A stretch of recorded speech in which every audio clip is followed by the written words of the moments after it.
All right, good morning. Couple things here. Welcome to the Massachusetts Department of Fire Services Lithium-Ion Battery Symposium. My name is Kevin Gallagher. I'm a Deputy Chief for the Brockton Fire Department, and I'm an Assistant Program Coordinator here for the Hazardous Materials Response. I'm going to be your host today, so I'll be introducing each speaker as they come up. Before we begin, I'd like to draw your attention to your exits right over here. You have two sets of bathrooms. If you come out the exits and go left, there's a set down there. And if you go out to the right, past the cafeteria towards the admin wing, there's another set of bathrooms over there. In the rear of the classroom are the sign-in sheets. Please don't forget to sign in so that you can get credit for your attendance. We're also asking that everybody pre-orders their lunch. So if you need lunch, the lunch orders are in the back. There's a box there for you to put your completed lunch order in. We have about 100 people registered for this, plus we expect a few walk-ins. So we don't want to crowd up at the same time at lunch. So if you're ordering lunch, please go ahead and during breaks or whatever, fill out the lunch forms. They want them in by 10, so after our first break, I'm going to turn those in. So for today, we have allotted 20 minutes for each speaker. We're trying to cast a wide net over this problem. So as you see on the bullet list, those are the people that are going to be presenting to you today. So we're trying to cast a wide net over this problem so that we can kind of get a full grasp of what's going on. Not only for a response, but for how am I going to pay for this response? What's the investigations? How are we coding this? So there's a lot of things, right? We're going to try to refrain from questions during the 20-minute presentations, and we're going to do panel discussions after 4 or 5 presenters, right? So you're going to get 4 or 5 presenters. All 4 or 5 will return to the front of the room, and then we'll go through a question and answer session in the front. Anybody have any questions logistically from the start? Okay. So to begin, I'd like to start with a quick video presentation.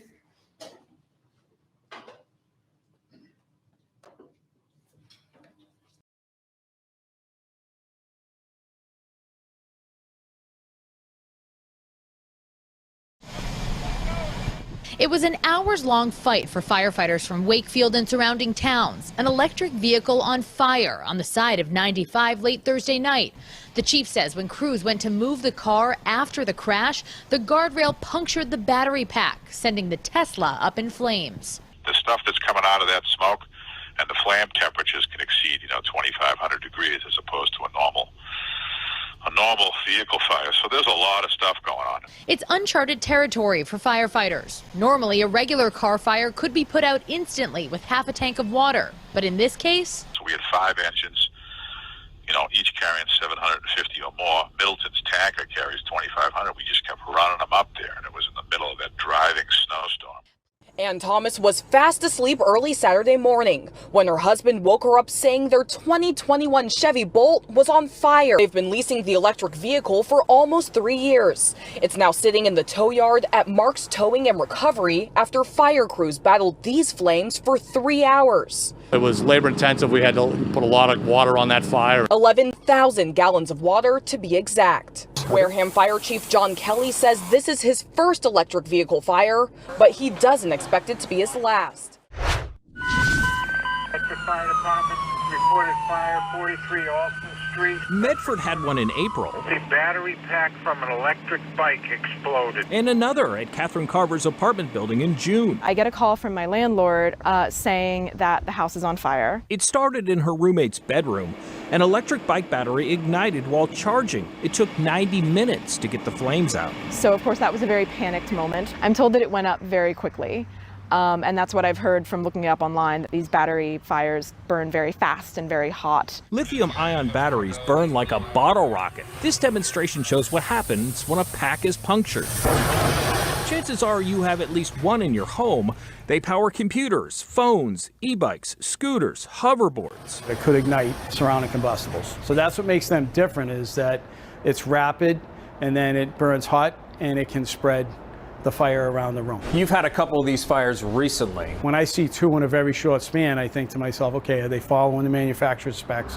Are they charging them properly? You interact with lithium-ion batteries every day, and you might not even know it because they're in things like your phone. That's why the New Bedford Fire Department is hosting this training event for departments across the region to prepare for anything that may arise. We want to be the department that addresses all of these emerging threats, and we respond with best practices to protect the lives of our citizens. Lithium batteries used in electronics, scooters, and bikes can spark an intense fire that spreads fast, and it's hard to stop. Common fire extinguishers and water don't work well if they flare up. You know, it's not only the extinguishing part of these fires that's a problem, is disposal of these. How do you keep these, because these batteries will reignite. Today's demonstration allowed firefighters to see firsthand what happens when a lithium battery ignites. So they can identify it if they're ever in a fire. They can hear what it sounds like when these batteries start to turn, when they start to off gas. They can understand the explosion. Oh my God, that was a lithium-ion battery. I need to make sure I'm out of the structure.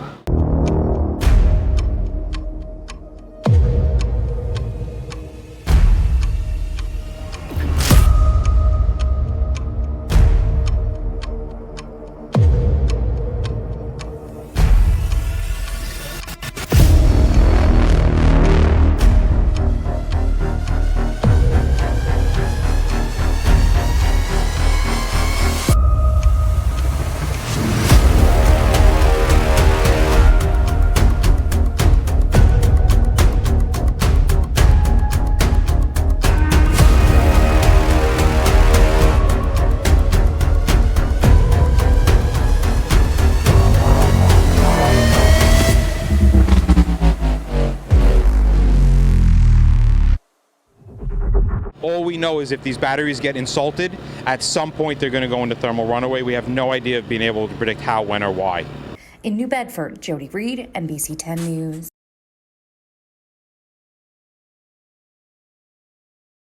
State Fire Marshal, Marshal Davin recognized that the fire service had a lithium-ion battery problem in Massachusetts. He contacted me and we discussed where to begin. With Marshal Davin's background as a fire chief and as a hazardous materials technician himself, he understands the need for clear best practices for our people in the field. So today we will hear from representatives from a wide variety of organizations, from code enforcement to environmental protection, and from fire investigation to toxicology. I'd like to thank Marshal Davin for his decisive leadership to make today's event possible. Please welcome our new State Fire Marshal, John Davin.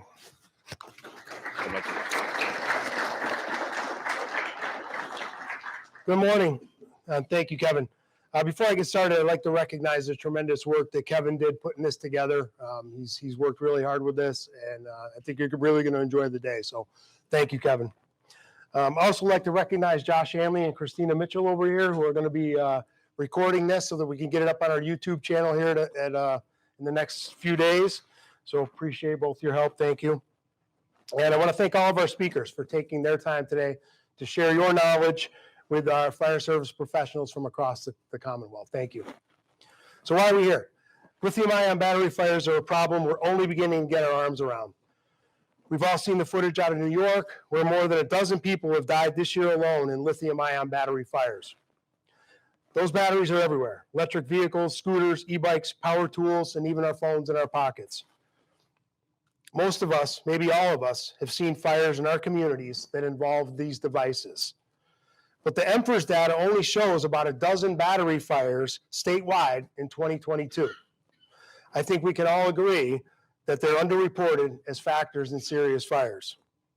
Empress mirrors the National Fire Incident Reporting System, which doesn't currently distinguish between battery types.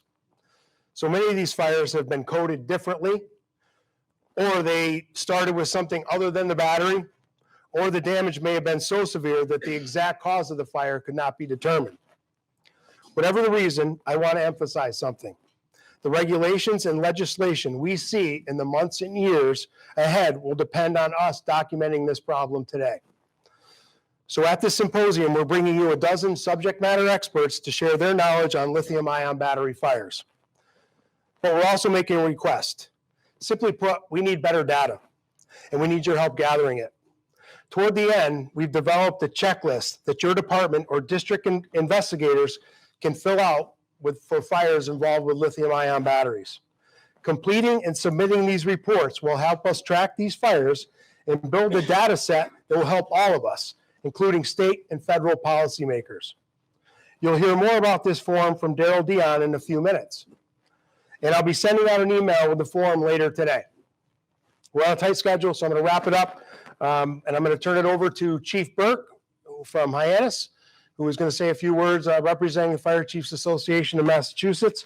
And I'd just like to say again, thank you all for joining us today, and please make the most of it. So thank you.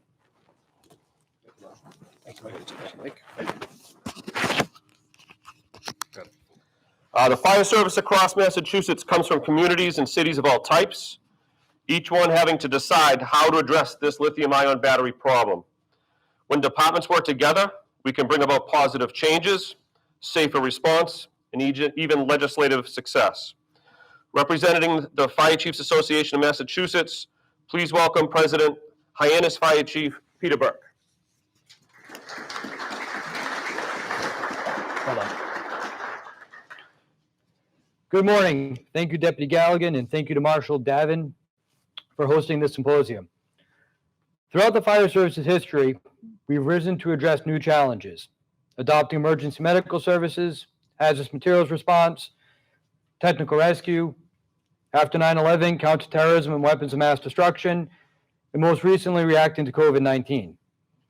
Energy systems generally, and battery technology specifically, present a new challenge to the fire service. While we have some information and understanding of the associated risks, we'll hear today that there are many unknowns. We do know that the fire service will continue to evolve and adapt to them. This challenge has substantial nuance. Where to bring vehicles damaged after a collision, how to manage battery fires on board a passenger or vehicle ferry, or lithium-ion batteries failing in a hospital are all issues that need particular attention and solutions. And we know that not all of those solutions are available to us today. We should also continue to look at this challenge from a life safety perspective and recognize that this emerging threat poses a significant threat to both civilian and firefighter safety, as we saw in the video previously. The Fire Chiefs Association has been watching this issue from a policy and legislative perspective, and when there are policy or legislative opportunities available, we'll be sure to support them. The first step, as with any new challenge, is to gain understanding of the problem. Today, with the support of DFS and experts in the field behind us, is a great first step in that direction. Solutions will take the expertise for a wide array of stakeholders, and we thank all of those who are providing their expertise to us today. And more importantly, we thank all of you who are spending your time with us to make sure that we can make our fire departments and communities safer. Thank you. Thanks, Captain. Okay. Thanks. Okay.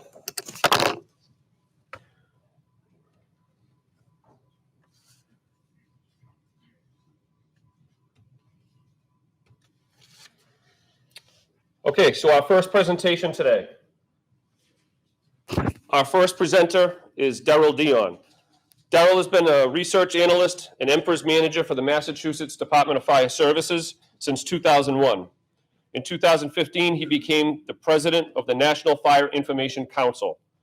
He teaches the EMPERS classes at the Massachusetts Firefighting Academy and is also an instructor at for the EMPERS program management class at the National Fire Academy. Mr. Dion has been a firefighter EMT in Holden, Massachusetts since 1999. A challenge with lithium-ion fires is getting a true understanding of the scope and scale of this problem. The only way we're going to gain an understanding is with clear and accurate data. Daryl will explain how EMPERS will allow us to capture this data and get a deeper insight into the lithium-ion battery problem in Massachusetts.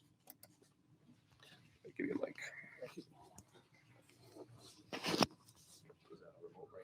Okay. Thank you. Good morning, everyone. Ladies and gentlemen. Usually I'm the last person that presents, but today I guess I'm the first one. So it's just like when you take a class, you always want to be the first person to present to set the mark. Documenting and coding lithium-ion battery fires. Excuse me. Like the marshal said, EMPERS and EMPERS, I'm going to use them interchangeably because they're the same exact thing, doesn't document battery fires well. The system was based on 1990s tech, and it just had batteries. And back then, rechargeable batteries was still something relatively new. So as you can see, in Emperors alone, we already see a spike around 2020 and 2021. Okay, we don't know what kind of batteries those are. Those could be regular car batteries. Those could have been the older rechargeable type batteries. But with the spike here in 2021 and 2022, and so far in 2023, we're assuming that they're lithium-ion batteries, but we can only assume.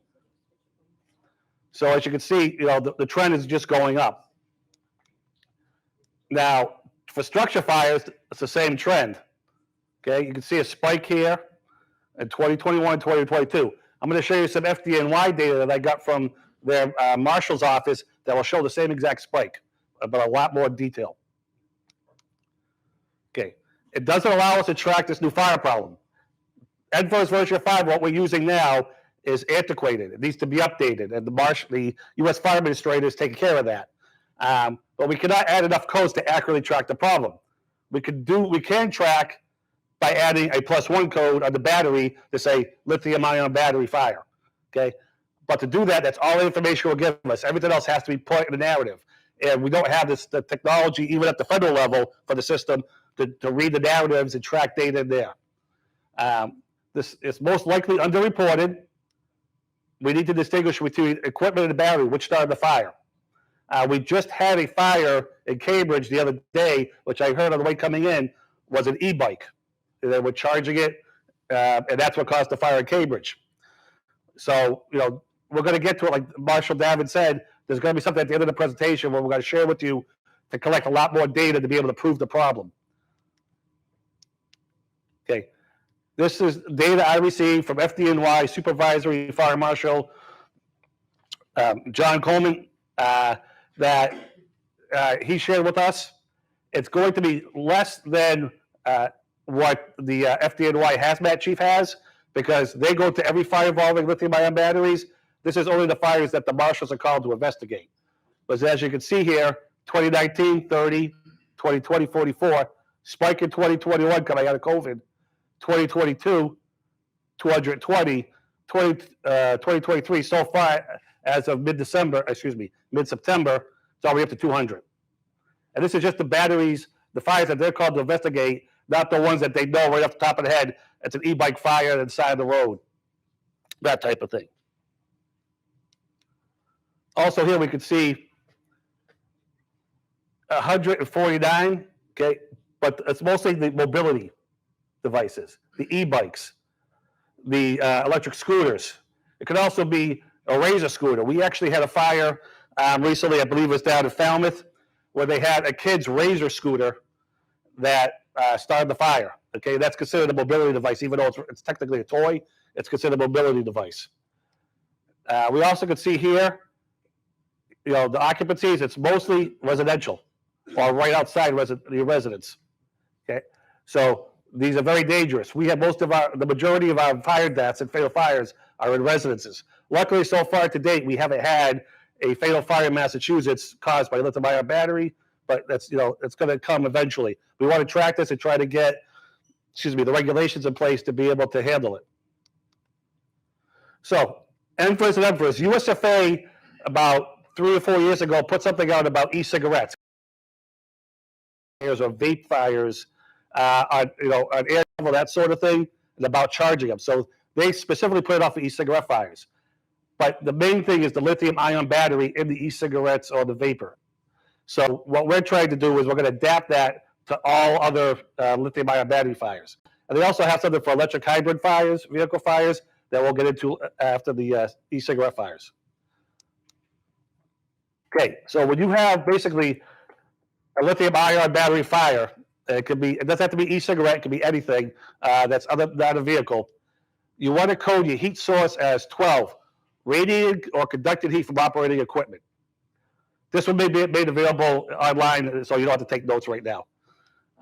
Item first ignited should be whatever the battery is contacted with that starts the fire, that actually starts the fire going. Your factors contributing to ignition, either if it fails during charging, 50, operational deficiency, and if it fails at any other time, design, manufacturing, installation deficiency other.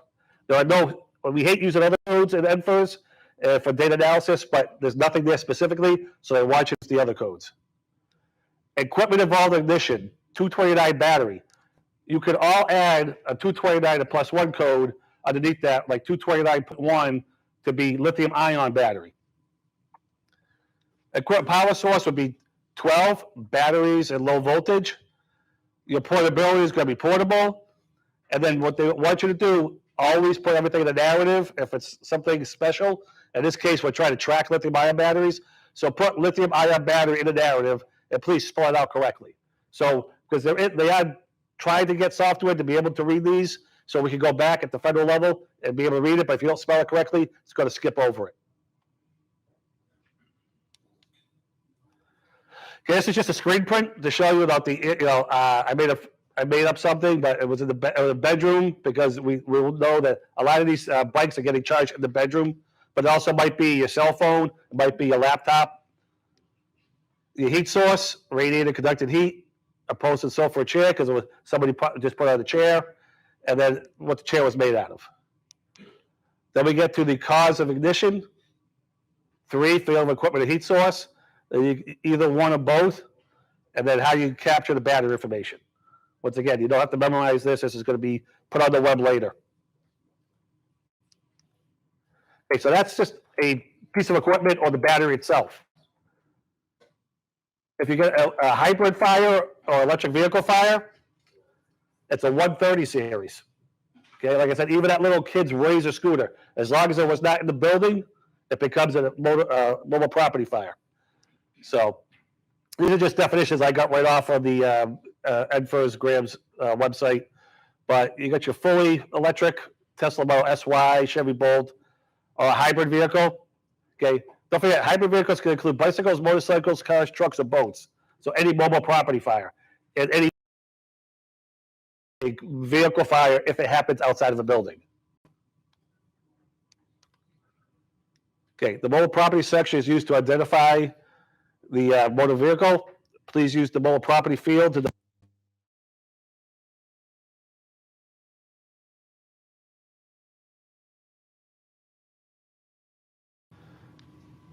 Okay, it's a type code 131. It's a passenger vehicle fire. Mobile property involved 3, involved ignition of bird. It's a passenger car. Tesla 199 2000. So there is no make code for Tesla and some of the other total electric brands. So what you want to use is other, and then mobile property. You put the model of the car, and if you're using other, also put the make, and then you electric. So as an example. Involved ignition of bird, passenger car, other make, Tesla Model S, electric, and then the other information as required. NFIRS has a problem where you cannot put mobile property fields, complete them, and also complete the equipment field. So if it's a mobile property file, you have to complete these fields. You can't put down that it was a battery because you can't use the equipment field. It's a quirk in the system that goes all the way back to the beginning. They never fixed it. So if you think it was the battery, especially if it's electric or hybrid car, put that in the narrative. We're going to see more charging stations in the home in the coming years. California is going to have a big problem with these in about 5 years when the new law goes into effect. But if it's attached to a building or inside of a building,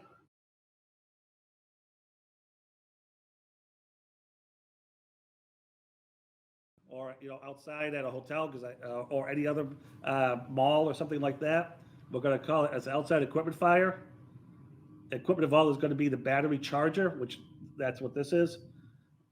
It's going to be, and then the model and number. Once again, you're going to have to add this information in. Please try to spell it out. Have your investigators spell out everything. Try not to shorten it. Note that the charges for electric or hybrid motor vehicles in the remarks narrative section. And here's just an example.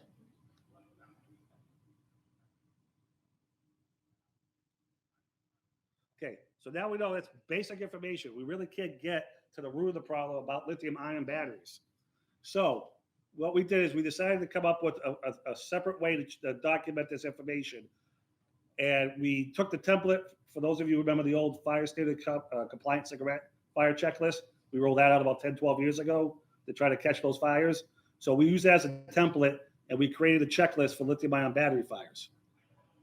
It's a fillable form. You complete one for each incident. Okay. It's addition to the standard MFIRST report. This is voluntary. This isn't mandated. But for those of you, who are really into this, we would like you to submit these forms. Okay.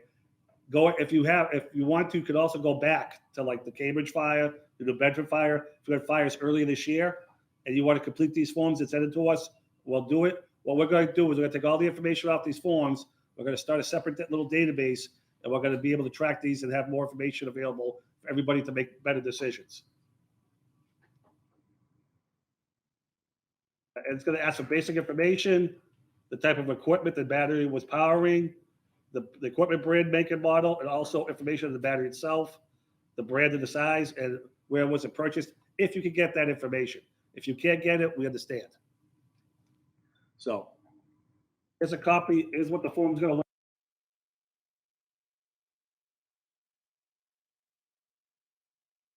like. This is going to be fillable. You just put, you can just check off the date, the time, your FDID number, the incident number, the address or location of the fire, and then you check off one of these, the equipment. So if it was separate, if it was in a piece of equipment, not separate in the charger.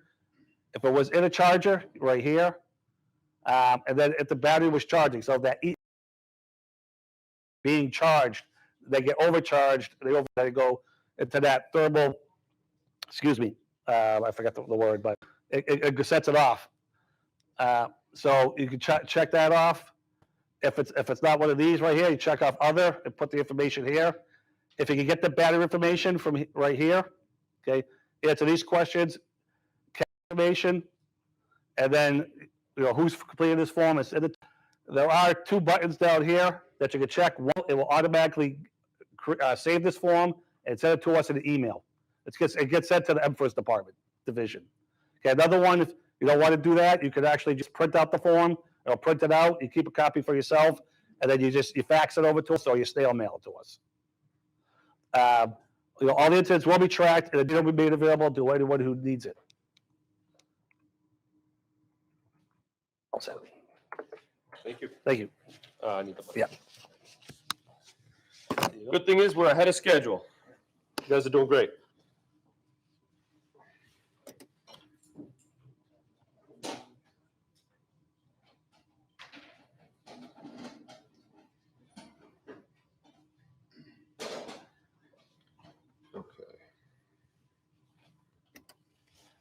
So as we're aware, the problem with lithium-ion batteries is not limited to Massachusetts and is a worldwide problem.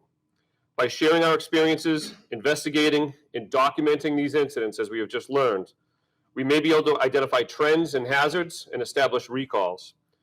To discuss what is going on nationally and to let us know what services may be available, please welcome from the United States Consumer Protection Agency, Product Safety Investigator, Sarah Cadden.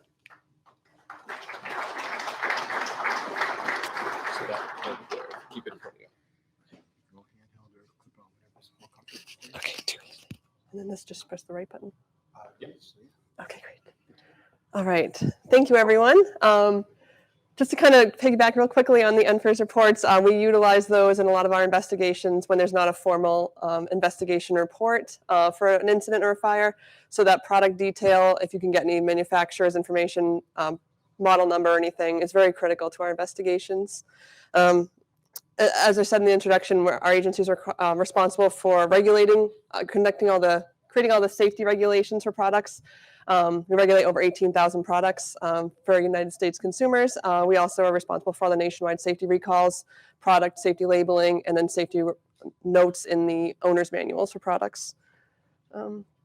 Yes, we are out of Washington, D.C., but I'm right in Westminster, Massachusetts, so I'm available to all of you at any time. So let's see. So this was we have a couple case studies for you guys to kind of show how our investigations go from start to finish. A lot of times we'll get tips from fire departments, just heads up from you guys directly. You can report it on an incident on our website, saferproducts.gov.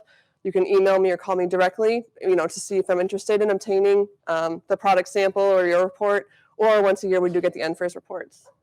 For this one, it was a news article. We also get cases from the coroners, police, and news scans where a lithium-ion battery caught fire on an airplane. So we became aware of the incident, and so it was on the news. So therefore, it was high profile. FAA had the sample product. Multiple agencies were involved. The FAA standard, a different agency than ours, is to submerge the product, the lithium-ion incident sample in salt water. So that's what they did. We weren't able after the plane. We weren't able to get there until the following day to get clearance from FAA. So we weren't able to interview any of the witnesses. So therefore, some of these, as you can see, the scene was secured. So only person we were able to interview was the owner of the phone, and we were able to secure that phone after the FAA cleared it and completed their investigation. So sometimes, as you guys can see, what we can have access to is very limited. Sometimes it's just the product sample or just the NFIRS report. Sometimes, when we can get our interviews, that's very valuable. But in this situation, it was very minimal. This is what we received. It was a carry-on laptop bag. It was, a phone in a laptop bag. And the consumer opened the front pocket of his laptop bag, grabbed the power bank, and tossed it to the aisle beside him. We noticed it was smoking. It combusted and fell into 2 pieces. And then the flight attendants used a fire extinguisher. And it happened luckily on the ground. So this is the salt container that it was stored in until we could collect it. And this was all we received for the product. As you can see, it's probably very difficult to identify that. In many of your instances, you guys may dispose of that. But we were able to complete this case just using that charred little mess for that power bank. So these samples are really critical to us. And it also helps you guys to kind of get rid of some of these hazmat products. I'll touch more on that in a minute. So we were able to get the phone. We also will go out and purchase exemplar samples, which I'm sure you know are brand new samples of the exact same model. So we can compare them at the lab. As you can see on the right here is our exemplar sample. We ship everything hazmat, so we have the static-free bags for the incident product. The one on the left, as you can see, of course, is our incident product. That's all we have, but we do have an X-ray machine in our lab to identify that this is the exact same product. And so we can see the internal dynamics. Our lab has a phenomenal engineering department and legal team as well. So I'll complete my investigation. It goes on to our lab. The product will be analyzed by the engineers, and then the legal team will go after the manufacturers. I'm sure a lot of you guys already know how a lithium-ion works. There's a negative anode, which is the red, and then we have a positive cathode. They must be aligned properly. So a lot of these fires that we're seeing in our lab, when you're seeing a thermal runaway, is because I'm not sure how the laser works, these end materials are not lined up properly, and you'll see that in a couple x-rays I have in some slides from some of our cases. So there's a separator, as you guys can see in the blue. That's what keeps them shorting. If the cathode, which is the yellow, which is your positive, comes too close to the separator, it can cause a short in that situation where there's not physical damage. Obviously, if it's punctured, we all know that the positive and negative are touching. But a lot of the times, like we'll see in nearly every single one of our cases where the product was just charging or it was just sitting there on the sidewalk and caught fire, that these anodes and cathodes were not the same length. And so therefore, they came in contact or came too close. This releases a lot of energy when there's contact at a fast rate of speed, which creates heat and ignites. The misalignment of layers, that's what I was talking about.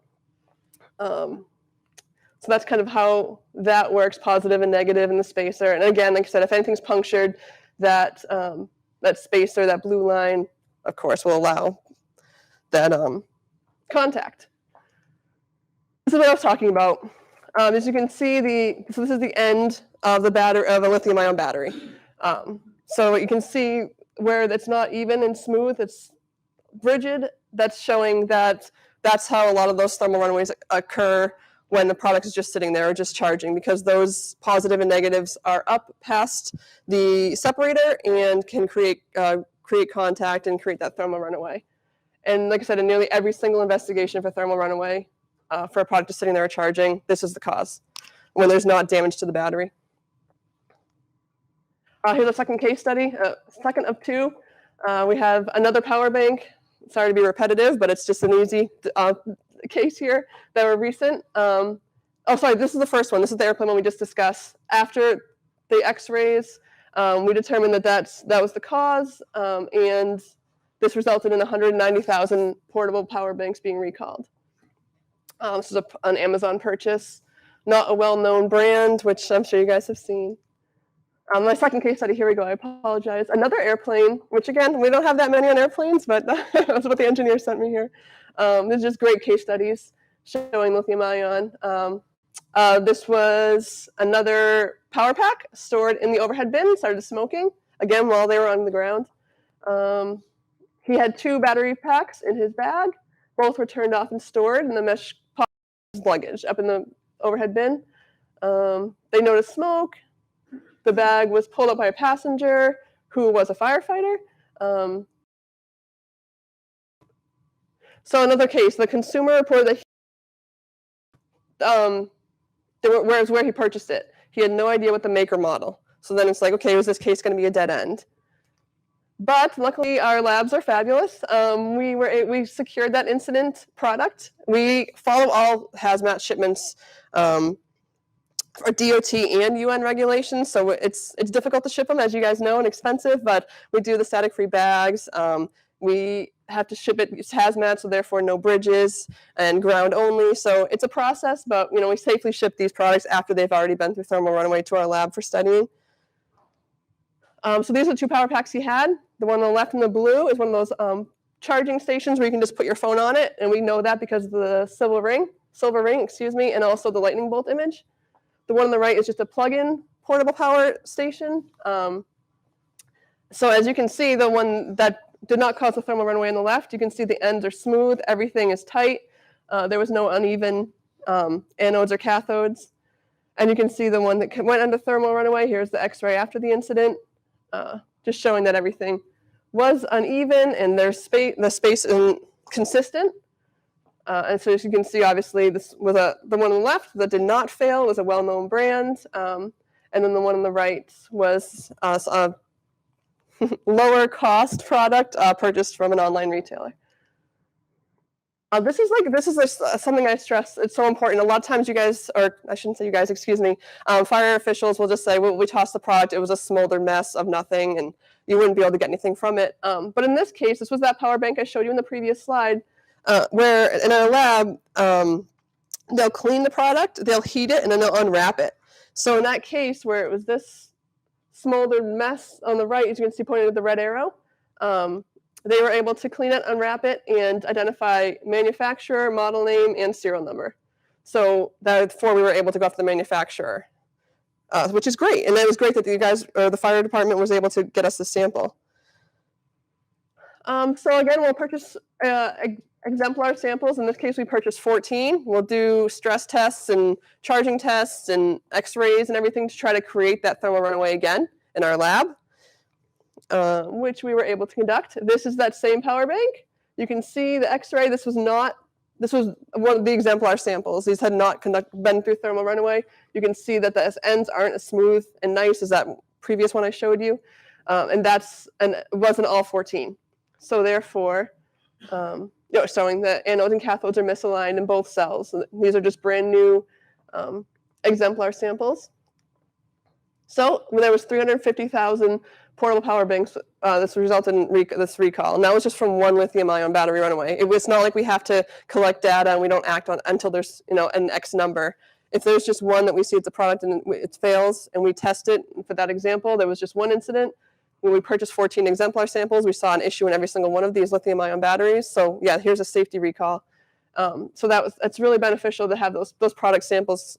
If you guys just give me a call, my business card, and I have a whole bunch of pamphlets on the back desk, so you guys can contact me at any time. Let's see, I have a couple of off-slide things. So the percentage of overall fires is small compared to the number of lithium-ion batteries on the market. Thank goodness, but as you guys know, that's going to rise as products continue and more products are shipped over from China. We absolutely can regulate the labs in China, the factories in China, because we have investigators who just sit at the ports and inspect the products that come in to determine that they meet our safety standards. for these kind of products. So we can ban Chinese factories. Of course, that doesn't stop them from opening a new factory, but we can go after products or manufacturers overseas and prevent them from make them aware. They have to have certain inspection processes and documents in order to come into the country. The majority of my lab sub incidents, lithium-ion incidents, were during charging. They, of course, recommend using compatible chargers and purchase chargers directly from the manufacturer to avoid counterfeits or features that can cause failures. For example, voltage. A lot of the investigations I do with lithium-ion batteries are because people are buying chargers that aren't compatible with the voltage of that lithium-ion battery, or purchased from a third-party trusted source. So that's about all I have, trying to keep it nice and short for you guys. I know grants is up next, and I just kind of wanted to quick touch that we do have a federal grant for any fire department that installs smoke alarms. There's $2 million on the table, and it expires December 15th. So email me, and I can get you the link to that. But that's all I have. Thank you. Thank you. Thank you very much.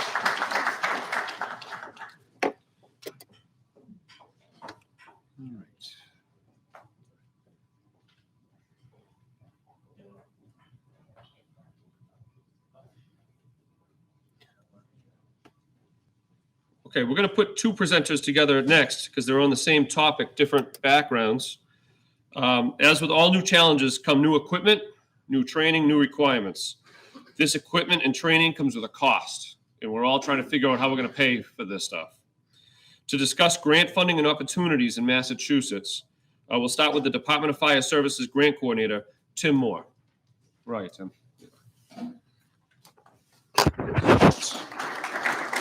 This is the mic for YouTube. You can just throw that on your tie or something. Yep. And then the right foot will work. Okay.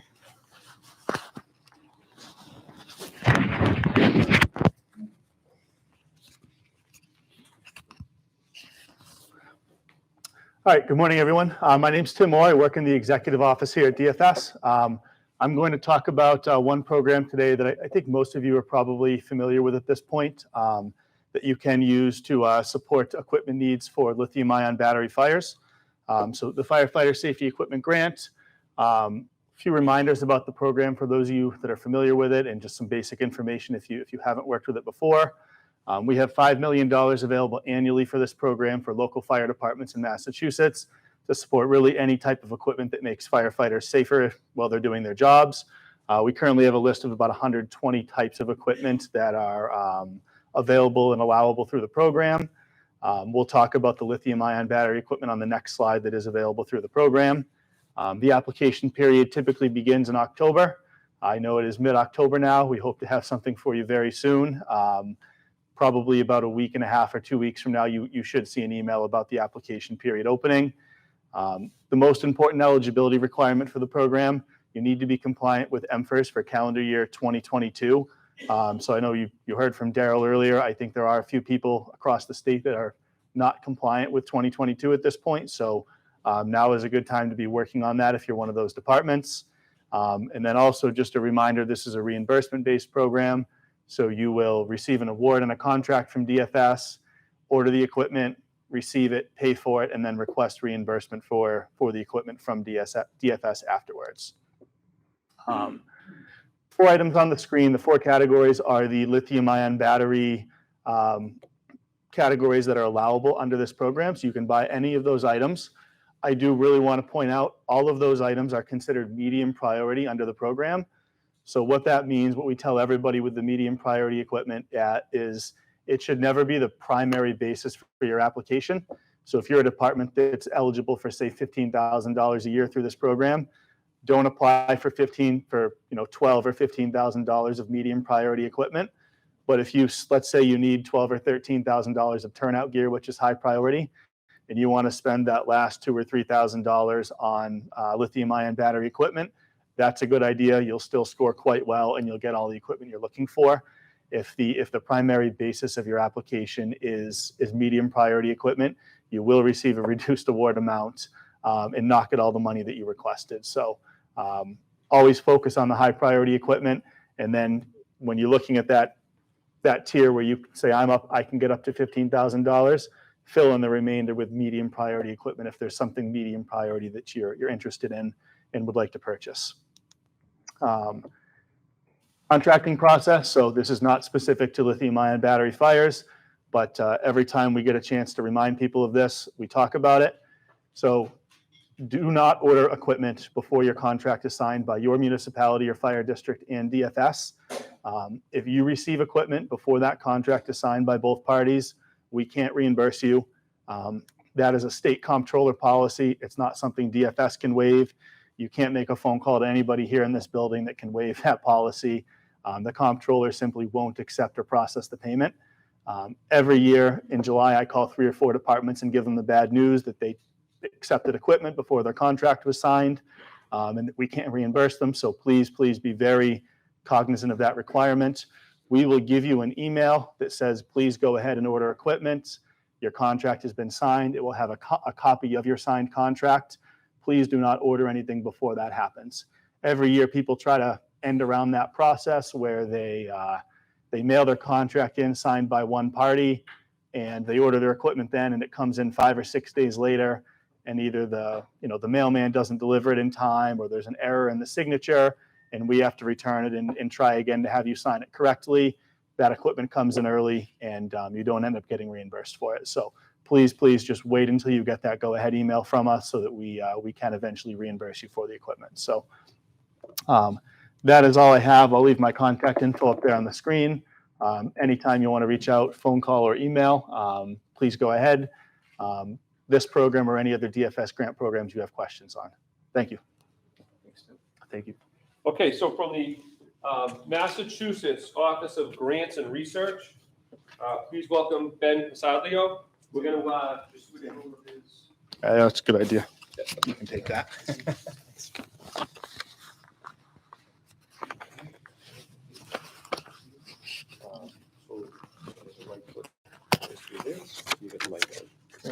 Thank you. Good morning, Chiefs. How are you today? My name is Ben Pasadlo from the Office of Grants and Research. We are an agency of EOPS. We fly a little under the radar. We're not a response agency. Thank you. But we fund the Homeland Security grant through the federal government, through FEMA, fund the Homeland Security Grant Program.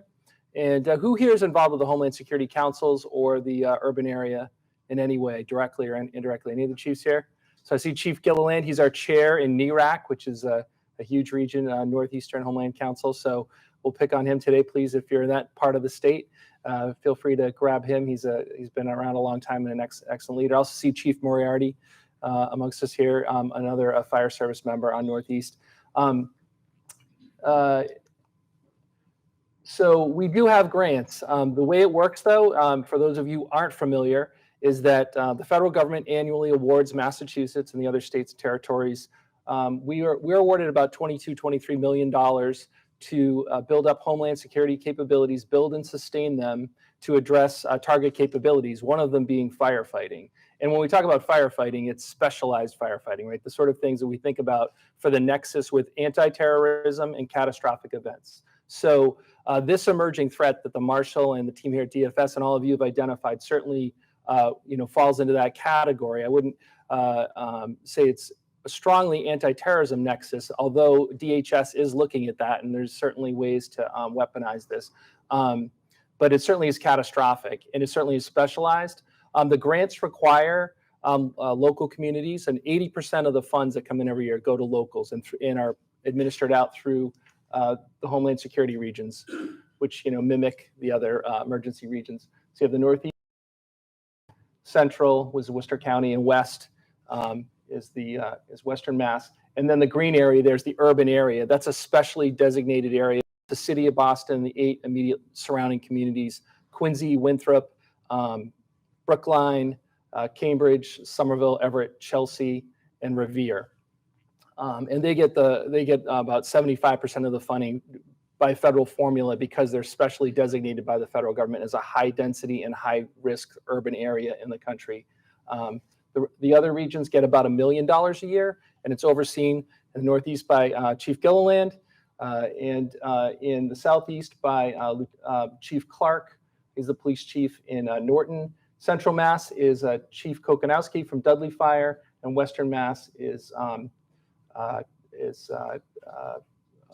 Tom Grady, who's from Berkshire County Sheriff's Office. But all of you have access to this through your chairs and through your councils. Each region has an agent that is contracted with us that provides programmatic support.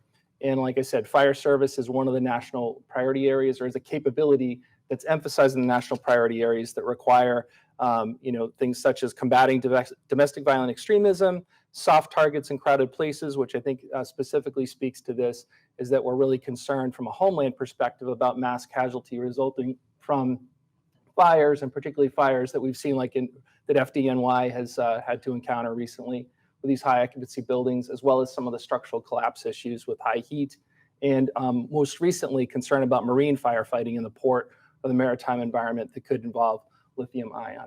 And that's being looked at by the urban area, by the Metro Boston Homeland Security region in partnership with the Coast Guard and state agencies. Sorry, my slides are a little off here on the screen, but there's another grant program I just want to draw your attention to. It comes up every 3 or 4 years. It's called the Commonwealth Security Trust Fund. It is available to local law enforcement and fire departments. It pluses up over 3 or 4 years. We should be having another year in the coming year, another available grant round. So keep an eye out for that. This would, I think, fall within that. Here's some of your contacts, just your various regional contacts. In the Metro Boston area, I'd refer you to Boston OEM if you're from the UASC. Also, I saw someone with from Cambridge here. Cambridge is very involved, and they have their JPOC from the fire department. We have Chief Gilliland, like I said, SRAC. That's the Southeast Central. That's their contact information in Western Mass.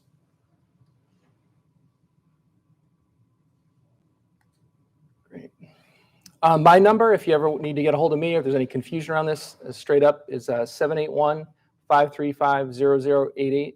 Just reach right out to me and I'll put you in touch with whoever you need to if you're looking to spin up a project. The key things to remember is that it has to be regional, so it can't just be your department. You need to have partnership, a formal partnership with at least, I think, 2 or 3 other departments, and that it would need to have a nexus with anti-terrorism, catastrophic events, and line up with the federal priorities, as well as the state and also the regions develop their plans.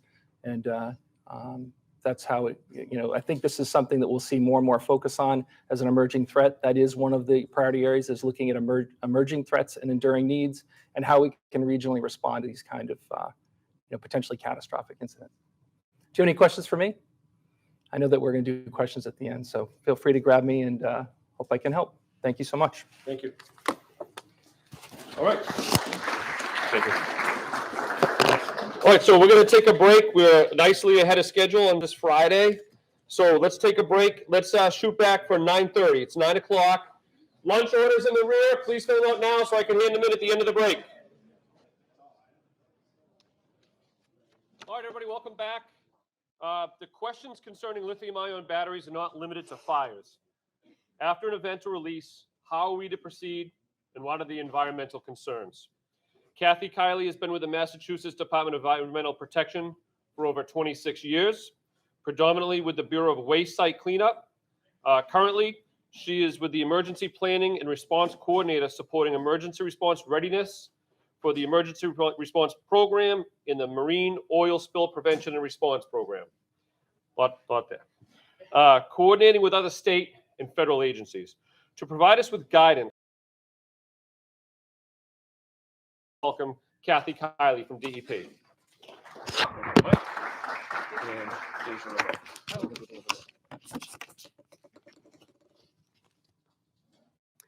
Thank you all for having me here today, and let me know if you can't hear me in back. Hopefully you be able to do so. Really happy to be here talking about this important issue, and it really touches on so many different aspects. And I just want to touch on some of the things that our agency is involved with these lithium-ion battery responses. One, we want to just kind of go through some of the types of responses that we've been involved with over the last couple of years. Want to just one of the questions we ask, when it is a fire and there's a lot of water that's being used to address it, what are some of the sensitive receptors nearby? And we'll kind of go through some of the examples of that. Obviously, the disposal, how do you dispose of this lithium-ion batteries or the waste? That's a big issue. And then there's also a lot of other issues that are coming into play now, whether it's ferries or battery storage development, battery storage units. So those are starting to be developed around the state as well. So just some various examples, the bikes, the Tesla e-bikes. We've got the Tesla e-vehicles, battery packs that a lot of homeowners have, from whether it's power tools or lawn equipment, the scooters, as I said, ferries, the disposal. And an example here, whoops, that would be the what a large battery storage area that's being proposed in Carver. So about a year ago, we started collaborating with DFS about how to handle, how are we handling the response and the disposal aspects. And we were happy to collaborate with DFS on the guidance, the advisory that came out last February that, as you know, addressed the vape devices, computers, cell phones, personal mobility devices, as well as e-vehicles.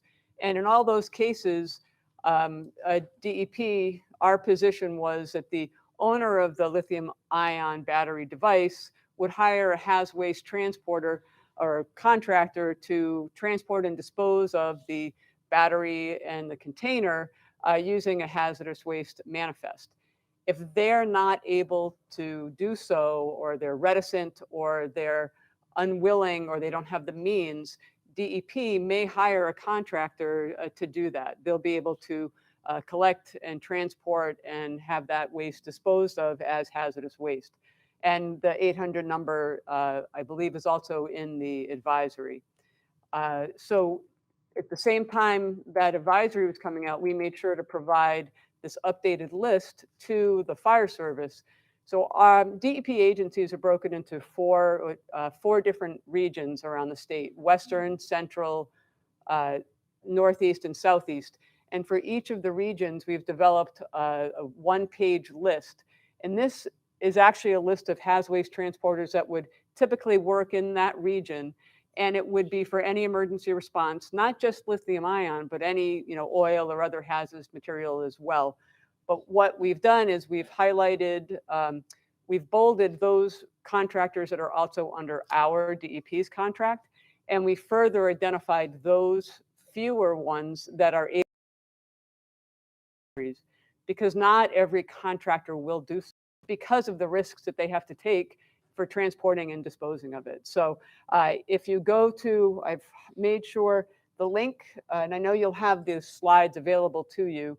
There's a link to the DEP, each of these four sheets, and to see those responders in your region, and the ones specifically that handle lithium-ion battery responses, I've highlighted here. They're also bolded and has an asterisk on the sheets on the website.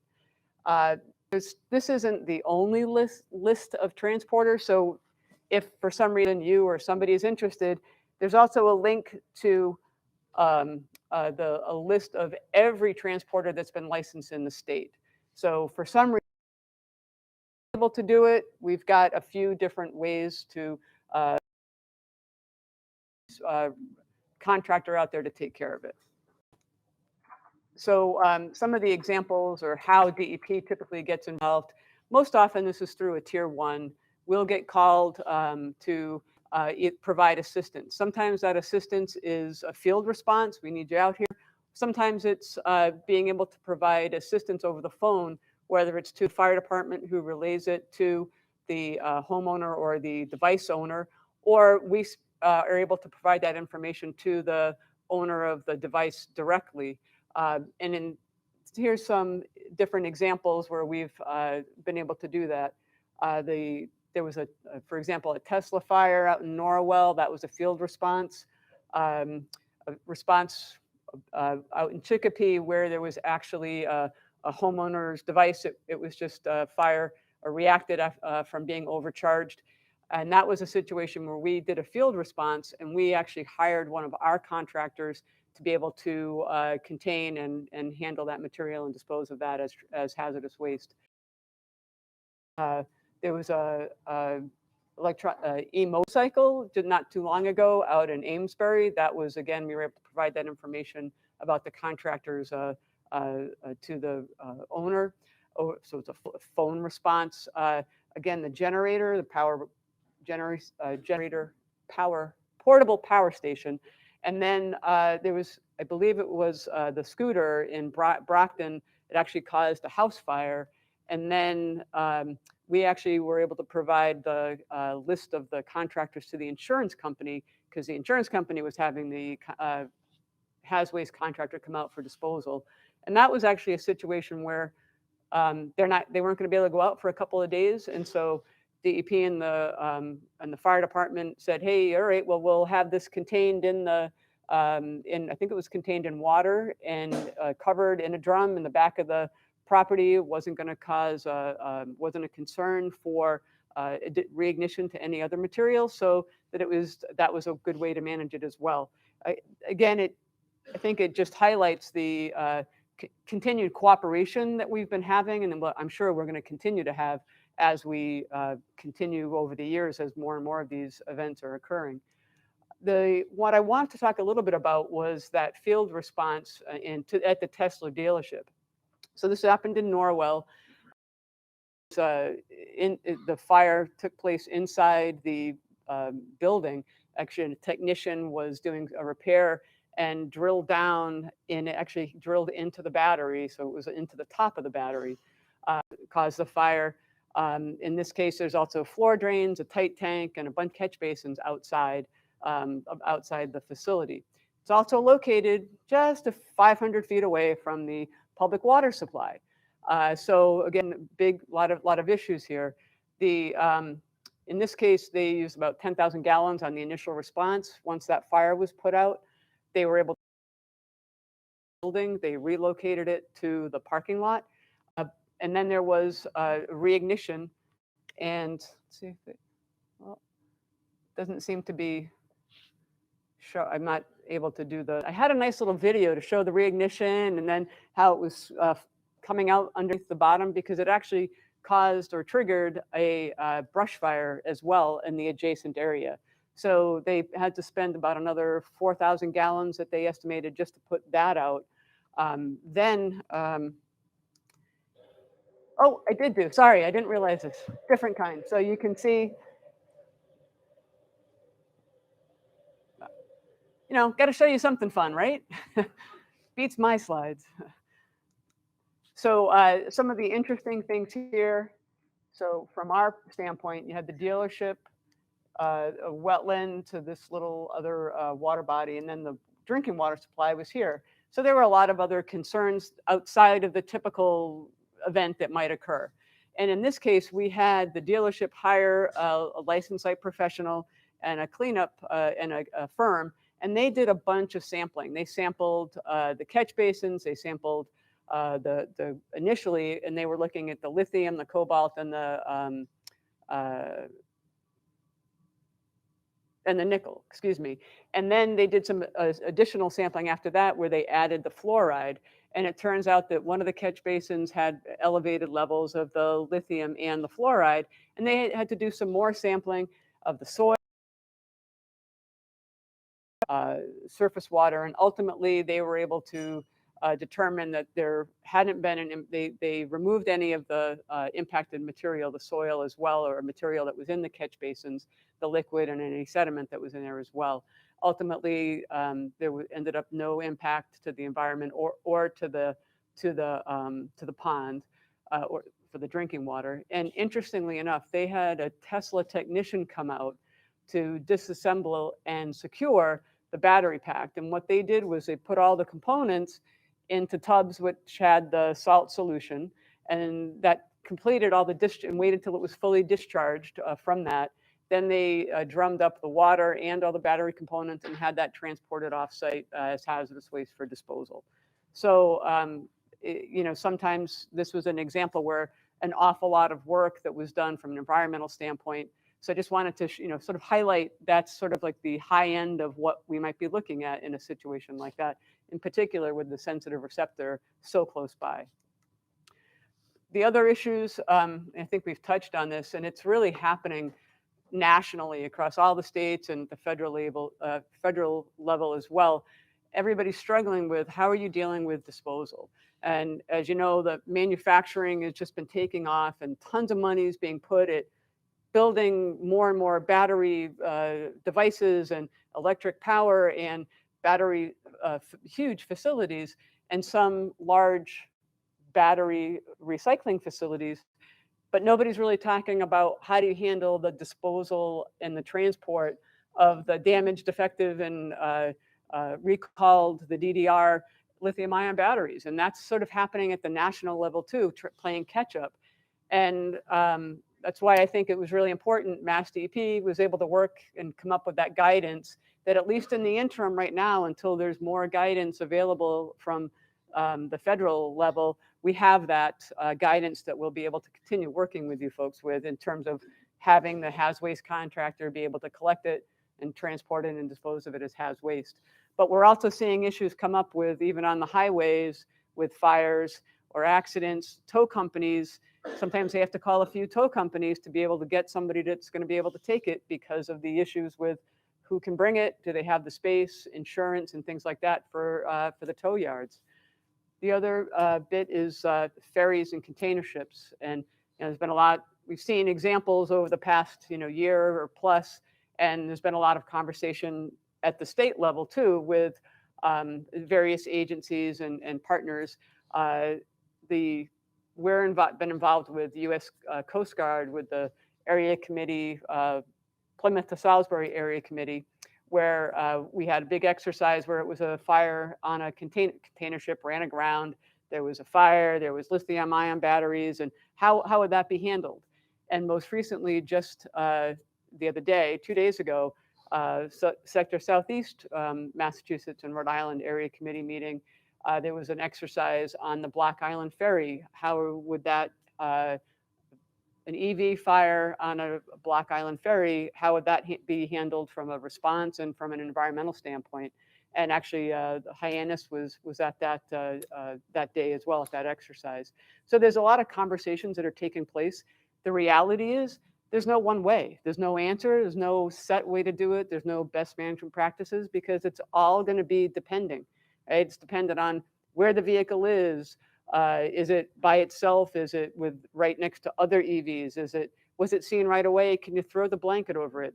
Oh, you can't because it's been too long. It's already too hot. People don't have gear to be able to do that. So now you're just letting it burn, and then you get people, you've got passenger issues, you've got structural stability issues about the ferry because that steel isn't rated for the high temperature of an electric fire. Is that going to collapse into the below deck? And now you've got a bigger issue with fuel and everything else. And now you've got a sunken vessel. I mean, there's all these different factors that you don't know. And people are going to be, we're going to have to continue to have these conversations and working together, because it's really going to be, you're going to is when you're doing it, because you don't know what all the what ifs are, and it's more having the conversations and keeping the conversations going so you can at least think about what are the things we need to think about when we're responding.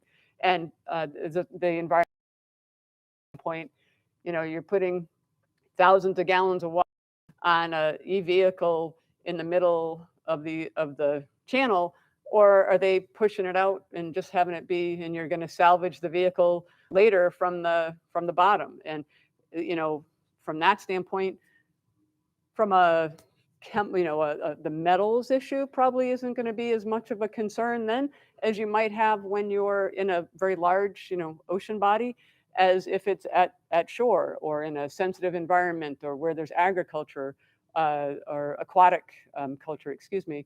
Or if it's now affected many other cars, I got a lot of petroleum spills. So a lot of things that have to be thought about. The other piece, just to, again, I think we're starting to see the large battery storage facilities. And there, we're focusing on e-bikes. You're looking at large, huge storage facilities.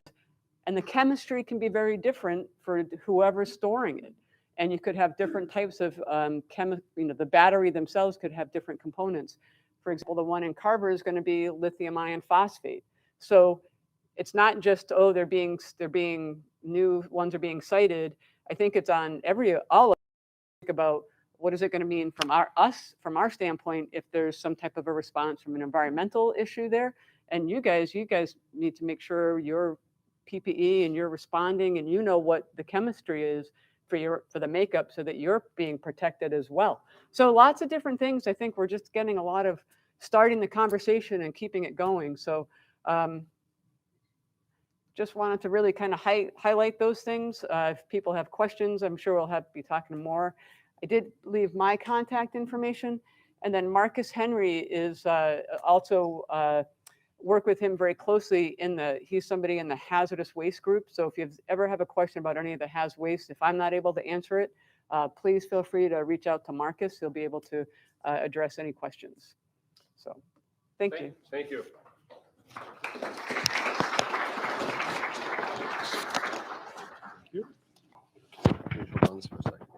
All right, sometimes codes and regulations can't keep up with the technology that's moving so fast. Our next speaker is Chris Towski, a lieutenant with the City of Cambridge Fire Department, with over 28 years of service. His current position is with the Emergency Preparedness and Coordination as an extension of the Fire Prevention Office. He spent over 12 years directly with the Fire Prevention Office.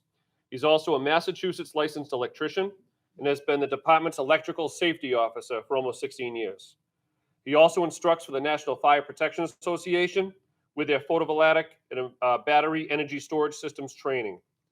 He's a technical committee member representing the International Association of Firefighters on the NFPA, including stationary energy storage systems. He is a standards technical panel member for United Laboratories. In addition, he is currently the immediate past president of the Fire Prevention Association of Massachusetts, a partner with the Construction Fire Safety Coalition, and an AHJ member of the Society of Fire Protection Engineers New England chapter.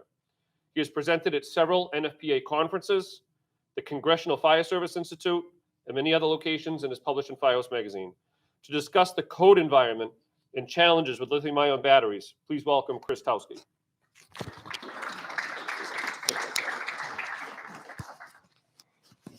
All right, good morning, everybody. Good morning, everybody. So this is me. I'm going to pull out some books I want to show too. So anybody ever hear of attention deficit hyperactivity disorder? That's me. So, but thank you. Good morning again. So I have 15 minutes to try to summarize 7 years of the last 7 years of some hard work with committees. One thing I just wanted to bring out first and foremost is on the NFPA. We all know who the NFPA is, but the NFPA does not write codes and standards. You and I write codes and standards. So just keep that as an option. If you want to make a difference out there, reach out, get an application in, and you can get, pick a standard that you like. You can make, do your part to make a difference. So that's me. Bye-bye. So not everything, first and foremost, this is going to be my opinions, perspectives. We all have a little bit of that, but this is my own commentary here. No way we're going to be able to cover everything.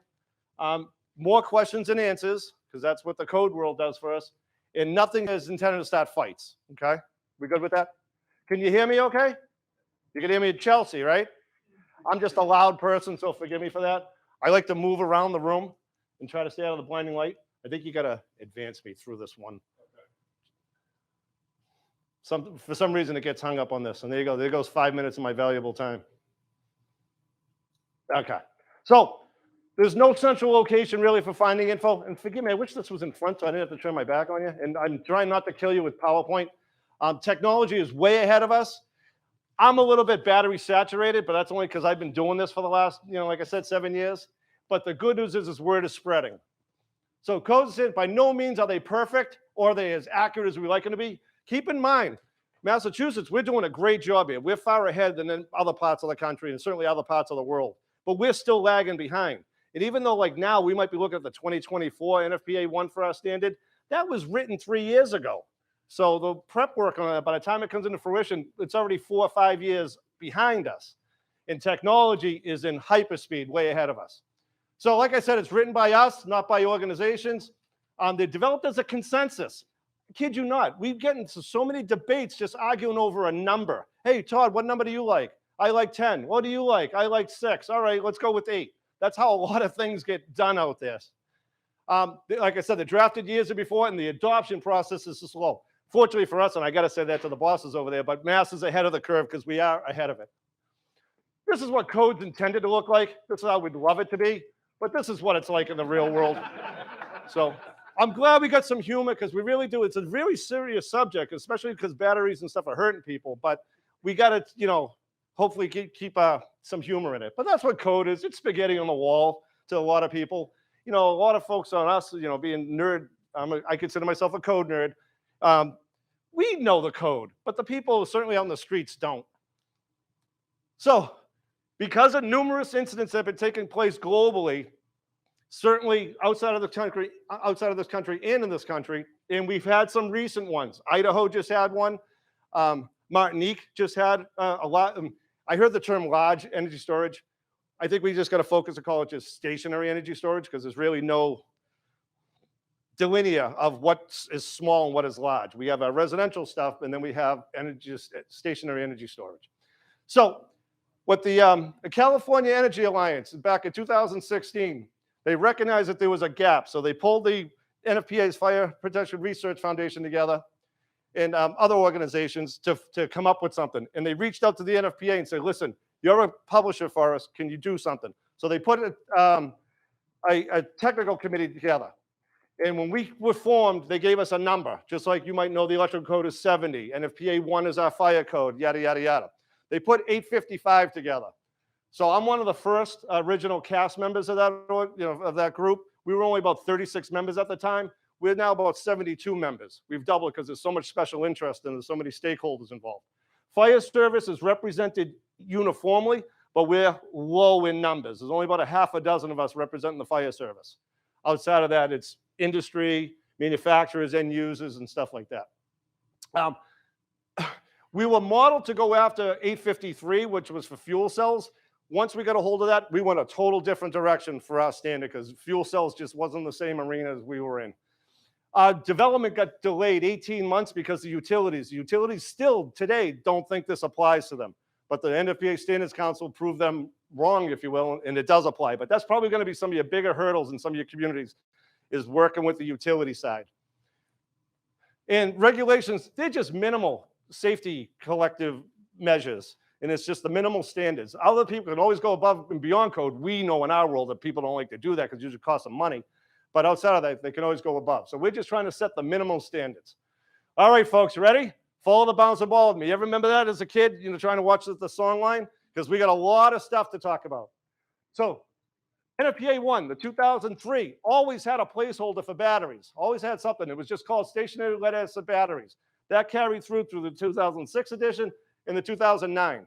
I think I have another slide here, but we never batted an eye. We never looked at any of that stuff.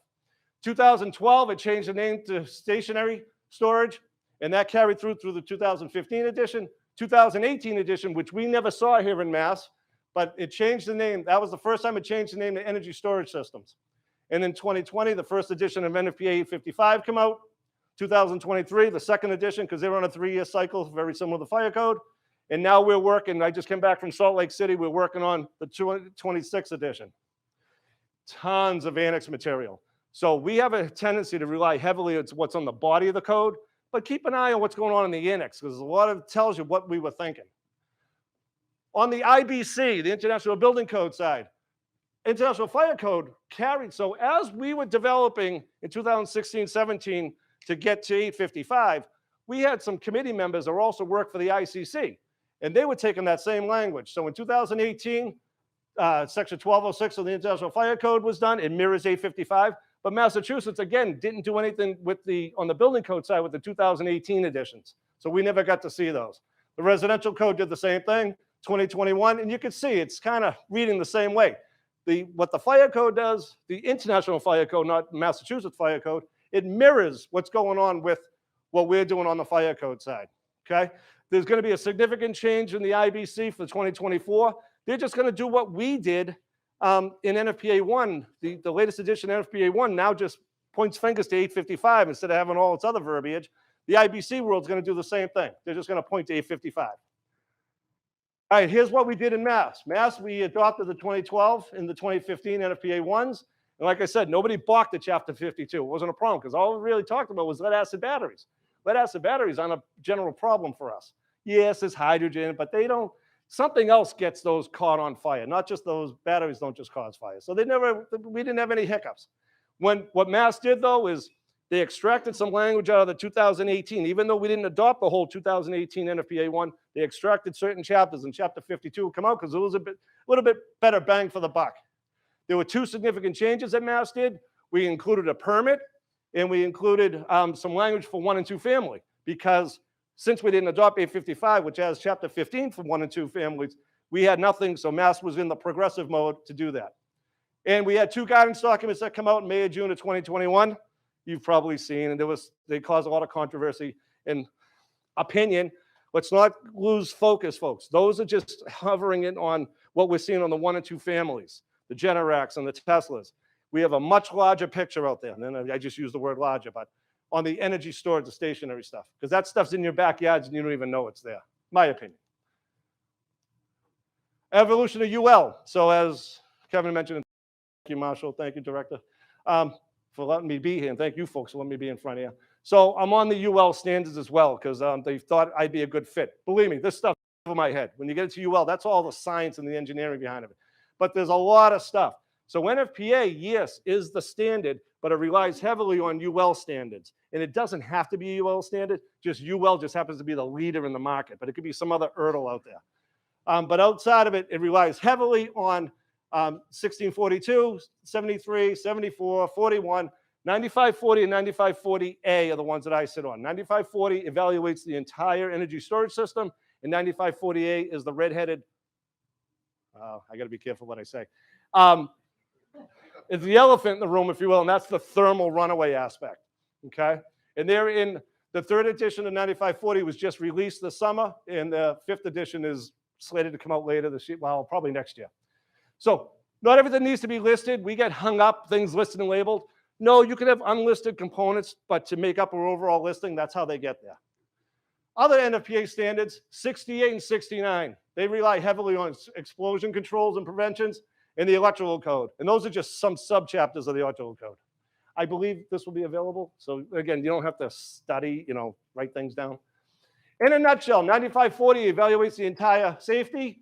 9548 complements 9540 with the, if it's a technology that goes into thermal runaway. Not all batteries go into thermal runaway. Not even all lithium-ion battery technologies go into thermal runaway. But the predominant ones do. And then sadly, they got a stigma to them. They've proven it, though, because they're causing us a lot of problems out there. So what NFPA 855's job is to bridge the gap between those UL standards and to work it out with best practices. And this is probably the toughest thing for us on the fire service to digest. The intentions here is that fire is acceptable. It's just intended to consume itself. And that's what 9540 and 9540A is supposed to tease out. So when there is a mishap, it doesn't leave the box, if you will. For the inspection side of it, all you're trying to do out there is validate the construction documents, what they did through their permit process. I watch for access, if I'm going to do something in the design plan review, because it's important to us. We want to make sure we can physically get to it, whether vehicle or as we walk to it. The emergency response plans and the emergency action plans, you want to make sure those should be on site. Personnel, what they're going to have there, especially on the larger energy storage system facilities.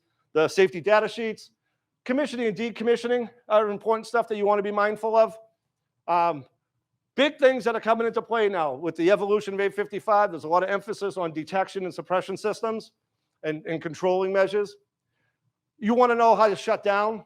It's certainly one thing you got to be careful, especially on the utility side. They're going to have a lot of proprietary info that they're not going to be able to share. There's going to be secret, because if anybody ever got that info, they know how to shut down a utility. And that's one of the things we don't want to happen. And then how you hand it over. Huh? That's for phase one. I'll see you in a little bit. No questions. I have plenty of questions, but we're going to wait for the round table for you. Like, what did you have for breakfast? All right, to get an accurate accounting of the scope of this problem, we must investigate every fire to determine its cause. Investigating these fires poses their own unique challenges. Our next speaker has been a member of the Boston Fire Department for over 25 years and a member of the Fire and Explosion Investigation Unit for over 9 years. He's a member and president of the Massachusetts chapter of the International Association of Arson Investigators.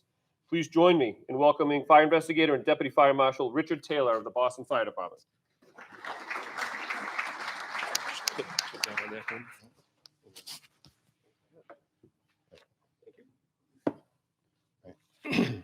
Thank you all for having me. Thank you, Marshall, Kevin. Just a quick correction on the fact that I am the current past president. The actual current president of the Mass chapter is sitting in the back of the room. Thank you for having me. Like you said, I've been doing fire investigation for a little over 9 years or so. From a fire investigation standpoint, where lithium-ion batteries are involved, for us, it's pretty basic. I have some investigative colleagues in this crowd that I've seen. And a lot of you guys will understand this. Fire investigation is science of the scientific method. So for us, when we do our investigation, it starts the same way every time. There we go. So I'll just show you guys a quick video. And one of the things we talk about in terms of our fires is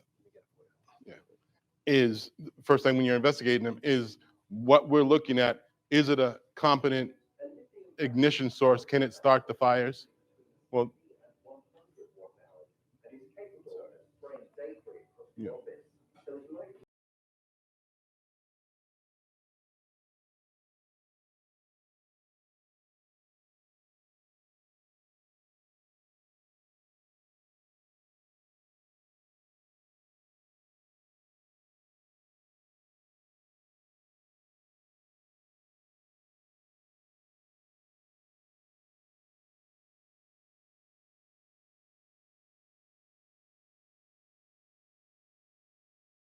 So, like I said, in terms of what they are they competent ignition sources? I think we all know they are. And one of the bigger issues for us is this is just showing, the devastation they can cause and how easy they can set an entire building on fire with a fire like that. But what I want to show you from this video of this laptop fire is one of the other issues that we have in fire investigation where one of our first goals is to determine our area of origin and what in that area could have been a competent ignition source and what they could have did. Yeah. Batteries is when they fail, they give us, we look for our points of origin. That explosion, you see all the different pieces in that corner, you see that, did you see that little glow? It's going to give us multiple points of origin in our room. And so we have to approach these fires from a very simplistic, we're done with these, from a very simplistic approach for us. Like I said, we follow a forensic scientific method. And with every investigation, whether we're doing lithium-ion batteries or anything else, we go back to our basics for every single fire. If you're doing your investigation correctly, and we follow our scientific method and our steps.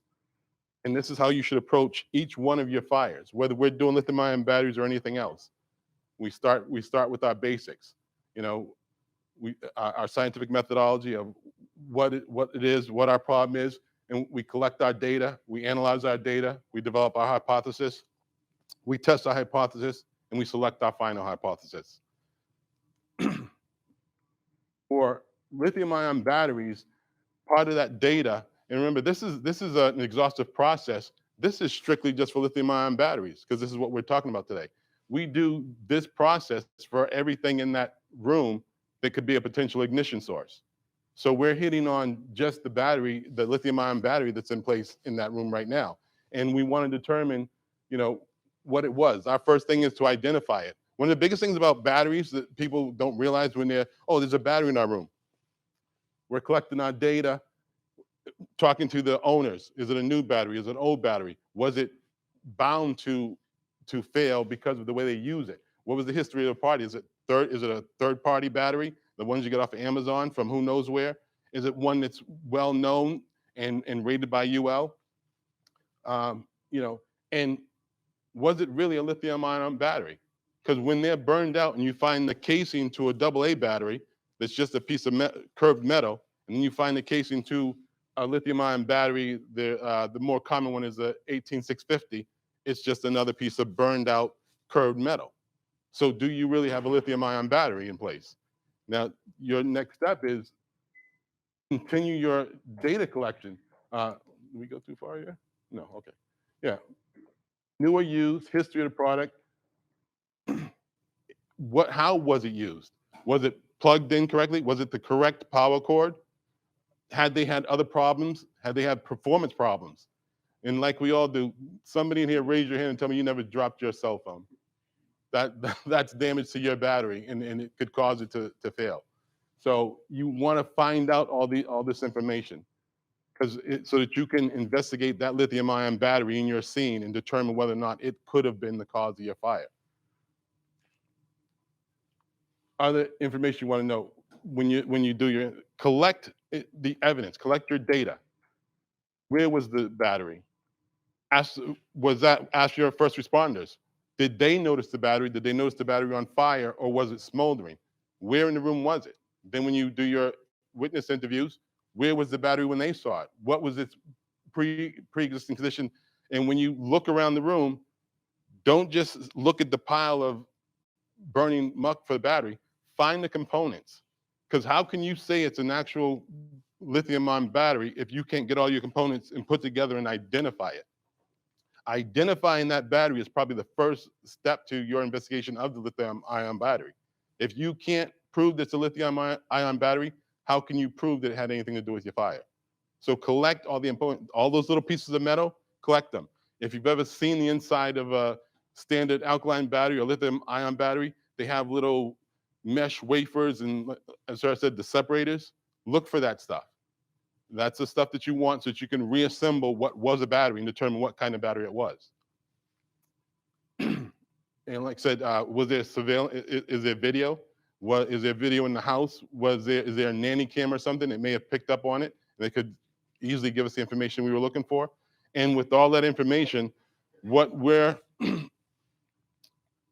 looking for, we're in our fire investigation aspect, we want to build the hypothesis behind it. What were the events and factors that put all that stuff together that could have brought the heat source in the environment to cause that fire? Like, how did it get there? What was it doing? Was it plugged in? Did the kid walk in the room and, oh, I'm done with my battery, and threw it in there and it hit the wall and landed on the foam topper of their bed? And when these batteries explode or fail, depending on what kind of battery it was, if it was mostly the 1650s that are put into battery packs, like your charger, like the battery on your electric tools, there's multiple battery cells in there.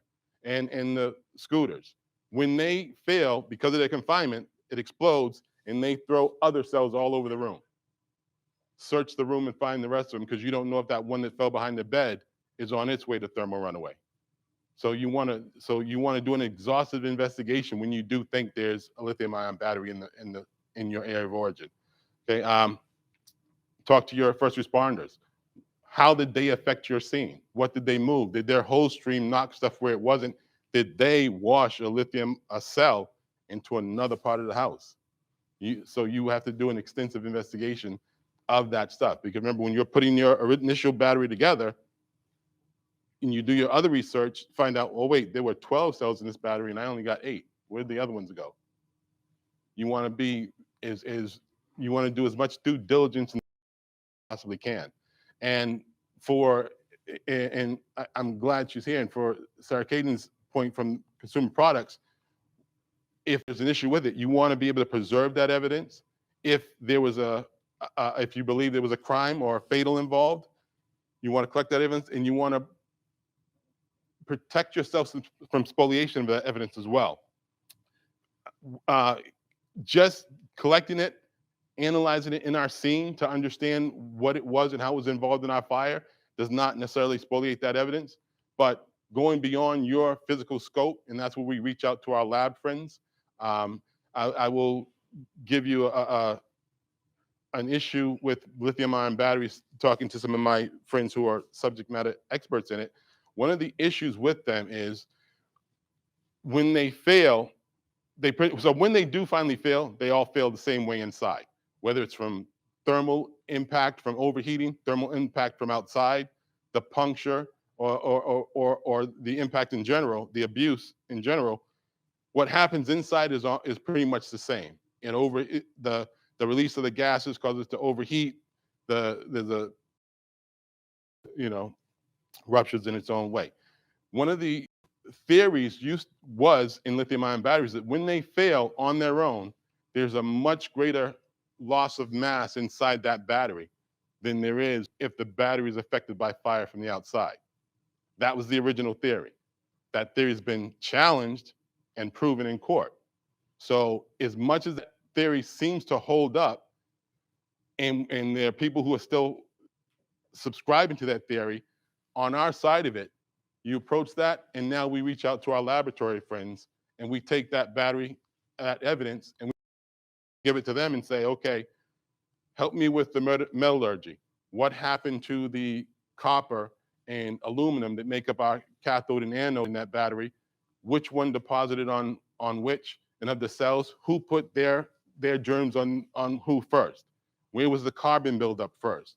What does the outside of our casing look like? Was it heat damaged from the outside, or was it intact and that carbon that built up came from inside the battery and wrapped around it? So it's going to become a much more exhaustive process for us in investigation. And remember, and that's just that one thing in that room that we're trying to figure out. But if there's a phone in there, there's an e-bike in the room, there's a battery pack charger in the room, we have to do that to each one of those things. And then if you have a regular, if that room goes into flashover and we have damage to all those things, the remote on your TV, we have to sit there and take this process for everything in that room. People have their laptop on the desk, their phones on the nightstand, their chargers on the bed. There's a third-party charger now for Echo Dot speakers. Has three cells in it. I've had one of those explode. She threw it on the bed on her foam topper, threw her clothes, raced off to work, and it blew underneath the mattress. Nice big divot in her foam topper. But where'd we find the battery? Up against the wall, and one of the cells was on the other side of the room. So you want to do your due diligence and find that stuff. And as an investigator, for us, when we're doing this, we have to know our enemy. And we want to know about what a lithium-ion battery is, what it does, how it works to the best of our ability. We're not trying to be experts on it, but we need to understand them.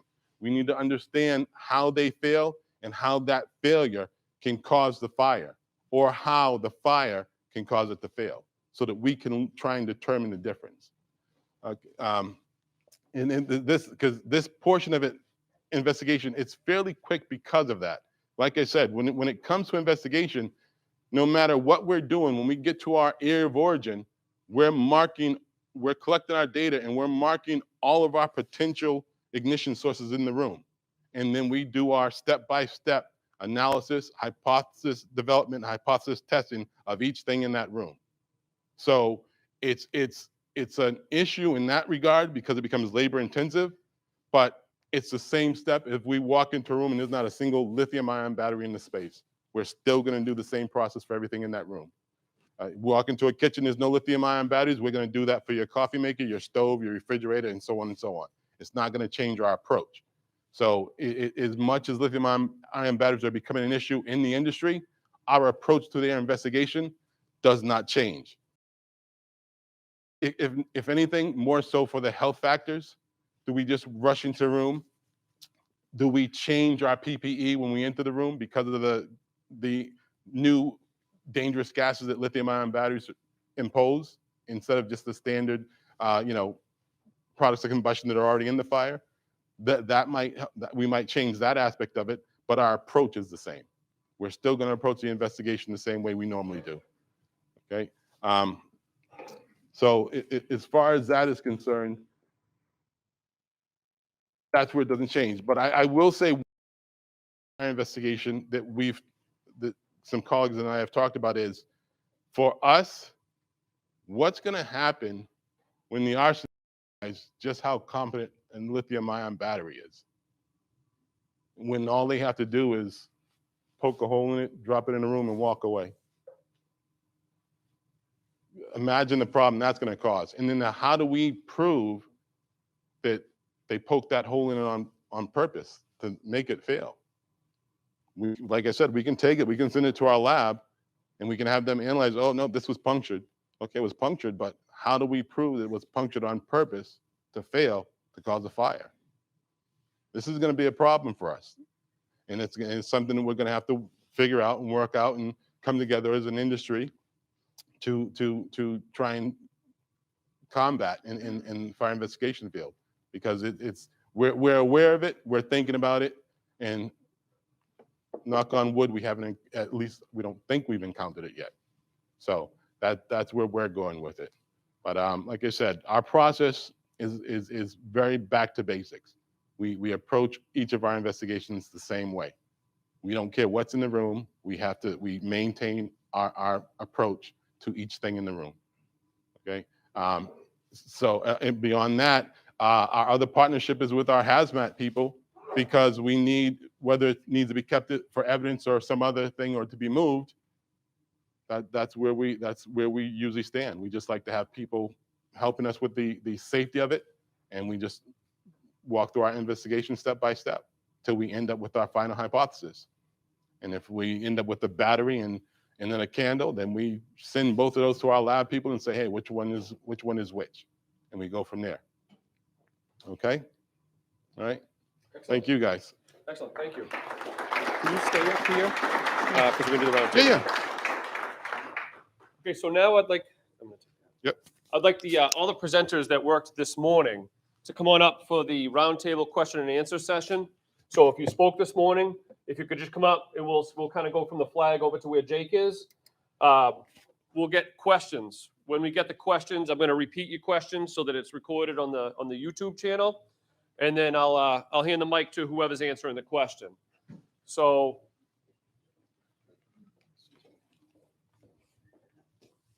Does anybody have any questions from the presenters this morning? None for me. Chris, you're going to have lots of questions. Any questions? Yes. My question would be for Kathy Kiley, DEP. We have two reservoirs in town. One's Cambridge's and one's ours in Lincoln. And much like the Norwell fire, if there was a EV fire, what would do more damage to the environment? 20,000 gallons of water going into the water, or 45 minutes to an hour of fire going up, like smoke going up in the air. You know what I mean? Like I've heard of a tactic of letting power fires burn up. Like, is that? That's an interesting question, and I don't know the answer to that. But what I can do is, because it's something that I think what I will do is I'll ask our drinking water program and say to them, would you be more concerned about that, where you might have 20,000 gallons, 50,000 gallons of water going that has potential, that has some metals in it, essentially dissolved, going into that drinking water, or to find out what their preference would be, so that I don't want to give you the wrong answer. But I will, I'm going to write that down, and I'll make sure that that's something that I get back. Is there a way to provide feedback? We have everybody's emails. Oh, okay, great. So if you could do that, that would be helpful. Thanks. Question? Yes, sir. The chain of custody for the devices to get into consumer products. What's the best steps to follow, and when is it acceptable to send it to you, and would we be involved in that at a local level? Okay, the question is the chain of custody to the Consumer Protection Agency. We do have a receipt of sample that we can give to you guys, so that way you have something in writing showing that that was transferred to the federal agency. If the consumer is reluctant to hand it over to us or to you due to the value, we are authorized to reimburse them the full value that they paid for the product, so that they're more reluctant to give it to us rather than turning it over to the manufacturer for a full refund. So that way they feel like they're making a difference. They're fully getting reimbursed for the value, but also that we're going to investigate it and try to protect consumers moving forward. But again, for departments, we do have a formal document, a receipt of sample for your records when we were signing over. Does that answer your question? Follow-up. Is there anything in place right now for product testing before these products are put out for consumption? Are they UL tested? Are they factory FM tested? Or are they just somebody makes one and puts it out there and there's no standard? Okay, so the question just was, is there any kind of testing or standard prior testing of the product prior to it being released? There are, like I said, we regulate 18,000 products, and there are standards that these manufacturers are required to meet. Of course, there's more than 18,000 products out in the market, but so they are required to meet our standards. When products are being imported, we do have those investigators at the port verifying that they have all the required documents showing that these products were tested at the manufacturer's facility. And they're also verifying that the products are properly being labeled. Of course, it would take a ridiculous amount of manpower to review every item individually that's being imported. So some do slip by, or some manufacturer in the United States that, slip by our standards. In that case, that's when we go after the manufacturer after we have something that, isn't meeting our standards, and to remind them of the standards, stop sales, recalls. And if it's a product that we don't regulate, then our engineers and legal team will initiate regulating that product and doing more research on that. Does that answer your question? Okay, great, thanks. Question? Yes. Chris, battery storage facility. So does the permit required? The FPO6 or the special permit? Oh, well. All right, so the question just come up. Thank you for the question. The question just come up about what I had mentioned earlier about what Massachusetts did is we pulled in a permit. So the question is, well, what do we expect to look at? I have that same question. I don't want to crush this here. I'm hoping now as we go forward, we can try to figure out what the correct content should be into it, and then see if it's a special form that should be done or how that should play out. But as traditional permits go, it is name, address, what they're doing. You're going to want to know certain things.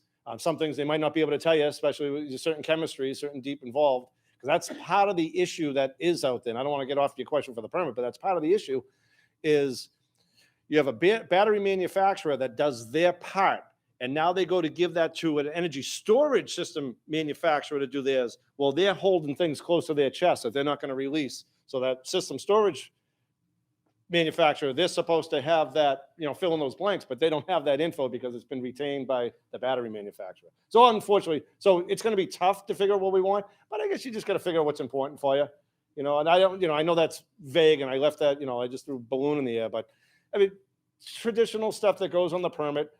We in Cambridge, we're in an online permitting system. I still haven't developed what our permit's supposed to be. The way it's working though, pretty well though, is they're starting with a building permit. So it goes through the building permit, and then now we're getting queued in to pull in a fire inspector, and we're pulling in a wiring. So try to work it out on that end, but I know that was awful, but we're working our way there. And maybe, the takeaway is, and now that we have Director Ingram in the room, is we'll work on seeing what the Massachusetts guidance should be for the permit for energy storage moving forward. Thank you. Yes, sir. Another question for Chris. How are you working with your special services to bridge that gap? Because the IBC hasn't come up to the level that the fire has as far as the specification on energy storage systems within the home. Whoa. So the question was, what was the question? The question was how we working with the Inspectional Services Department to bridge the gap between what the ICC, they don't have in front of them. They don't have a problem, so they Right. can enforce it, but we have it on our end. So they have the building permit, we're trying to enforce our side. Right. So again, good working relationships with your building department. We're fortunate again. We've turned the page where, we've come together a lot better. And again, through that online permitting portal system, letting them know it starts with a building permit, but anything that gets triggered, if they're checking a box for including batteries, then it's going to go, into other workflow patterns. So that's how we have it working for us. But that's probably your best one. Have that dialogue. You got to educate. We're in the education business. You know, that's what fire prevention really is. It's educating people. And if you can educate them through the process, let them know, hey, we need to be on board with this. Massachusetts made it very clear. It's a fire problem. That's why it's fire code dominant. That's why we own it in our chapter 52. We need to be looped in, and vice versa. We'll handshake, you know, when we see it coming our way, we'll bring you in. And then when you see it, let us know. Thank you. No more questions. Yes, Travis. So question would be for anybody.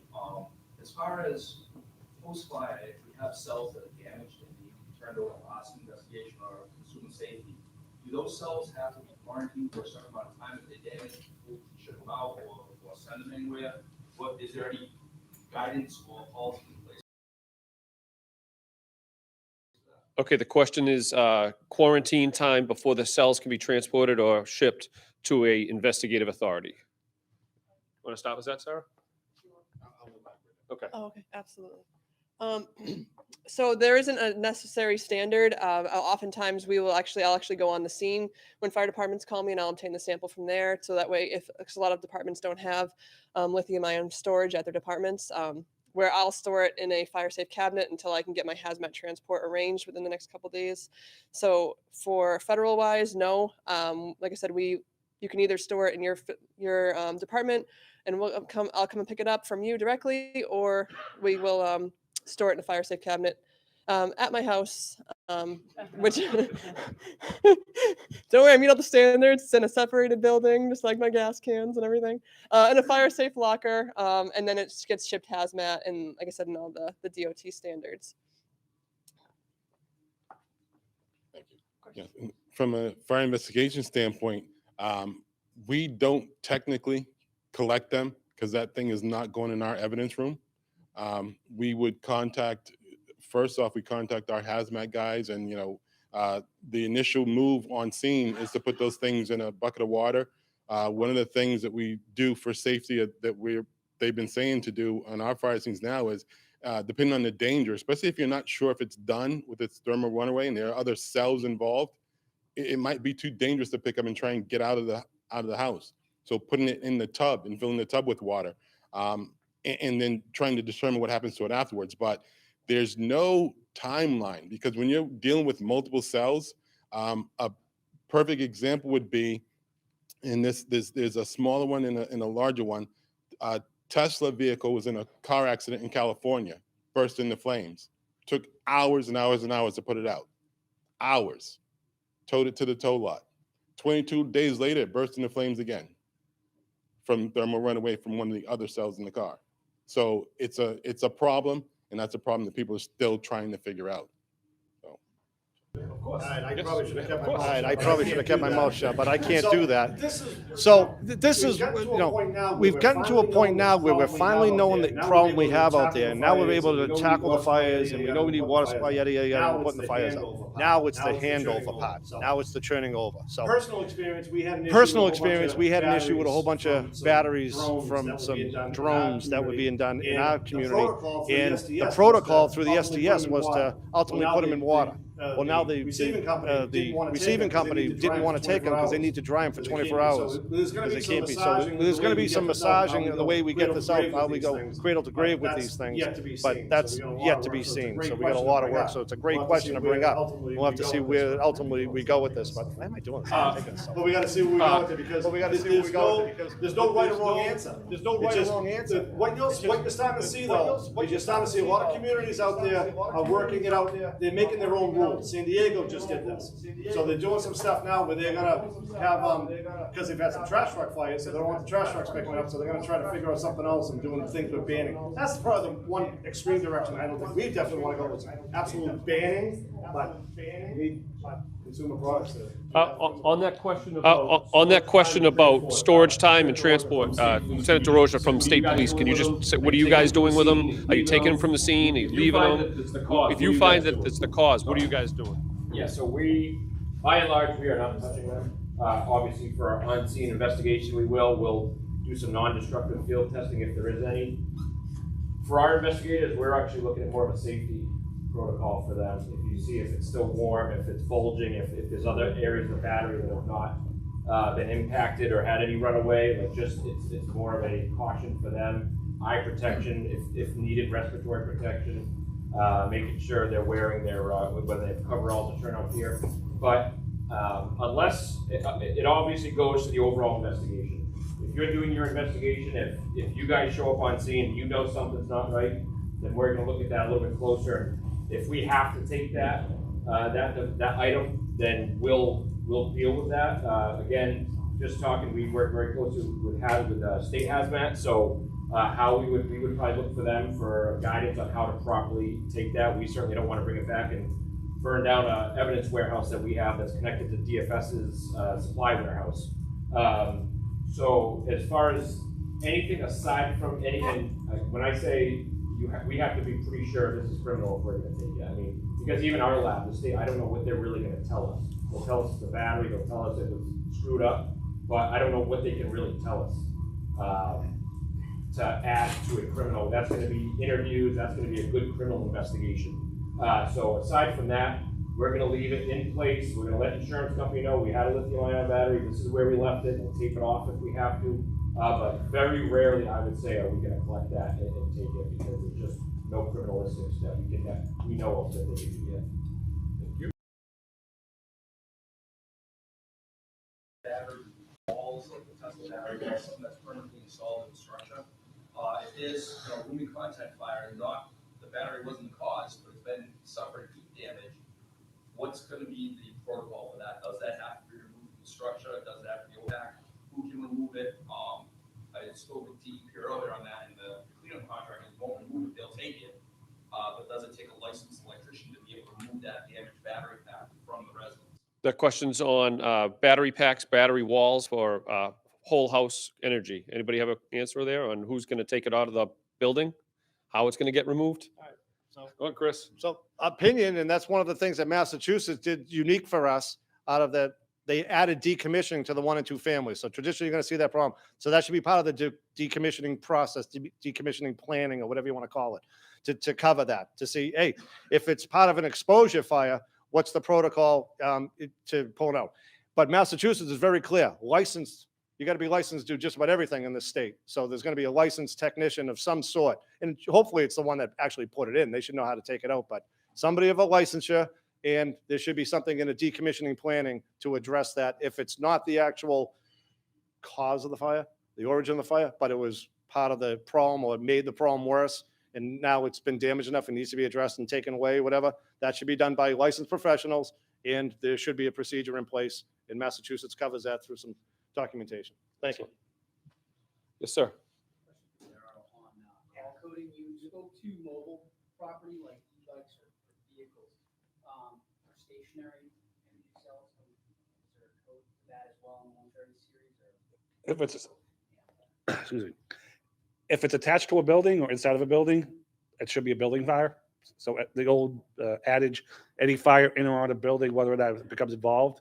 Now, if it's standalone, if it's outside, it'd probably be either a special outside equipment fire, 162, or a structure fire that's not a building. So if they have it enclosed in like a shed or a standalone structure. So go with, and anytime, like once again, anytime you have any questions and you don't know the answer or you think you don't know the answer, just give me a call or an email. To follow up on that question, are you going to be issuing a memo regarding the stuff that we've talked about today? Yes, we'll put everything that we in my presentation. And also, I forgot to mention, I'm working with the deputy on hazmat, the hazmat module to track the hazmat portion of this. But we're working with the USFA for consensus on how they want it coded. We just have to provide them with actual, we're way ahead of everybody else in the nation. We have to provide them with examples, and then they'll give us all that we put on the website. If not, the DFS homepage, the fire data part of it. So a memo will be coming out, but what Daryl was just speaking about is we were experimenting with the hazmat tab, the hazmat portion of the NFRS report. If you go into there, lithium-ion battery is the UN code. You can go to the UN code for lithium-ion battery. So now we actually get real data in the report that isolates lithium-ion batteries. So it's not in the narrative, it's not in some other +1 code. And then down the bottom of the form, it does portable and mobile property. And you can actually put the manufacturer in, you can put the model number in. So I think if we can figure out the details of this, which we'll get out if we can, we'll actually be able to drill down much deeper into what's actually catching fire. Yes, on the hazmat side. And that could be something that's not the cause of it, but like that's the it's the exposure, like the last question, something that may go off or has been just treated like anything else in a fire that could, a heat source or explosion could have damaged it, made a potential hazmat situation. You can add that also. Yes, sir. We had a fire in February, and they knocked it down. Kept the fire watch there for the remainder of the day. The house, it was a hoarding house. It was a known problem in town. The captain kept going by the house all night long. News was there at 11 o'clock at night. At 4 in the morning, the house was engulfed, fully involved. He said there was a bunch of remote control car batteries in the basement.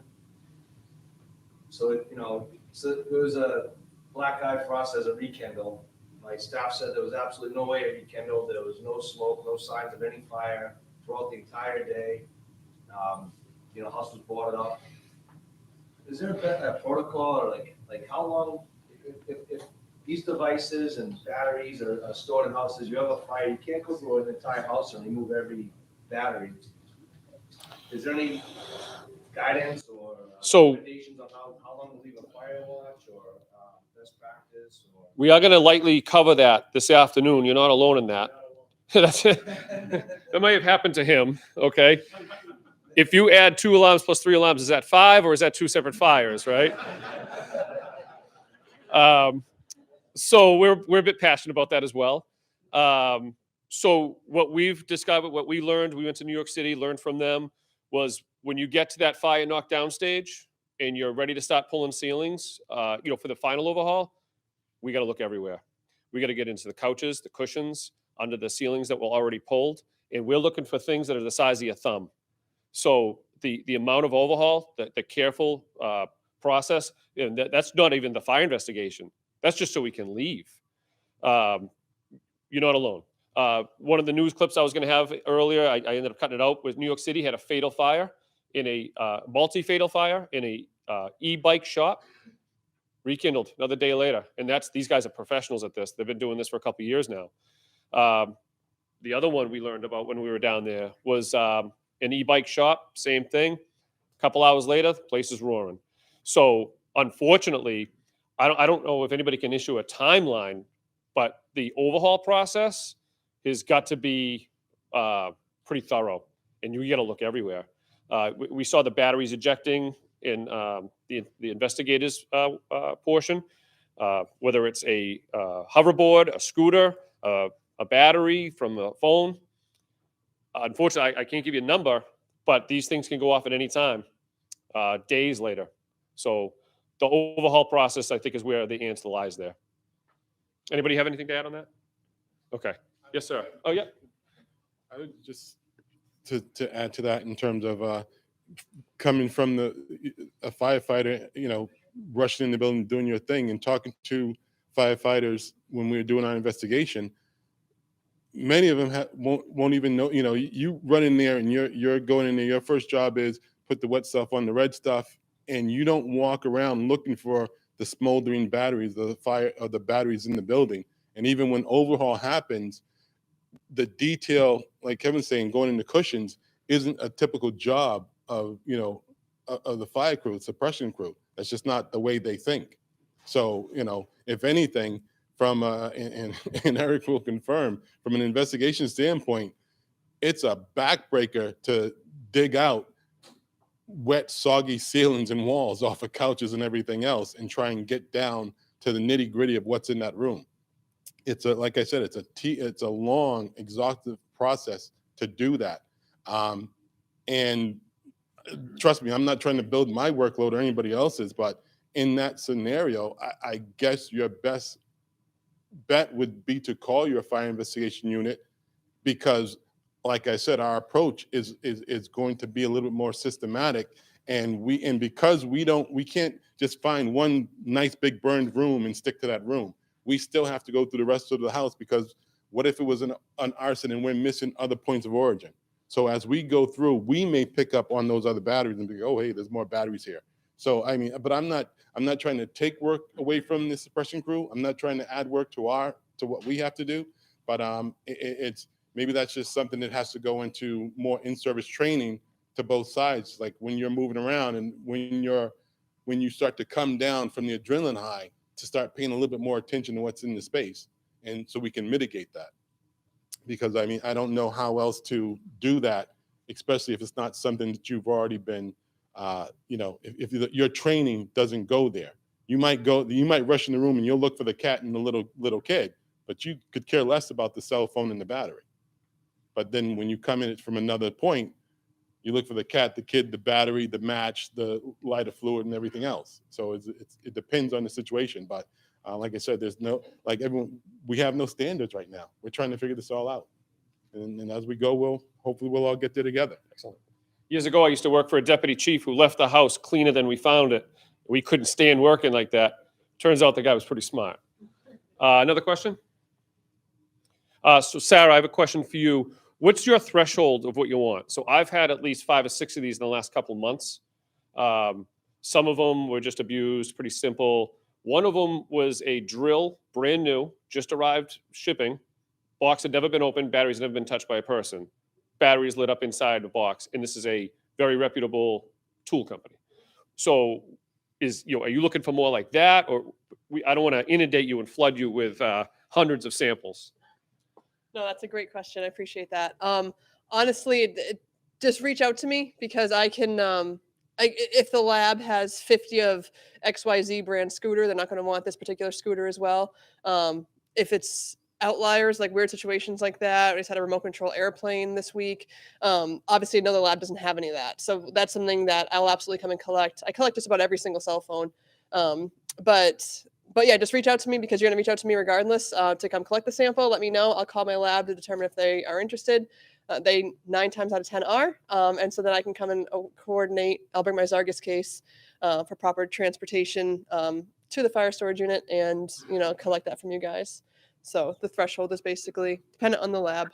Okay. But you'll know right away. I'll have an answer for you right away. Question? Yeah, I see a lot of eyes. My question's Kathy DP. So the advisory indicates that the onus is on the homeowner if possible, which obviously would be tricky. And then if not, call the DP, who will then get a contractor out there. So who is calling the DP? Who's paying for that? If insurance is involved, are they going to cover what if insurance doesn't want to? And what about the times when there is no insurance involved and you have been called out and now private contractor is providing the service? The question's on removal of the property and who's going to pay for it if the DEP and a contractor is engaged. Thank you. It's a good question. For clarification, these are situations when the device owner is willing or unable to do it for whatever reason. Then DEP, first of all, we don't, we wouldn't even be contacted unless the fire department or the incident commander from a from a tier hazmat situation were to contact us and call for us. So we would be, if we're, so that's how we would normally deploy anyway, or be involved with the situation. If they're not able to do it, we have contractors that are under contract directly to us. So we would call one of our contractors if they're unable or unwilling to hire a contractor, and we would then be able to use our contractor to do it. Now, as you guys know, you're with the state. State doesn't do anything for free if they can help it. And so we also have the ability to try to cost recover from the owner of the owner as well. So that's always a possibility as well. So I guess more directly just to follow up. If the fire department calls, are they on the hook for the bill at some point? The fire department is not on the hook from the bill. If you're calling us, for example, if the fire department calls us and say, hey, we have this device, it's abandoned building, but yet there were these, people were using it for tenancy, and there's a fire there, and there's no owner, there's nobody here. can you help us? We're going to call our contractor to come out and take care of the disposal. And that's not on you. And then we would be looking for the owner of the property, because the owner of the property essentially would be the responsible party or potentially responsible party. I hope that answers your question. Okay. But we do always prefer first that the owner of the device take care of it, if that's possible. Any further questions? Yes, sir. Question for in regards to the grant and the medium category for lithium-ion blankets, suppression, whichever. How do we get that upgraded to high? Obviously, I think everyone in this room's in the same boat. I paid $3,500 for a blanket to put over a car fire because that's the going trend, right? So you got this $3,500 blanket. It seems to be pretty important. This should be a high priority. So The question is on DFS grants and the priority of lithium-ion response. So we consider feedback like that every year when we review the equipment list and we make updates. So this year we added those items to the list. I think there was one broad category for some lithium-ion equipment in the past, which frankly there was not a lot of requests for that last year. I think because this is a growing issue, we are trying to keep up with it. So I would say continue to provide that feedback to us, and everybody who sees that need and agrees with it, send us that feedback. And then next year when we're at the same point in the process, and we're updating the list and getting it ready for fiscal year 2025, that's something we'd collectively look at and make a decision on. Would you say the state fire marshal who's in the back of the room has the final say on what's important? He might have some impact on that. 2 people over.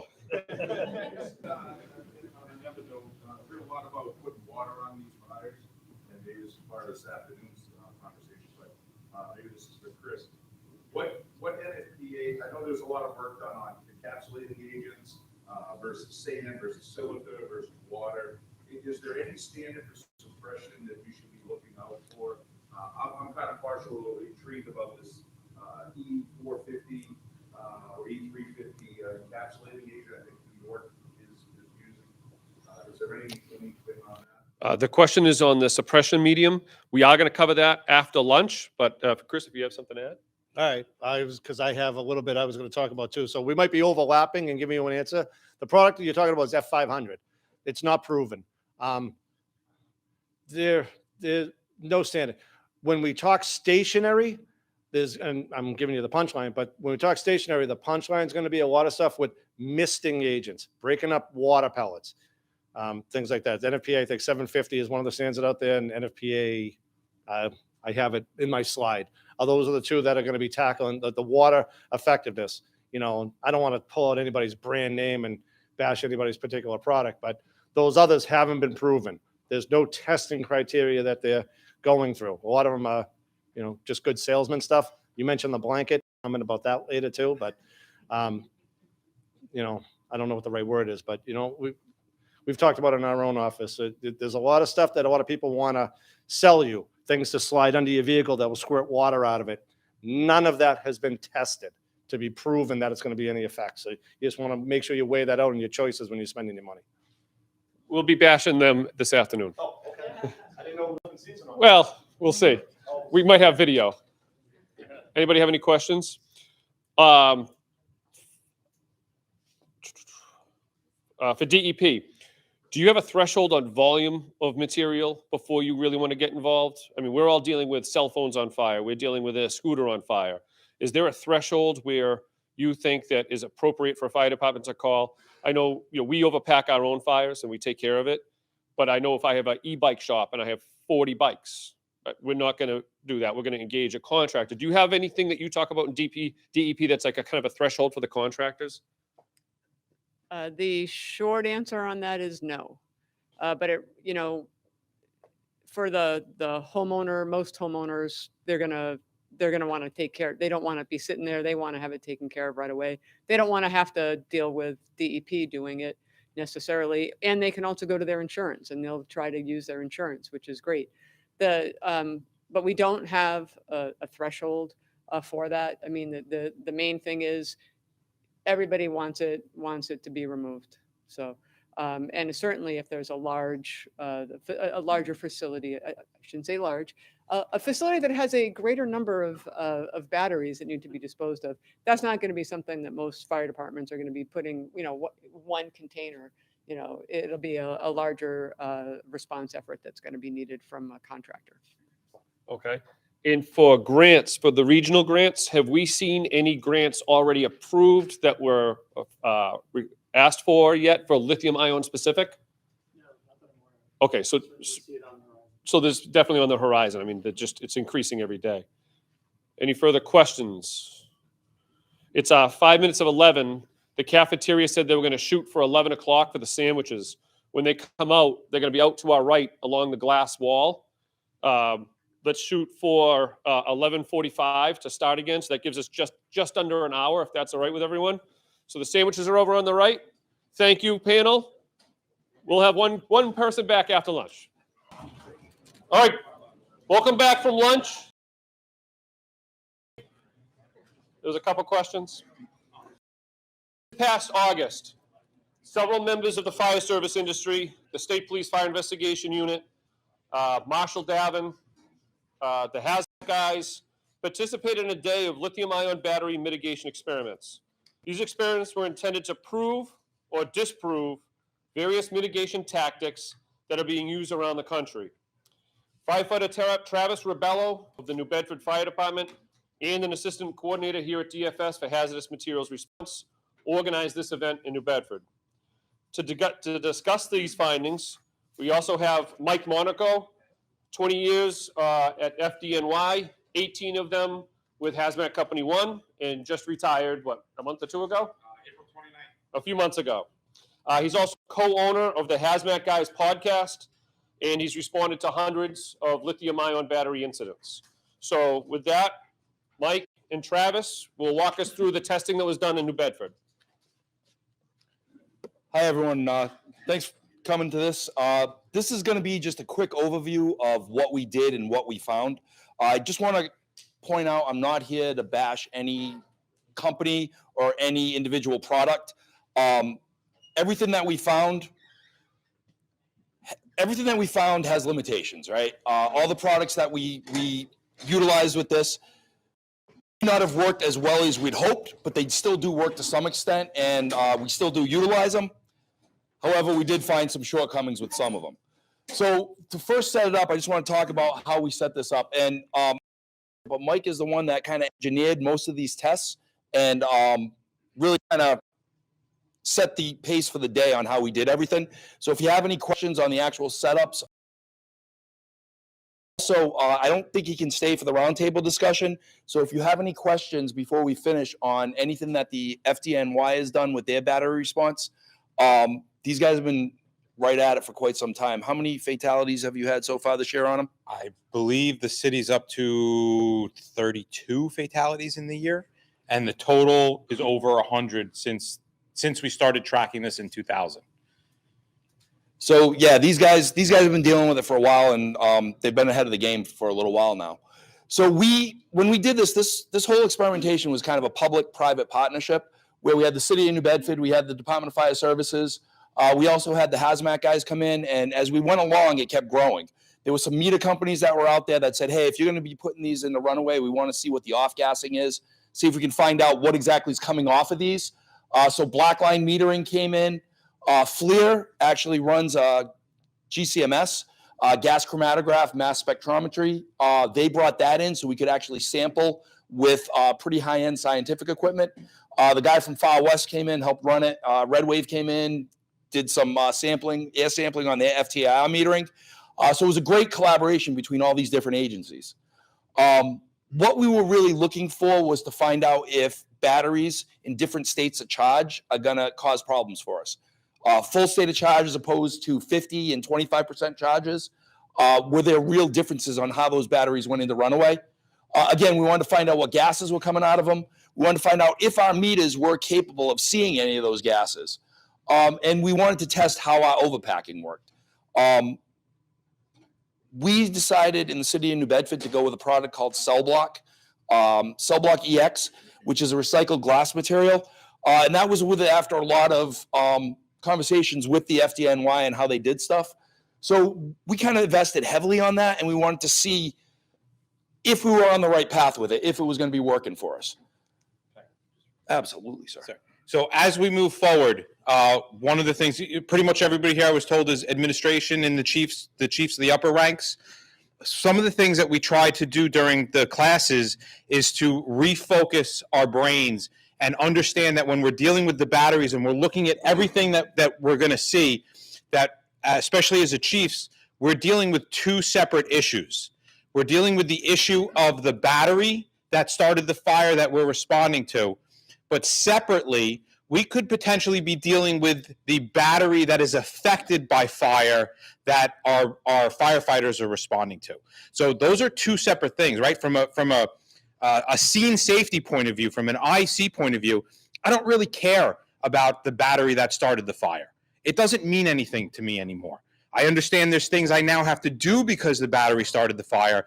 What concerns me and what kind of keeps me awake at night sometimes is the understanding that if the battery goes into thermal runaway while our firefighters are doing their search, while they're in there performing their duties, get cut off, the line gets broken because of a thermal battery runaway, that's the issue that really we should be thinking about as we're moving forward. It's a two-pronged issue that every single slide and every single video that you see, you need to attribute on both fronts, firefighter safety as well as public response.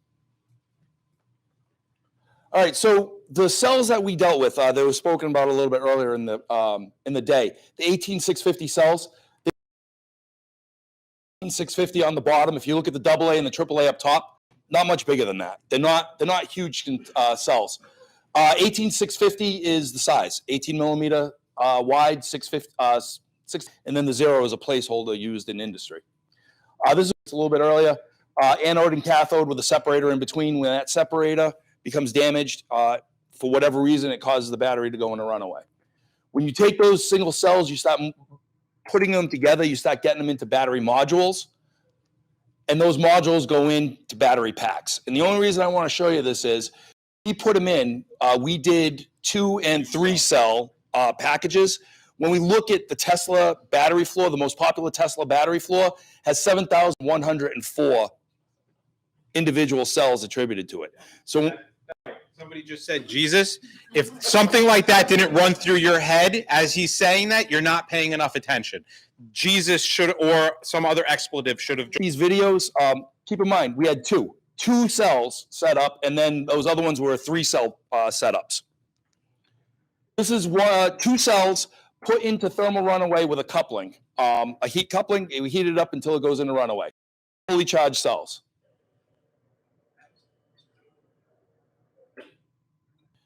So you just see the tremendous release of energy on it.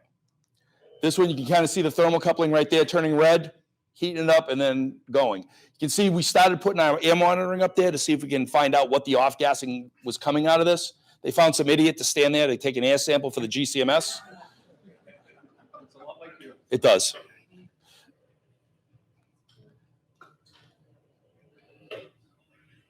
But if you watch the metering up top, you see 2 of the separate meters start going to alarm off of this.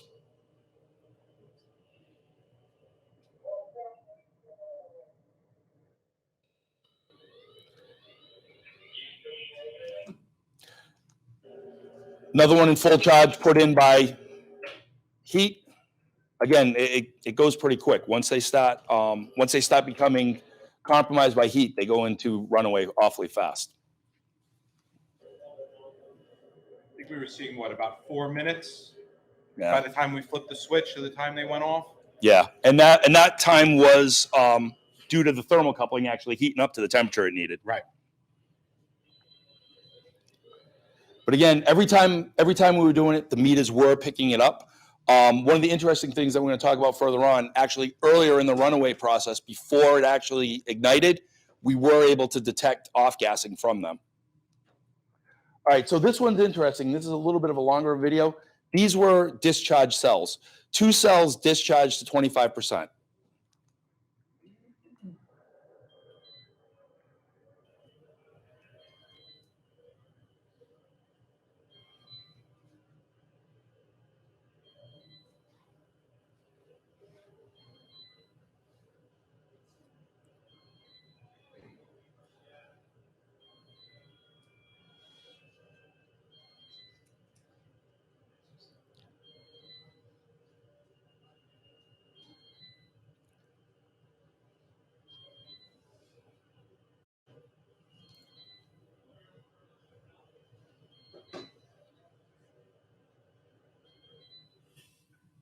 And you can see that small spark that was there. That wasn't enough to cause ignition of all the gases that were coming out of there, but those gases still measured to be flammable and toxic. And that was from a discharge cell. All right, so this was a thermal of a cell that was put in a runaway with a 50% charge rate. And you can see it kind of goes really fast. These are not the thermal images, by the way, that you're going to be able to see on a fire camera. Just in case anybody's going to take that and be like, oh, our thermal imaging camera is going to be able to pick stuff like this up. These are very, very high-end, high-speed thermal imaging cameras. Our fire camera is going to work off of kind of a different principle. So we want to make sure not to take this idea of, oh, I just saw this on a thermal imaging camera. I can take that and use it operationally. This thermal image started about $500,000. And they loaned us 2 of them to burn. So I don't know what the hell they were thinking. Yeah, we did. So this one was a different method of initiating the runaway. The mad scientist here came up with this air system that launched a dot into a cell and caused that cell to go and run away. And you can see it happened that quick. This is full speed. That dart went in there and the battery instantly went into runaway. At 25% speed, you can kind of see it go and strike. And how fast it went into runaway. And again, that's one cell. That is one cell slightly larger than a AA battery, is storing that much energy and sending out that much energy. Imagine what happens when we get 7,000 of them.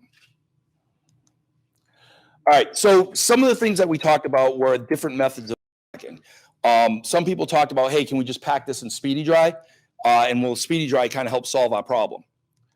So we put a couple of cells in Speedy Dry. And still kind of off gas, still got the flammability. It's better than having the batteries go flying everywhere, but still didn't really suppress anything. No. What the clay will do, remember, all these different options, they are there to try to fit your specific goals and needs. So as a chief of your area or administrator of your area, you really have to ask yourself, what's my goal?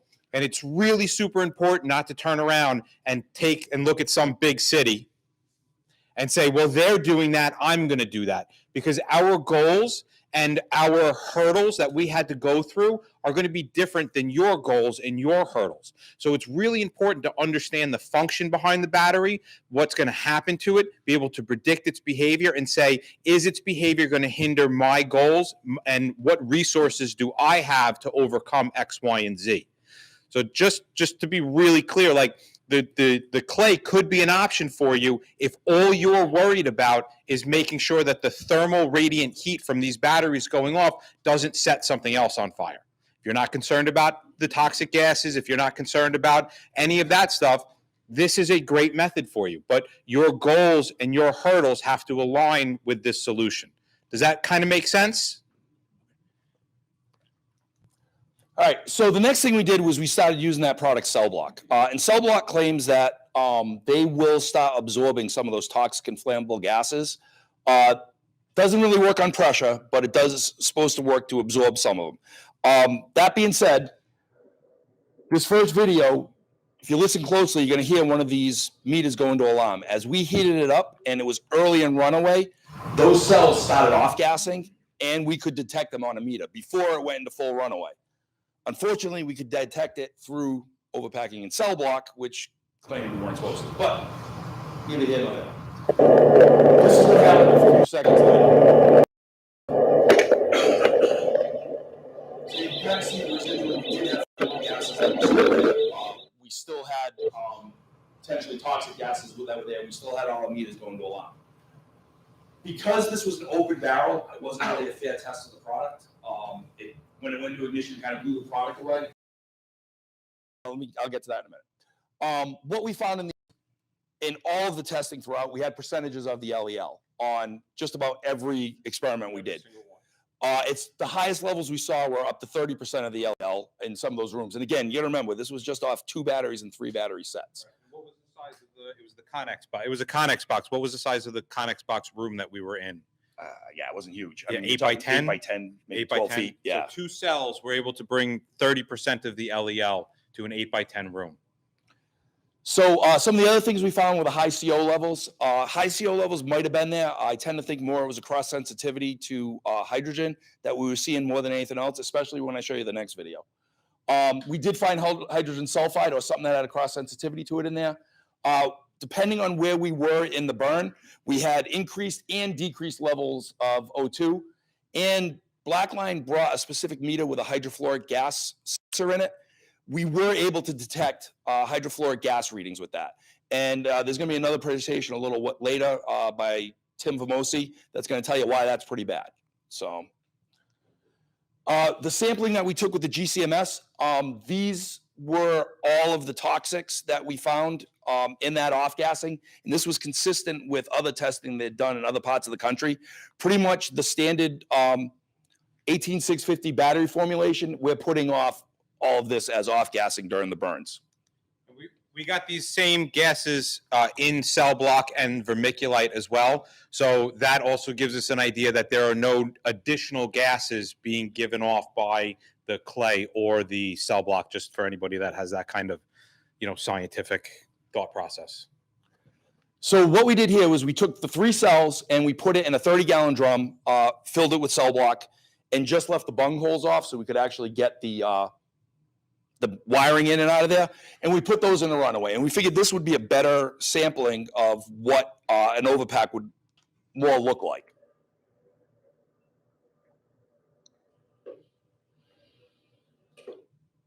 So when we popped it, you still see the pressure. You still see a lot of off-gassing coming out of there. And when we took air samples with the FLIR GCMS out of there, we were still finding all the same gases in that headspace.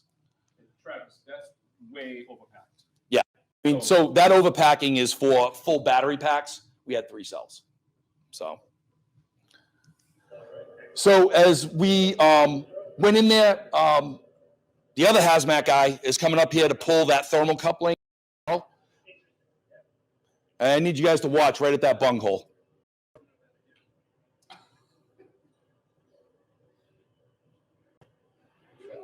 He jumped like a little girl. You see him? That headspace was flammable. He pulled it out. We still had off gas. I don't think it contained everything that we were hoping it would contain. I did it in slow-mo so you can really watch him jump back. He's going to kill me when he sees this. He is. Yeah, that's going to be awesome. So, and you still saw the pressure, right? I mean, that is still a very, very flammable headspace. So that's why I'm guessing more than CO. I think there was a lot of hydrogen that was off-gassing from these batteries due to that kind of flammability we're seeing. So with only 3, I think it's going to stay in the container, right? Because the pressure is not quite as high as it would have been if it was a full battery pack. If it's I have real concerns sealing up a container like that. So much so that after this, our new policy in the New Bedford Fire Department is 5-gallon, 35-gallon. We tuck the top on. We're not clamping it down anymore. Yeah, we haven't sealed the drums in about 3 years in the city. We have pretty much left them open. We ran some tests early on, and we were able to blow the top off of one 16-gallon drum with one of the 1865 zeros at full charge. So it's really important to remember that because this technology is so unstable, it's also extremely unpredictable. We can run the same test over and over and over again, and 90% of the time we'll get one outcome, and then 10% of the time the whole drum can blow apart. So as we move forward, this is so new to us in the fire service. It's really important to always keep that hypervigilance as to what the potential could be, even though we may never see it fail to that degree. Every single battery has the potential to do that. So one of the things that we were concerned about in New Bedford, we have a lot of high-rises, elderly high-rises. They use a lot of mobility devices. A lot of those devices use lithium-ion batteries. What if we had batteries damaged in elevators? How do we bring them down? Damage on upper floors, how do we bring them down? Do we use elevators? Do we use the stairs? How do we get these damaged batteries out of the building? So one of the thoughts was these bags. These bags were made by Cell Block for the airline industry. You get a damaged battery, stick it in there. It's supposed to contain the runaway. They actually gave us this one to try. Yeah. Full authorization. They gave Literally us from them, they helped us. 100%. Pack it. Yep. They were 100% on board with this.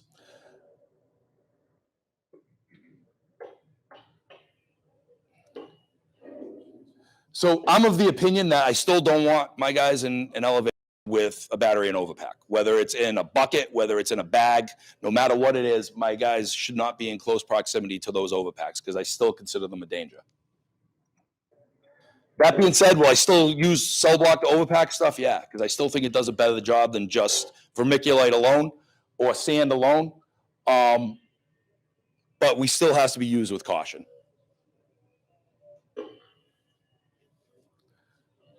We're allowing these in the airport. Yeah. Yeah. Again, unfortunately, it's better than the alternative of nothing. We still say there are no answers, right? None of us have really a clue what's going on. Honest to God, I still don't have a clue what's going on. We're just figuring this out bit by bit, building that plane as we fly it, as Bobby likes to say.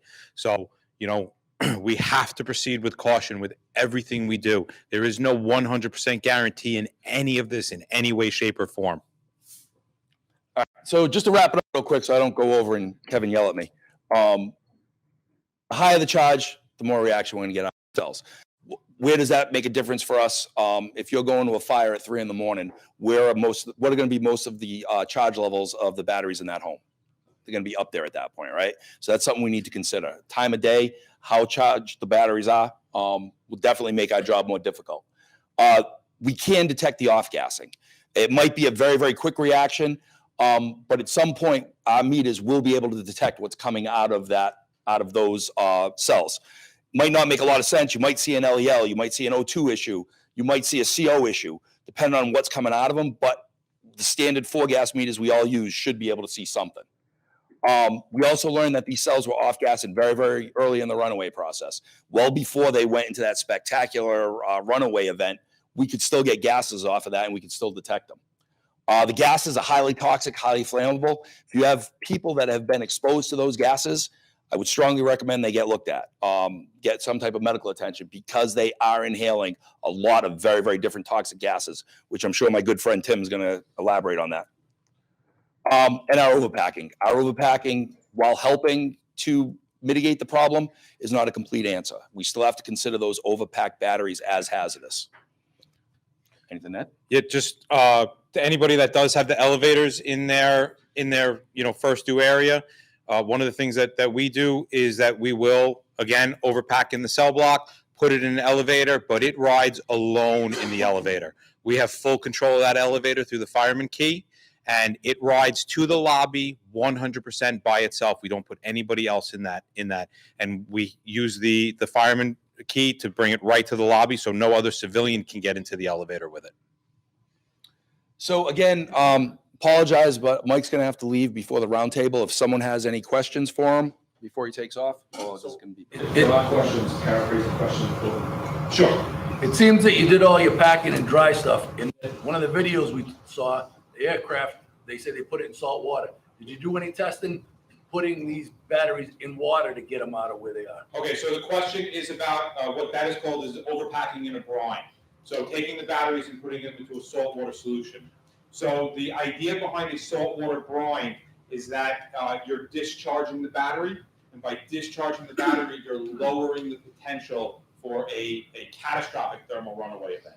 It takes time, and before, I can't remember the name of the hurricane that hit Florida last year, but before Florida got hit by the hurricane, that was a prevailing thought that maybe we can do this way. And it is a possibility. I can get into it really quick as to why it is or not. But after Florida flooded, after the waters receded, a lot of cars went into thermal runaway. There were battery fires left and right because we understand that putting them in a brine is an uncontrollable discharge. All these batteries need to be charged and discharged through a computer, through a microchip, has to be electrically processed, has to be the perfect amount of voltage going in and out, or it will go into thermal runaway. With that said, if we can find a brine solution that is perfect for the amount of discharge that the battery requires, then we might be good to go. It doesn't eliminate the hazard. It takes a very long time. There are departments out there that are doing it. I don't necessarily agree with putting it in a brine and then telling the homeowner or the responsible party, okay, it's yours from this point. That's a whole different conversation, but it is something that is being explored and is being explored heavily right now by the Navy, but no white papers have come out yet on how to do it, what the brine solution needs to be to keep that balance. No, in fact, I don't think we have a video. I have a video during the class that I show of batteries going into thermal runaway in a pop-up pool of a couple 100 gallons of water. So you can see them blowing underwater. You see the flashes underwater. You see the gases bubbling through the water through the pool. So if fully submerging the battery underwater isn't good enough to keep it cool after it's been injured and go into thermal runaway, no amount of water you put on is going to do that. What that will do is prevent propagation. So the damaged batteries, as they go into thermal runaway, it'll prevent the heat from transferring to the next cell. But the caveat to that is you have to have the water around the actual cell itself. Otherwise, it's totally useless. So there's an interesting video that Baltimore Inner Harbor. Did you see the one of the scooter? There was one of the rental electric scooters went in a runaway. Person panicked, threw it in the harbor, and there's a video of it bubbling and reacting 20 feet deep in the harbor.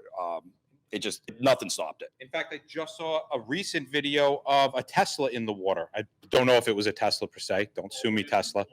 In Florida, right? And it is going into thermal runaway in the water.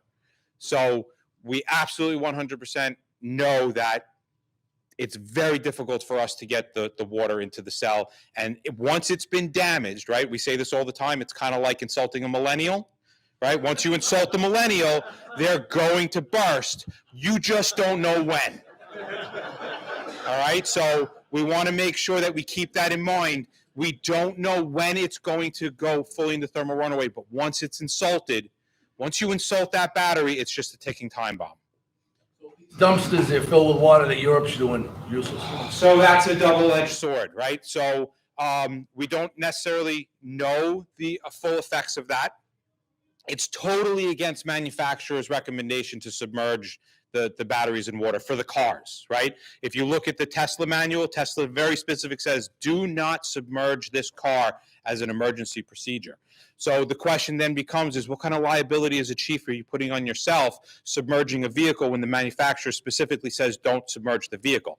All well and good when nobody gets hurt, but what happens if somebody gets hurt? What happens if something happens? What happens if they're pulling the car out of the water later and it goes into thermal runaway and somebody gets hurt? What kind of liability is landing on your shoulders for going against manufacturers' recommendations? That could change next year. NFPA could come out and be like, no, this is a viable solution. And then great, we have a consensus that we can work off of. But right now we're going totally blind. New Bedford's taping the overpacked drums closed. New York doing the same thing, or you not coming? So what we have, so the question is Bedford's taping the drums? What was New York City doing with their drums? We were putting the lids on and opening up both bung holes.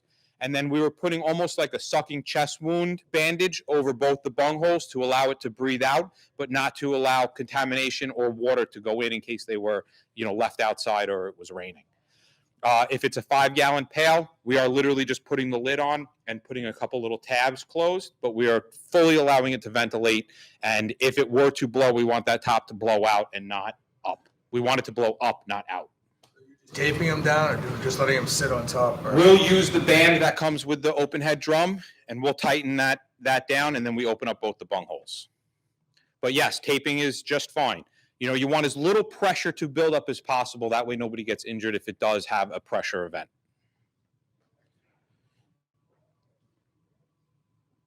All right. That's it? All right. Thank you for your time, everyone. Thank you, Mike.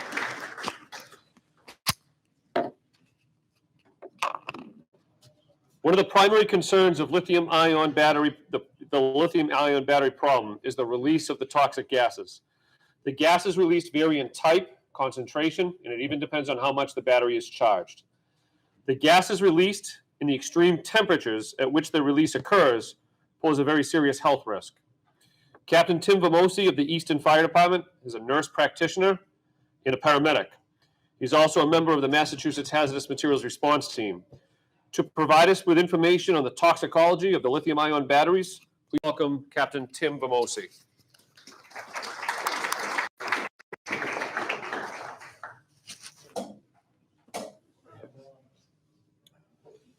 Right click.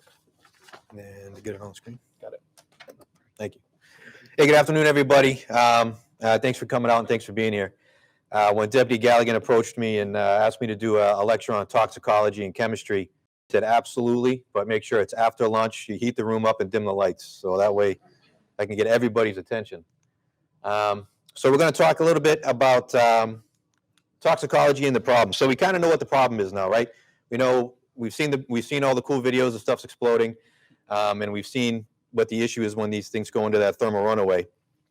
What I want you to take out of that is that there's two issues there, right? There's a toxic gas that's coming out, and then there's a flammable hazard that's occurring, and that heat and energy that comes off that can cause damage as well.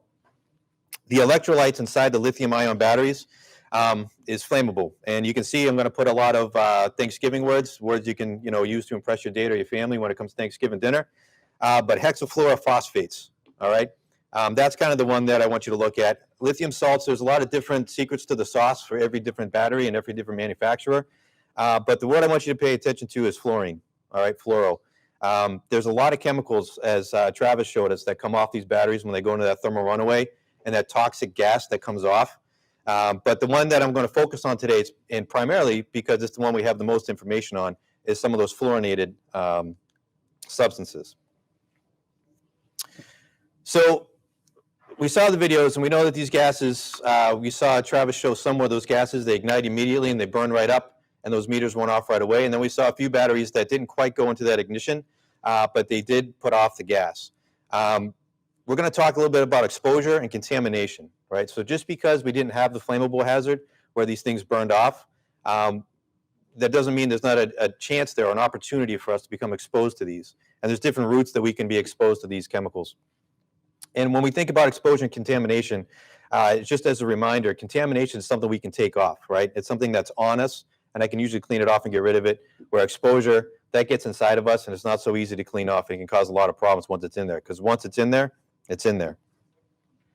And then in the case where we have the thermal runoff occur and the ignition happens, the fire occurs, that's where we get thermal burns, exposure burns. And we'll talk a bit about that as we get further on. But I'm not really going to spend a lot of time on that because we spent a lot of time in the fire service training on how to treat burns. And there's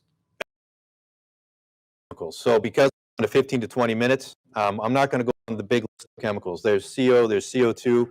We have asphyxiant gases, anoxic gases, irritant gases, stuff that's going to cause harm to our person, the public, and our first responders in many different ways. But keep in mind that there's a lot of different pathways that are going to happen here. So when we talk about the medicine behind this, the toxicology behind the way that these chemicals can affect, one rule serves all. There's just a lot. So we can talk about a CO, which again, we're all pretty well trained in the fire service on CO because it's so common, but it's going to get inside of our body and it's going to mimic something so that our cells can't soak up that oxygen like they normally do as an asphyxiant. Who's going to get rid of that oxygen in the room? So it's not really going to cause a chemical problem in the body too much, but it's going to get rid of the thing that I like the most, which is oxygen. And I don't know about you guys, but America might have a favorite pastime of baseball, but breathing's my favorite pastime. So I'm going to do everything I can to keep it going.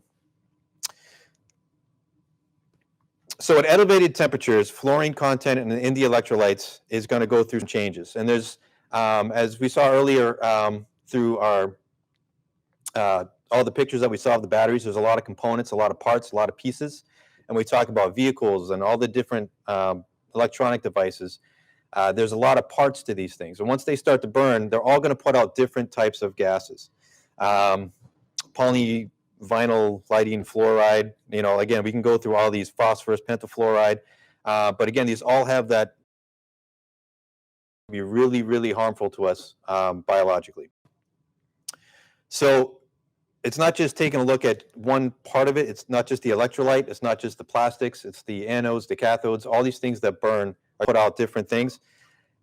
I wish I had a solution for this and one typical answer that I can give you that would cover all of it. But the reality is, as these materials change and grow and as technology continues, gases come out. So keep that in the back of your mind too. The research that I'm presenting but it's the research and the information we have now. but that's going to be changing again and again and again. But the one thing that we're seeing right now across the board in these commercial batteries is this source of fluorine. This is just kind of showing what happens in the presence of water and humidity. And again, if we take a look at the chemical reactions, you really don't have to know what all of to know that it ends up at 2HF, right? Hydrogen fluoride. And once we combine that with water, we get hydrofluoric acid. Phosphorofluoride is another one that we're starting. Not necessarily in all of the commercial batteries, but we're starting to see in some of them. The problem that we have, though, is there's not a lot of industry research done on this particular chemical. So I'd love to give you that shows what all of these things are. Hydrogen fluoride, and it's not necessarily because it's one of the most dangerous ones, but it's just as dangerous as phosphofluoride. We don't have a lot of information on phosphofluoride. So this is one of the issues we're running into when we talk about lithium-ion battery fires, is that some of this stuff just happens for us to present. But hydrogen fluoride, we'd have a lot of stuff on. So part of the problem is, well, what I'm going to show you is just some data to show you that hydrogen fluoride actually is a problem. The presentation by Travis showed that we were getting hydrogen fluoride on some of these sensors. So we started, a lot of places are putting this focus on hydrogen fluoride. And they're starting to also incorporate how we fight fires. So they're adding water to the mix. And I'm going to show you a graph next that says that even though we're trying to control the thermal runaway and the heat and the energy coming off of these batteries with water, it doesn't necessarily have an impact on the chemical aspect of what's happening. So even though we're putting water on these fires, we're putting water mists on them, trying to contain the gases from going places, we can push that gas somewhere, we can cool them down, but it's not going to change the amount of gas that's coming out of these batteries. So that hydrogen fluoride gas, as Deputy Galligan mentioned very briefly, is still going to come out of these batteries. And again, it's not a one-size-fits-all solution here, or a one-size-fits-all production of these gases. Depending on the size of the battery, depending on how many batteries there are, depending on the charge of the battery, the state of charge, the temperature in the room, all of these things are going to change how much gas comes in. So there's no way that I can say, if you have this battery, you're going to get this much hydrogen fluoride gas, and this is how we can protect ourselves. It's going to be different every time. But one of the things that they did see during the testing is when they actually applied water to these batteries, when they were going through their off-gassing stage, that the mist actually increased the amount of hydrogen fluoride being released at that time, right? But it didn't disparage the hydrogen fluoride from being produced at all. The amounts were the same. The amount of hydrogen fluoride coming out was the same, just how fast it was coming out through there. So if we take the data from that really cool chart a second ago, we can see that there's a lot of hydrogen fluoride. The immediately dangerous to life and health level for hydrogen fluoride is measured in 0.025 grams per meter cubed. So that's not a lot, right? So 30 parts per million, we've all kind of familiar with how parts per million work and all this good stuff, so I won't harp on that. But just know that's a very small amount of this stuff can be very hazardous to us. Take that out, we can see that up top they're talking about kilograms of hydrogen fluoride coming off of full car battery setups. So again, if that's not an oh Jesus moment when you see those little batteries go off and put that gas out, we talk about 7,000 of those coming out, it's a really big problem. And that's a lot of gas that can be very dangerous. And those stages could occur in confined spaces, especially for us as first responders. We think about underground parking garages, all these kind of areas where there's large amounts of these batteries being stored, and then we send our guys in to go mitigate that. And now there's an area where this gas is being produced and held in that area, and it's very, very concentrated gas. So that time distance shielding that we talk about in hazmat radiation, because the dosing of how much they're going to receive of that hydrogen fluoride, how much our PPE can withstand, this is all still in the risk. But the risk increases, is what I'm trying to get at there. So hydrogen fluoride's the chemical. We talk about hydrofluoric acid. They're basically the same thing when we talk about them in commercial industry and how we're going to protect ourselves as first responders. It has a strong irritating odor. If you want to go up and sniff it after I told you how dangerous it is, that's on you. But I wouldn't recommend it, but it does have that irritating odor. The reason I put that in there is because if we have a fire going on and the public's coming out saying, hey, this smells really bad, we're starting to get reports that we're getting this weird odor and that kind of thing, strange odors in the building, just be aware that it could be something like this. It is considered a weak acid. Does that mean it's not going to harm you? No, it's just compared to other acids which might cause dermal burns very quickly. This one might not do it as fast. But it has not unique, but a different way of entering the body because of its chemistry. It's readily absorbed into our body. It can kind of wreak havoc once it gets in there. There's three ways it can kind of be absorbed into us systemically, meaning it goes throughout our body. So one way is an ingestion, inhalation, and mucous membranes, skin and eye contact, all right? I'm not going to focus too heavily on ingestion. If you guys are going to fires and you see your firefighters licking the Tesla after it burns, I think that's a whole different lecture we got to get into. But ingestion is probably not going to be the most common that you see out there. There is one way that we'll see common ingestion, which I'll talk about at the end, and that's in our pediatric population. But inhalation is probably the most important because it's the easiest and most readily absorbed into our body. And then those mucous membranes, right? We're spraying water, we're touching things, we're moving stuff. If we get that into our eyes or other soft tissue areas, it's going to be readily absorbed. These are things that we can easily mitigate, though. Respiratory, eye protection. If we have our SCBAs on in place, we're usually doing pretty good. But again, inhalation is extremely important. So the way that hydrogen fluoride works in the body, once it gets in contact with us or it gets inside of us, there's really two primary ways that it's going to cause us damage. All right? And this is kind of the chemistry of how it causes it. Hydrogen ions doing stuff, high concentration acid. Again, I don't know the concentration of hydrogen fluoride when it sprays off of there. It could be very high concentration when it's first off-gassing. It could be high concentration if it's in an enclosed space because there's a lot of gas and then we put water on it. So that concentration is 50%, 40%, 20%. These are things still being studied, so we don't have that. But know that if it's a high concentration in water and you get it on your skin, it's going to be a big problem. Even in low concentrations, though, it can be a problem, which I'll show you next. But when we're talking about high concentration acid burns, that's that gray burn that you get on the skin. Ulcerations, necrosis, that's the black, gross-looking fingers and toes, followed by intense pain. Not intense pain right away, followed by intense pain. Starts to insidiously work through the tissue, that's when it hits and we start to feel it. All right, so the second problem with hydrogen fluoride, the more, in my opinion, the more tragic part of it is it can be a problem in low concentrations. So even if it's a small amount in a low concentration, it can still do a lot of damage. And the reason is these fluoride ions, they're very small and they like to travel through tissue, okay? So once our skin is a great way, and it's a great barrier for us to protect us against everything that's going on in the world. But particular chemicals, hydrogen fluoride, fluorinated ones, they don't have a problem getting through our skin. As a matter of fact, they're readily absorbed through it. They're very small particles, work their way through, and they're attracted to things like fluid, which we're primarily made out of. They also like to be attracted to calcium, which is another big part of our body. They like to join with that calcium and cause us a lot of problems. The other issue is it's lipid bound. So lipid being the fat in our body, it'll actually concentrate itself up. So some of these chemicals, when we get exposed to them, our body will process them right out through our kidneys, livers, and we can excrete them out. These ones like to hang around. They like to get into our fat stores and stay there. But that means the concentration of them can increase exponentially as we're exposed to it for longer periods. So once it gets in there and it starts reacting with cellular calcium and magnesium, it forms these chelates and makes these fancy little things on the bottom. But it provokes local calcium depletion, all right? So that's important to remember. And it inhibits sodium, potassium, ATP, like all these fancy words. But basically what it does, it stops the cell from functioning normally, okay? Because it's trying to find calcium and it's pulling calcium out of the body, which then allows things like potassium to increase in the body.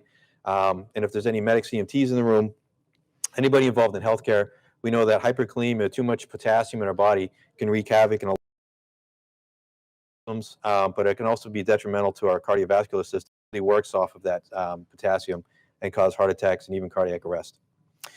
And which is what I was talking about there on our first point. I've already got the lipid affinity, so it's going to hang out in the body. And because of these free ions, they're kind of going all over the place and wreaking havoc, it's going to cause necrosis. Tissues that aren't working correctly, they're going to start to.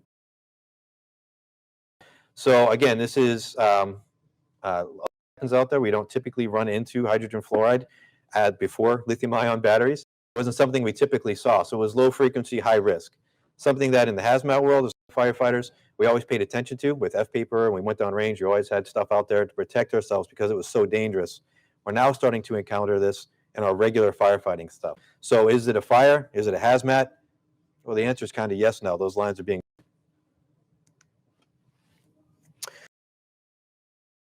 dangerous ones, even in low concentrations, it's going to cause.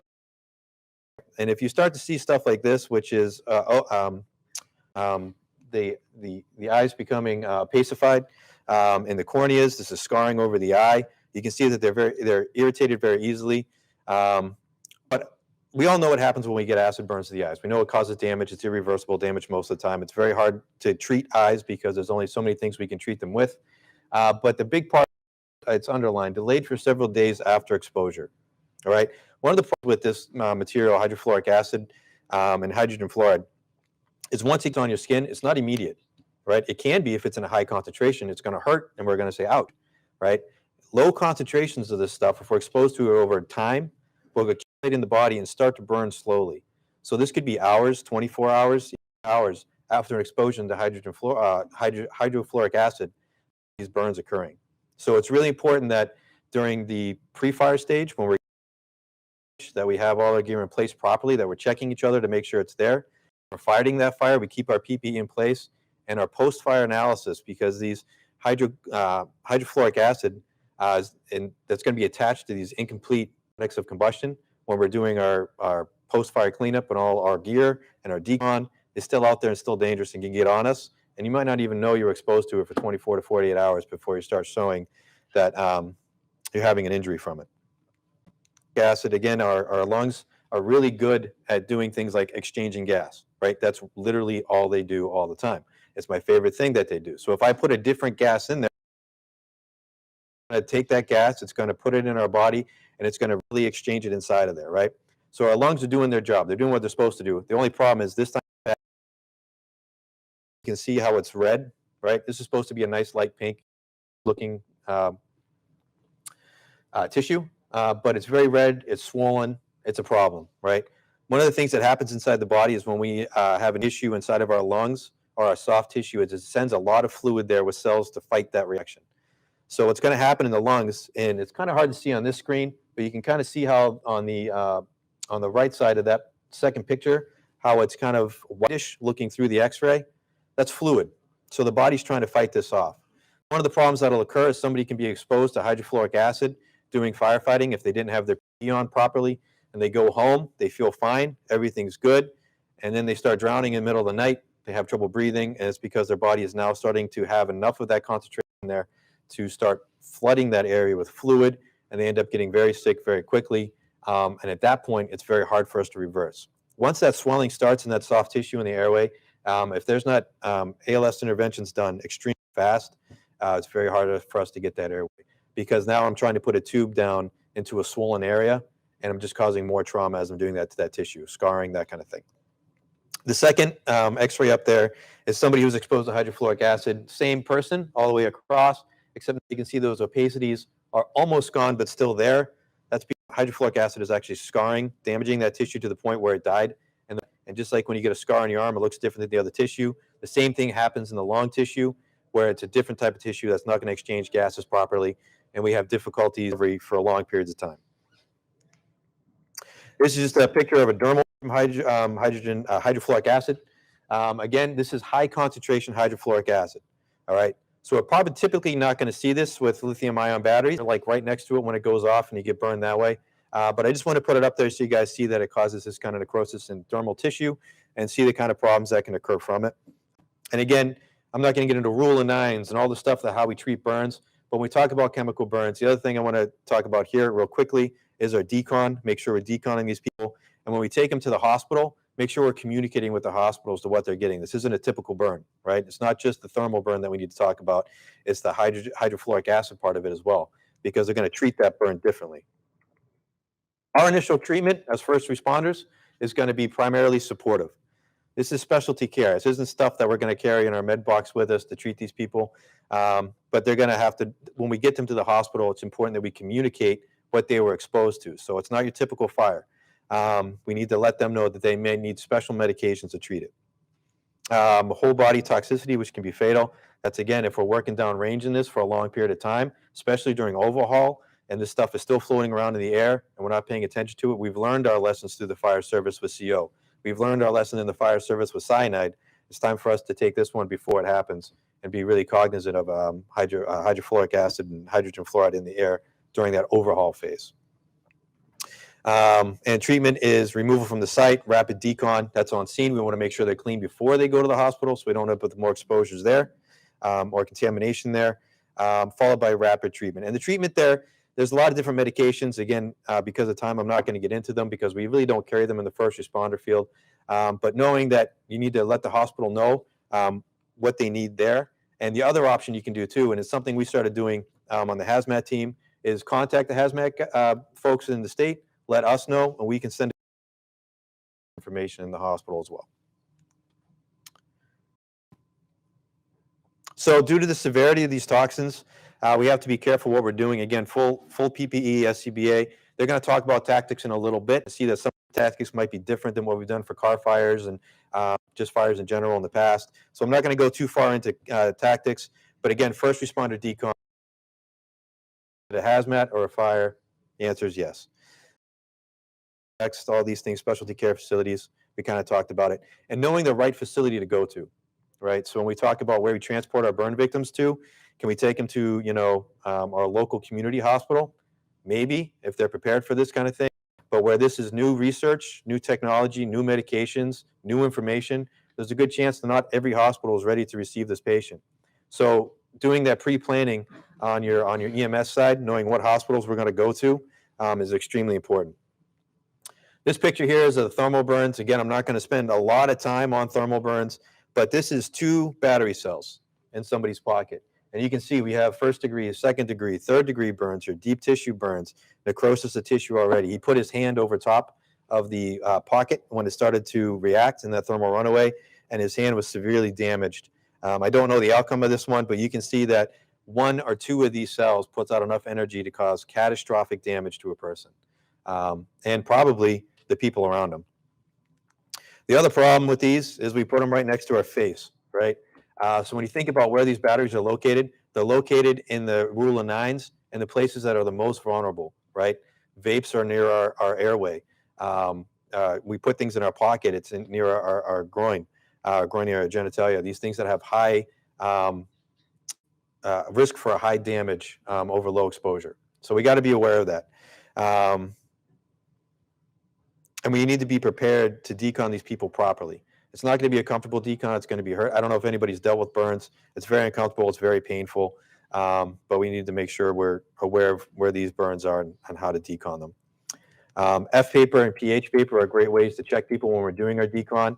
If you don't have F paper, it's very cheap, easy to use. pH paper, again, it's a weak acid, but it's a good way to check our decon method. So when we're deconning these people before you put them in an ambulance, we can use those methods to make sure we're doing it the right way. Again, this is just a thing on burns. Critical burns need to go to level 1 or level 2 trauma center. We're kind of well versed on this stuff, so I'm going to skip through this slide pretty fast. But again, knowing where they need to go, but also adding the caveat of this isn't a typical burn is extremely important. We have to get them to a place that can mitigate them with the proper medications like calcium gluconate and some other stuff that's out there. All right, so when I talked about ingestion, this wasn't, some more. Actually, we're seeing a 66.7% increase in the ingestions of these button batteries. We all have them. We're probably all wearing them right now. So they're around. They're easy to find and easy for kids to get a hold of and stick in their mouth.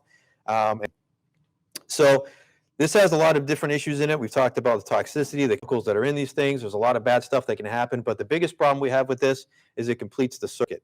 So it's not only just the off-gassing that occurs. It's not also the thermal runaway that occurs. It's completing a circuit inside somebody, and that can cause burns inside. And where is it causing that burn? Well, so this is and in the past, when kids would swallow a penny, you'd say, yep, wait for it to come out and we're good. That's not how this works with a lithium battery. Once that circuit's completed, it starts burning that tissue right away. So you're a really big problem. They need to go to a pediatric hospital that can support endoscopy. So again, doing that pre-planning for all of these situations is a lot, but it's stuff that we have to do. One of the remedies that's out there, and I'll put it out here, again, it's still new research, so I'm putting it out there cautiously. We don't take batteries in kids and test this stuff either, so we have to take it with a grain of salt. But honey is one thing that they're using as a way to mitigate these kinds of injuries. It coats the battery, hopefully stops that circuit from being connected, and reduces the burn potential. So that's one thing to keep in the back of your mind. Again, that's not approved through EMS protocols and that kind of thing. That's a conversation to have when you get in control.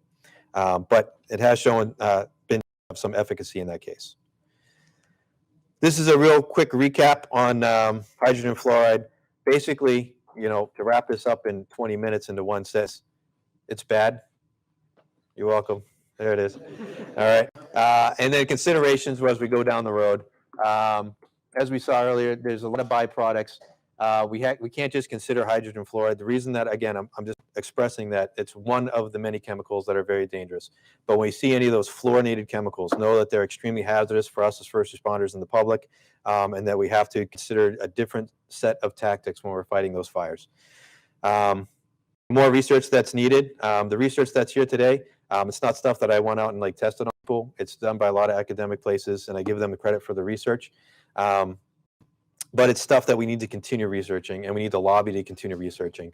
Newburn's doing a great job. Travis is doing a great job. A lot of people are really taking it by the reins, but it's stuff that we all need to be involved in, and it's stuff that we all need to advocate for. So your voices are very important out there when they get into the academic culture, not just on the medical side, but going through these things and talking with our academics, talking with our doctors, talking with our research facilities, and saying we need more of this to protect ourselves. And especially when it comes on the bottom part about PPE, personal decon for us, what is our firefighting gear going to do for us? When we can button that stuff up tight, we know we're protected, we know we can decon ourselves that way, but where's the research to back that up so we can, our guys can have a lot of faith in the decisions we're making for them? And industrial decon's another part of this. Once we wrap that fire up, once we treat those people, how do we know that building's safe again for occupation? So industrial hygienists, a lot of these things that we don't typically put into our regular fires become a part of this type of fire. References are up there, and if anybody has any questions, please feel free to reach out, and thank you very much. Thank you, Tim. Industrial cleanup. I didn't think of that. All right. So let's see. Where are we? We'll bring some energy up here with Chris again. So we're going to discuss, what are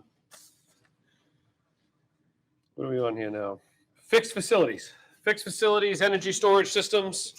And Chris discussed with us before about the code enforcement area. Now we're going to discuss more on the mitigation area and the response side. Okay, so let me just get the slideshow up, all right? Yep. So thank you. I'm back. I'm going to try to keep you up. You might want to have your hands out in front of you so when your head's full, you won't hit the table. Try to keep you awake. Some of the stuff I might say now might that all the co-speakers I've been with were for the most part. A couple of things, though, I would like to dive into, and you might have to, when I get to that other thing again, you might have to push me through. Thanks. Two things we really didn't take a deep dive into on what the real problems are. One is the thermal runaway. We really didn't discuss thermal runaway, what that is and why that happens. But do you get a pretty good idea of what's happening there? Is it because it's self-sustaining, it's self-producing, it's generating its own oxygen? So that's why it keeps going. And then we didn't talk about electrolyte. I know I'm going to talk about, battery, but we really didn't talk about the electrolyte. The last speaker that was just up, he mentioned electrolyte. That was the first time I've heard it today. And that's really where the issues where the off-gassing and the cooking is taking place. So again, yada, yada. So same disclaimer. And I think, seeing it's just funny, from the EPA, when everybody's mentioning large, it's, the reason I kind of separate that apart in my mind is because from the code side, when we start talking large, we're talking large scale testing, and that was a big thing, the pushback that the industry had because it was looking for full scale testing, but really burn complete facility like this. So it got chunked into large. So that's why I have difficulty separating out large when we have I'm just looking at its fixed energy storage. And again, the last disclaimer, I didn't have this last time, but this, I'm not telling you, and you heard that here earlier, I'm not telling you how to put your fires out. That's not, none of this is telling you how to put fires out. And again, I think you got to click me through here, Kevin.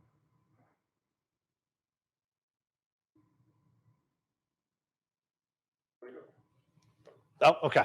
There's no magic wand here. You've heard that. I guess we're all on the same page. All the speakers they've had, but same thing. There's no magic wand. There's no one-stop shop for all this stuff. Large-scale facility. I think this is one of the ones from New York State. So I mentioned earlier, New York State had its third mishap. They were all pretty close together, and this is what one of theirs looked like. And then I mentioned Martinique had just had one the other day. Idaho had one recently. It's tabulated now that I think we're around 70 incidents since the tracking's kind of been in place over the last 7 years. And that's worldwide. This here, I think, is a little video clip. Yeah. So here's part of the problem why we're using so much water, because our water is not effective. I know I don't mean it to be comical here, but that's part of the problem. And I mean that we saw the Wakefield thing. You know, I'm changing gears, going back to the cars here quick, but we saw the Wakefield and we heard the comments. It took 60 million, 20 million gallons of water. It's because we're not able to get the water to where it needs to be effective.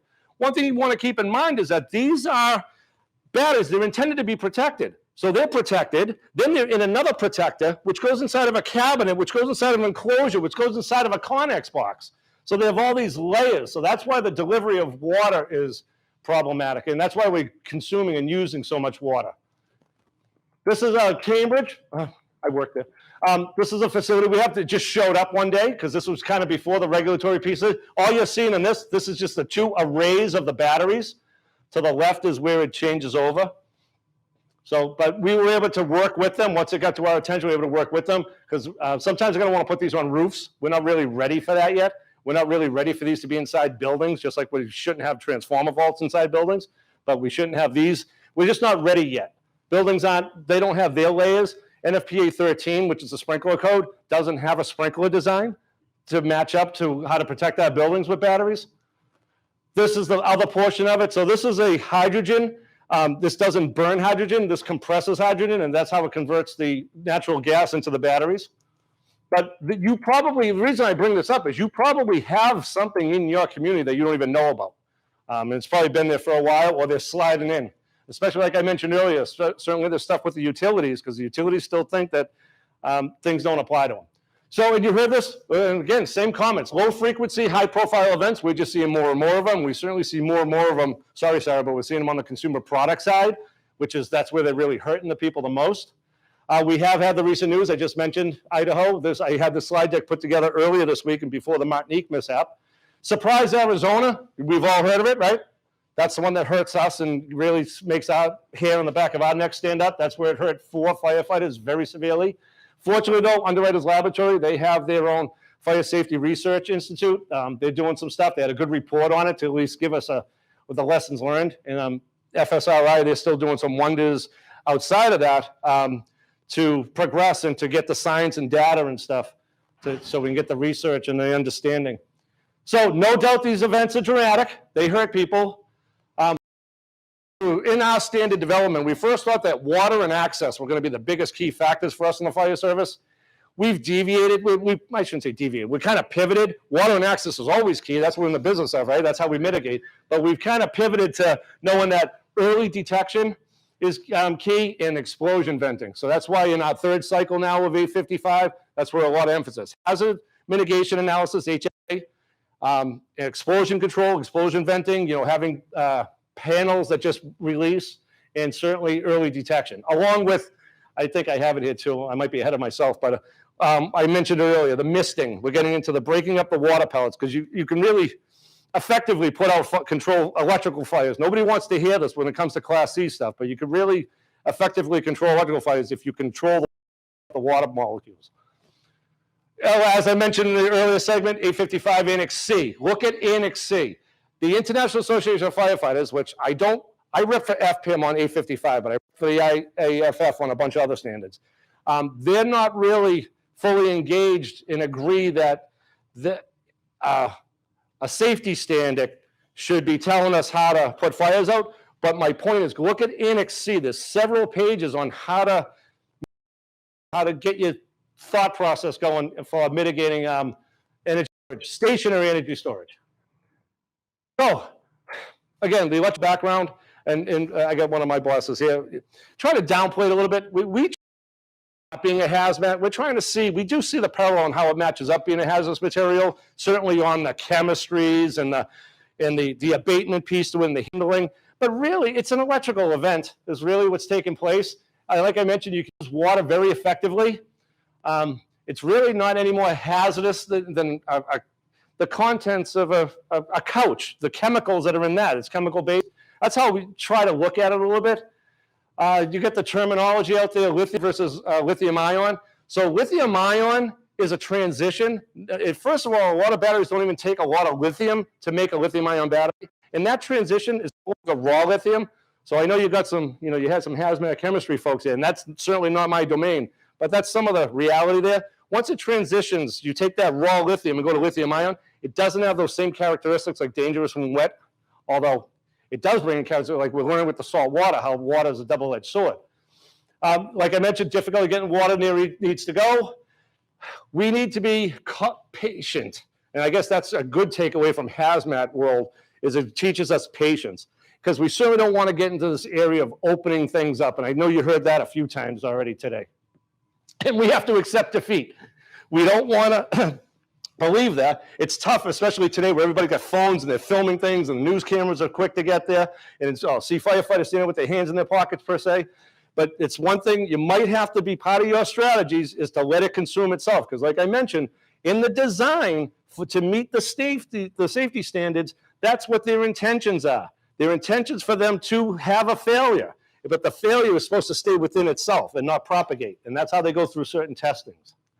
But again, I know I get it. It's a hard nut for us to swallow in the fire service because we want to be aggressive and we want to take it to the challenge and put the fire out. So it's supposed to consume itself. Some events actually have successful failures. Moss Landing in California had 2 failures within the last few years. The second event they had was actually successful. It made it to the news. You saw all that activity, but it didn't go. It didn't look as dramatic as what I showed you in those pictures. It was just the container looked untouched. That was a successful failure. So that can't happen. They're looking at fluid management. So fluid injection as being like a coolant. I kind of relate it to like your car that you drove here and your radiator system. That might be something that may bring a lot of promise now into the industry to keep things cool and keep things in check. Water misting. I mentioned it earlier, kind of showed the card there. NFPA 15 and 750 are being looked at heavily in the stationary world to introduce. Instead of just having a standard, like I said, NFPA 13 doesn't have a sprinkler design. So to give some options, that's what they're being looked at. I mentioned the ERP, the AP, same carryover from before. Certainly in your mitigation, protecting exposures, okay? I know you know that. I know I'm preaching to the choir, but that's certainly key, is keep the exposures in mind. And you want to monitor the air quality, which I know you heard that already. They come in all shapes and sizes. Water supply, okay? Certainly, through standard, through design, you want to make sure you have adequate water supply. But as I mentioned, and I got it up here again, water can be a double-edged sword. You heard that with the salt water, the brines. You heard that with the mishaps with the storms. Salt can infiltrate and cause you a problem. So you just got to know where you are. You got to really get in tune with studying these products. Don't have to memorize them, but get in tune with them so you can make those evaluations. Runoff, EPA, she's over there. We talked about that. See, we covered it all. Consider your alternatives are certainly in a stationary container. Maybe just have a remote located fire department connection and open deluge sprinkler heads and just flood it from a distance. Okay, but you got to work that out. You have your fire prevention folks, or if you are your own fire prevention folk, work that out in your design and ask for those, because everything has to be acceptable to you. And some of the industry doesn't get that, because a lot, just like most folks, especially if you come from the electrical world or carpentry world, hey, if that drywall only says 5 screws, I'm only putting 5 screws in it. No, you can do other stuff. It has to be acceptable to what you're presenting to us. Be patient, be cautious. We talked about this. I'm not going to spend a lot of time, but nozzles, blankets, the F500 that was talked about. Everybody thinks they have a better mousetrap out there. Mark said it best that, just because we do it in New York City, I mean, it's going to work in your community, so just keep that in check. So just because they're doing it in New York City, it doesn't mean, because I thought that was a great comment you had, sir, about the container. What they're doing over in Belgium, what they've lifted. I mean, if you saw some of the video, they had unprotected people in a fork truck while they had firefighters throwing water to try to fill the dumpster as they're lifting the vehicle in. I mean, craziness you're going to see, in my opinion. Again, all this is my opinion. Learn, train. YouTube and LinkedIn are great sources. You know, you gotta weed out some of the foolishness, but they're great sources to learn stuff. And what you're trying to ultimately do is you'd want to break up the fire triangle. Talked about the battery makeup. Anode, that's your negative piece. Cathode, that's your positive piece. We talked about the separator. That's kind of the thing, the insulated buffer between that anode and cathode to stop that short circuit. But you do have a electrolyte that flows in there that keeps those electrons going back and forth. And that's why these batteries work so well. It's because of that electrolyte. It's able to take a positive charge and it's able to go negatively. So that, and what you want to do all that time is you want to break somewhere in that triangle. We all know this, all fires go out. You want to know your enemy. Well, I just talked about the batteries. Battery management systems. So when you do start to get familiar with these, battery management systems are key, and they can do some interfacing with your firearm control panels. And you want to be mindful of the inverters and the charge controllers. Those are essentially the three biggest pieces that are going to control those events. Electric shock, kind of the least of your worries. You know, there's been so many things, especially with the cars. They talk about the car submerged and you're going to get a rescue a person where you're going to get shocked. Put the electric shock really behind you. It's not that it's not a reality, just by the time you get that close to it, it's probably not going to happen. You're probably never going to get that close to them to have that shock aspect. You know, certainly you got things inside of a building, you're doing a crawl search. I get it. There is, so that's why I say there is a reality, but that's going to be the least of your worries. It's the explosions that are going to be real key. And you've seen all that. You've seen the dramatic videos and stuff like that. You want to be able to identify power sources and know how to disconnect them. Like I said to you before, some of the utility scale stuff, they might introduce you, show you the facility, but they might have an e-stop, but they're going to probably tell you, no, you don't touch that because you could do more harm. You could take out hospitals and other parts of grids and stuff that you don't want to do. But get to know, get familiar with those facilities. Designing your needs in the beginning, again, that's on the fire prevention side, and the post handling, and we've talked about that. Done. Bye. No questions. So again, that's both times with 30,000 foot bird's eye views looking down into the, you know, it all depends on where your perspectives and experiences are, and we're all going to get there. We're all going to get there together, and we're all on the right moving forward. So thank you again for your time. I think I bet my record, huh? What did I do last time? 10 minutes? What did I do? 7 minutes? Yeah. If we could please take 20 minutes, it is 1:10. At 1:30, if we could start again, and we'll wrap up the day with the last two presentations in the final panel. All right, good afternoon, welcome back. We're going to go over electric car fires. A couple things to consider. When we did the registration for this, the thing filled up in about 48 hours, and it was a priority selection, and nobody in this room is under the rank of district chief. So when we go back to our departments, we're going to go back with a plan. We have to give our people that are in the fields, on the engines and ladders, a plan on what to do when they come across one of these things. When we developed our plan for the city of Brockton, we wanted to make it so that a lieutenant on an engine company rolls up something and he has a pattern, a plan, a schematic, do what he's got to do. Some of these things aren't going to go well. Some of them are going to go well, right? But if at least we're working in a rational way, we're following the SOP, we're doing what we're supposed to do, we're keeping our people safe, right? So we got to give our people something to work with. So a couple things just to start right off. There's no universally accepted tactics. We have one place that's putting cars into roll-off dumpsters full of water. We have some places that are letting them burn. We have some places that are rolling them over with grip hoists and winches and jacks, and they're trying to apply water to the bottom. We have some material, some tools where the nozzle penetrates the battery case. We have other ones that don't. There's no universally accepted tactic for this. Plan on a long-term operation. If you have an electric car fire, you're going to be there a couple hours, regardless of which way this goes, whether it goes well or it goes bad. We're going to be there for a couple of hours. When you have one of these things, even if you get this thing put out fairly quickly, we have to stand by and babysit this thing for quite some time. So if you're the type of department that has to commit 4 or 5 people to an incident, you need to call callback, then you need to call that callback. All right? We're going to be there for a while. As department leaders, chief officers, we have to plan on the relocation. Next week, when you're in the office, you should be making some phone calls to tow companies your police department, and asking some questions. Who can accommodate the things I'm going to show you here, right? Also planning on relocation is who runs the tow operation in your community. We can't have a fire lieutenant in an argument with the patrolman about who's taking what car and where it's going. We have to have a plan that starts from the administration on down so that a fire lieutenant, a fire captain on the scene can dictate how this car is going to be towed and where it's going to be towed. And the police department runs that. So we got to work with our police departments on establishing how this thing's going to work out. And then where is it going to go? Work in a city. A lot of our tow companies dump cars right between two acres because that's the vacant lot they bought, and they dump cars there. You cannot tow an electric car there. So I haven't created a permit to store an electric car. To see the site, we have to see the containment area, find out where it's going to be. Control where these things are going. Not only for the stuff that was towed from within my community, but the stuff that was brought in from outside the community. Because the incident could be 2 towns away, and I got a call at 11 o'clock at night that Bridgewater was sending me a burned out electric car. I was like, great, that's wonderful. Putting it right in my district, right? Let's start at the basics. An accident. When we go to an accident with an electric vehicle, we have to be prepared for fire. We're taught our company officers, evaluate the car, right? Evaluate the mechanism of damage. Anybody who's been in EMS, right? We always talk about evaluate the mechanism of injury, right? Same thing. What's the mechanism of this damage?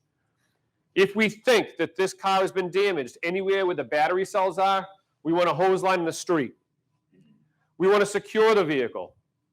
One of the things we learned was that if you put wheel chocks down, the torque of an electric car might go right over a wheel chock, right? So your wheel chocks may be ineffective. It might be better than nothing, but they might be ineffective. We bought a product called the emergency plug. You guys remember probably a year ago now, a FNY firefighter was working on a car, was up on 2 wheels, an accident. He was in the passenger door, the door was open, the car lurched forward, ran over his legs, broke his legs. Following that, a person in Europe saw the video and created this thing called the emergency plug, and it's right here in the front of this car. The emergency plug mimics this car being plugged in to charge. So all it does is use the car's own computer system, essentially, to say, hey, I'm under charge. Every single plug port is in a different place. You see right here? It's right in the grill. You'll see a picture in a minute. It's right here. You have to figure out where they are. Some, they're in the rear tail. It looks like a tail light. You push it, the tail light opens, and you plug in there. You're just going to have to get used to where they are. It's universal. It has 3 connections. 1, 2, adapter. So it fits every type of electric connection that we have at this point. When you put this emergency plug in, it mimics that the car is being charged. Different manufacturers operate differently. Just by training and putting this thing in electric cars that we found around the city, some of them are put into neutral, some of them are put in park. The nice thing about the emergency plug is it has an LED light on it, and when you've taken control of the car, it lights up, you have control of the car. The problem is if the car stops, and you put the emergency plug in, the car can stop rolling neutral. So I know I just said a minute ago that chocks may be ineffective, but you need to combine chocks with this. We talk to our guys also. We go to an unconscious person in a car, which we do all day long, right? If it's an electric vehicle, put that thing right in. Now if the person wakes up, hits the gas, the car is not going anywhere, right? So they're around. And again, evaluate the mechanism of damage. So this accident was like 3 days ago.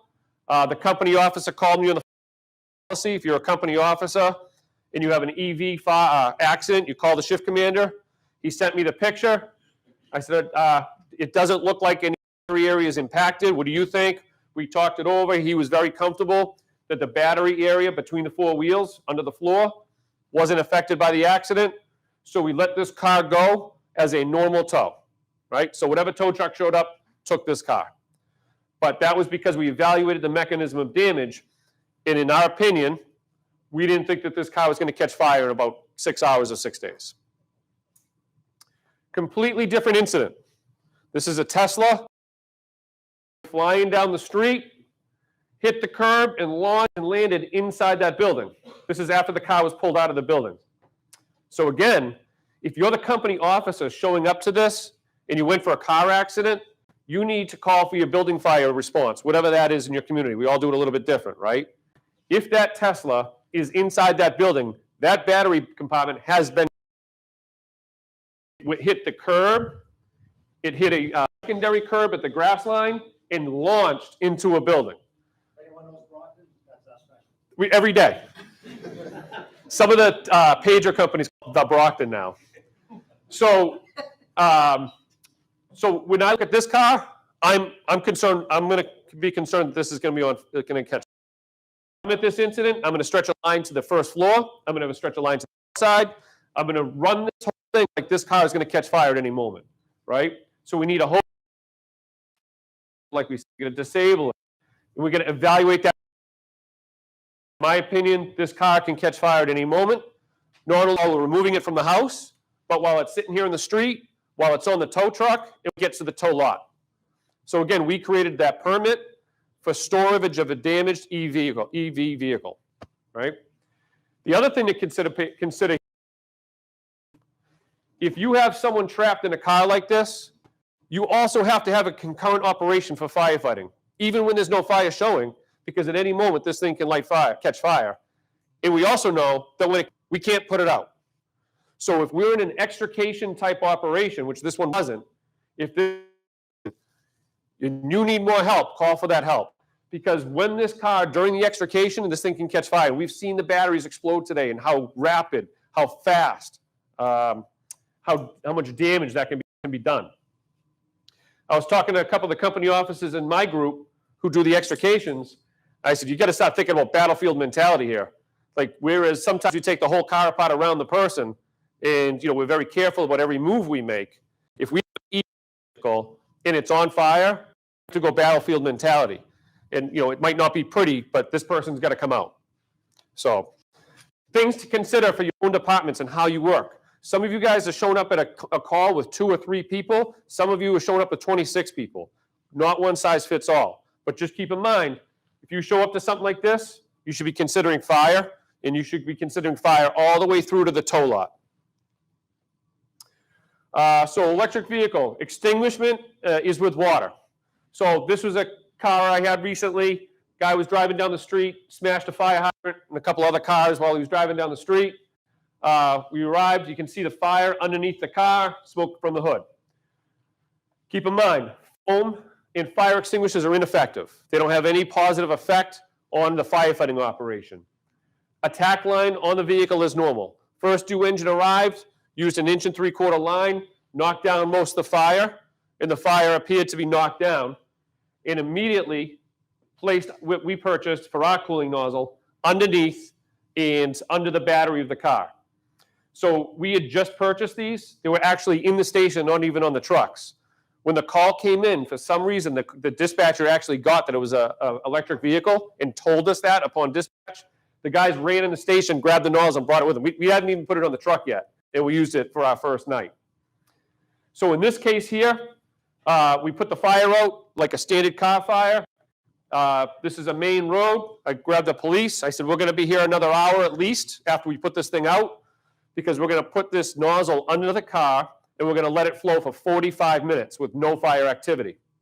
45 minutes with no fire activity, and then we're going to allow the tow to take the car. And by the way, I have a specification of what I want for a tow. I need a flatbed, and it has to go to a certain company, because we'd already determined which companies could take these. Had the large enough lots and the separations for these. The patrolman called the supervisor, and everything was all set. So no arguing in the street, no police versus fire, no upset tow companies. A couple of your other options are allow the vehicle to burn. So in this case here, allowing this vehicle to burn, we would have been there for a while, I think, right? And then submerge in the dumpster. So the submerging in the dumpster, the problem with submerging in the dumpster is what you gain today, you lose for weeks, right? So if you take a vehicle and you submerge it in a dumpster, fill the dumpster with water, if that water gets into that battery compartment, what have you just done to all those batteries? You've insulted them, right? The very thing that got us here in the first place, right? So if we submerge the car in the dumpster, that might be working good for me today. But once that dumpster and that car get to wherever you're going to take it and the water is drained out, it's now another 30 to 60 days that car has to sit isolated. And then we got to get all those batteries dried out before we find out if this thing's going to catch fire again. Now, cooling nozzle underneath on the battery. The number we had heard when we went through our training was 45 minutes of no fire activity. You could go 50, you could go 30. Just think of CPR, right? So if we start doing CPR on somebody and you stop to move them, you lose that pressure. You lose that effectiveness of the CPR. Well, all I'm trying to do with this nozzle here, I'm not going to put that lithium-ion battery out. If it's in thermal runaway, it's in thermal runaway. I'm not stopping it. All I'm trying to do is stop propagation around it. So if I flow water for 15 minutes and shut it down, and that starts heating up again, I just lost all the progress I made for 15 minutes. And then if I turn it on for another 15 minutes, and I shut it down, and it starts overheating again, I just lost all the progress I made for the first 30 minutes. So again, as soon as we knock this fire down, I just walked up to the police officers, we're going to be here another hour. Put the nozzle underneath, had all the guys take off their gear. We sat on the side of the road and waited. Once that hit 45 minutes, we started the next process. When you have an electric vehicle fire, you want to assess a plan, right? So we should go back to our departments and we should have a plan. Because this is not going to be over in 20 minutes. You really need a plan. You need tow companies. You need a place to go. You need a police escort to get there. You need to have an engine company follow it to the final location, right? So we need a plan. We need to anticipate water needs. Everybody's talking about tens of thousands of gallons of water to put these things out. Well, that's a real thing. That's actually what happens when these things catch fire, right? So we're going to anticipate our water needs. How are we going to do this? If I laid 1,000 feet of 4-inch, is that easier than bringing 15 engines in a cycle, right? That's a possibility. We have to anticipate a long-term operation. We're going to be here a while. And a tactical relocation. So I'm sure all of you guys have experienced this, but if we have a fire in a trash truck, we drive the trash truck to a parking lot and dump the trash, pull it apart, and put it out, right? We drive the trash truck with a fire in the back of it. So I've worked on a plan for my department that if Route 24, if I have a car fire on Route 24, I can't close that highway for 2 or 3 hours. It's unreasonable. So I talked to my tow company that has Route 24. They have the skid steers. They bought a roll-off dumpster, an old used roll-off dumpster. It's not sealed or anything to hold water. And they're going to come in with a skid steer, put it in the dumpster, we'll cover it with a fire blanket, and we're going to drive it off the highway. Pretty aggressive. But so is closing Route 24 for 3 hours. Whether it works or not, whether we're actually successful in doing it or not, we've talked it out. I sat at the tow company. We talked about all the different ideas. And they're like, we'll do it. No problem. So why not, right? Because remember, even after you extinguish the fire, you're supposed to go another 45 minutes of no fire activity cooling that battery. And that's a tough thing to do on a major highway. This car here is the one that DEP spoke about. This is the one in Norwell. This is after it was brought out and tens of thousands of gallons were used in the building, tens of thousands of gallons were used outside the building. By the end of the day, this fire car was completely consumed. This car catches fire again after this photo, okay? They were flying a Tesla engineer up from Philadelphia to handle this. By the time he got there was nothing left of the car, okay? So don't anticipate getting much help from the dealerships or whatever. And this was in their dealership. This happened in a Tesla dealership. So looking at this car right now, who would ever think that in a couple hours it's gone, completely consumed in fire? Okay, if it's garaged, extinguish your fire as always. We bought the fire blanket. I don't know if the fire blanket's going to put out a lithium-ion battery car fire, but I do know it might buy me time. I might be able to put the blanket over it and slide the nozzle underneath while I try to figure out what to do. And I'm talking like garage under a 5-story wood frame building, right? Or in a lower garage, or garage in a house, right? So we bought fire blankets and put them on our ladder companies. So if we have a car fire, the engine goes ahead and put water on it, the ladder company brings up the blanket. And if it's necessary, cover the car. Continue to apply water on the battery until it's ready to go outside. Somehow, some way, you're going to get this vehicle out from this underground garage or under building garage or house garage. Plan on a vehicle removal operation. Again, you call for help. An engine company putting water on it, you have a ladder company doing this thing, you have a whole other crew. Maybe it's the tow people, depending on where you are. Say, hey, I got to get that car out of there. Come up with a plan on how to get it out. As part of our identification of who can tow an electric car fire, we figured out the heights of our underground parking garages, and found out what tow companies have the smaller tow trucks that might be able to actually drive it and get it. But that's all been pre-planned. We know who we're calling now. So underground, under structure parking garages. We just saw the major fire in, I think it was London, where the parking garage actually collapsed. A concrete parking garage collapsed. I don't know what the vehicle was, but it just goes to show you the hazard of it. And then your residential garages. Okay, highway or major road, extinguish the visible fire, cover with the fire blanket, continue to apply water to the battery until ready to move, plan on a vehicle removal operation. If you look at the state police requirements to tow from a major highway, skid steers is on the list. You have to have a skid steer if you're gonna get that contract. So talk to your tow company that's in your community. Each one of us is gonna have to go back to our own tow companies and say, if I have an electric car fire on the highway, can you lift this thing up and get it out of here? Some companies might say, I don't want to do it. Some might say they will. Mine did. Move to an area with a water supply. If you're going to move it to where it's convenient for you, right? And then get that highway reopened. I had a propane truck rollover Memorial Day weekend and had 24 closed for 8 hours. It was awful. The traffic backup was across eastern Massachusetts. Say again? That's it, right? So we bought mechanics vehicle dollies for, right? So if I have a car fire in an underground garage or any garage, or even a parking space, and I want to move it, we bought mechanics vehicle dollies. You put these under the wheels, you pump them up, it lifts the car off the ground, and now you can manually push the car around. We can remove it from a parking spot, a garage, or from any exposed area. So our goal here, extinguish the fire as normal, get that undercarriage nozzle going, cover it with the blanket, talk to the tow guy, talk to the people who are going to move the car, have a plan where you're going, have a plan for firefighting, have a plan for protection, and get this thing out, right? The fire blanket. If you go to their website and you watch the videos, they extinguish fires with the fire blanket with no water. Will that work with lithium-ion batteries? I don't know. Never tried it. But my goal is exposure protection. Whether it extinguishes it or not, if it can buy me time, if it can buy me some space, that's the most important thing I'm looking for. And for our tow companies to get the permit to tow electric cars, they have to have blankets. So what we do is if we take this blanket and we cover the car and it gets towed and the blanket's damaged, they give us a new blanket, they build the insurance company, and they get themselves a new blanket. It's a process of cycle. So remember, secure the vehicle.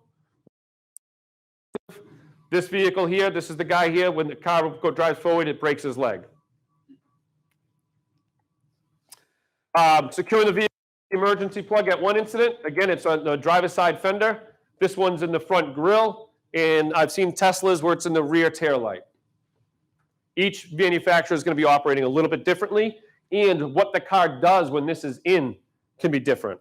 I think it was a Leaf that we tried. It put it in neutral. So if you're not shocked, the car's going to start rolling. Okay, so towing.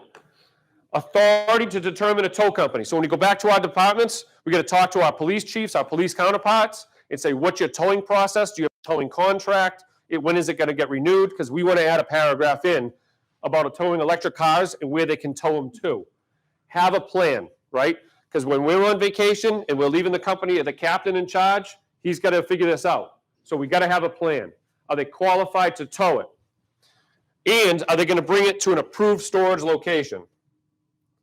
So this car here is being towed in the back of a flatbed. And of course, my video doesn't want to work. And it's on fire, right? I can guarantee he was towing this normal. It caught fire, and he's trying to offload the car right now. It's just a short 2-second clip that I have on social media. So this is what a car fire looks like. after we're ready to have it towed, it's on the back of a flatbed. It's strapped down. It's got the fire blanket on it. The battery's been cooled to 45 minutes. I saw no signs of smoke or fire. I'm covering it with a blanket. I'm going to have a police escort in the front. I'm going to have an engine company behind it. I'm going to have an engine company behind it, ready to go, because if this catches fire between here and the tow location in this congested neighborhood, I'm going to have to put it out. And I have a firefighter riding in the passenger seat with a radio.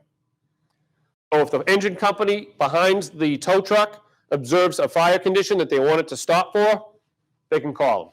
And notice it's at the very end of the ramp, not near the cab. So this is another interesting one. This was in Bridgewater.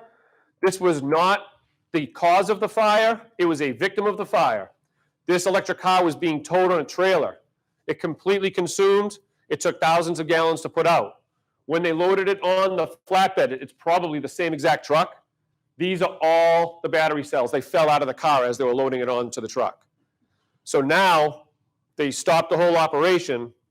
They ran and grabbed a roll-off dumpster, lifted the car with a, what's the turntable one? You know what I'm talking about? Rotator off the flatbed and into the dumpster because they were dropping thousands of batteries off the dump of the ramp. So another problem. If I don't have access to a roll-off dumpster, I could take one of those fire blankets and make a berm, so as the truck's stopping and starting or whatever, you're not dumping batteries off the back of it. But that's why when this thing leaves the scene, you want to have a police escort in the front and an engine in the back. So this type of condition, those are all those tiny cells, they're about as big as your thumb right there. They just fell out of the bottom of the car once it got put onto the back of the truck. So this is what it looks like going into the tow yard. Police escort, tow truck, car all wrapped up, and an engine company following. The nice thing about this, once that tow truck arrives at the lot, they get to see where the car is going, make sure it's isolated, make sure it's in the right place. In this case here, the fire blanket was never exposed to fire. We took it off the car, folded it up, put it back on the ladder company. And now it's on the tow lot with 50 feet around it, no direct in all directions, nothing around it. And it had to sit there. Fire nozzle. Again, this battery compartment is designed to keep water out. It's designed to prevent all the snow and ice and everything from coming into the batteries. So are we applying water properly? No, but it's better than taking come-alongs and airbags and tipping the car on its side, trying to place 150 gallons a minute. Water needs to be applied directly to where it's to be. This nozzle, I think it's 70 gallons per minute, cutting our runoff down by half, because 150 gallon per minute nozzle that's not hitting the batteries is putting 150 gallons a minute on the ground and is actually not even these are overheating. So it reduces runoff and it's unmanned. We slide that underneath, everybody takes all their gear off and sits on the side for an hour. So what's in the future? Found this at a car dump. They have a old U-Haul body that they converted to hold EV batteries. It's hard to see in the light here. These are all EV batteries here that are about to either be recycled or whatever. So this junk is taking the batteries and then hold. Look at it.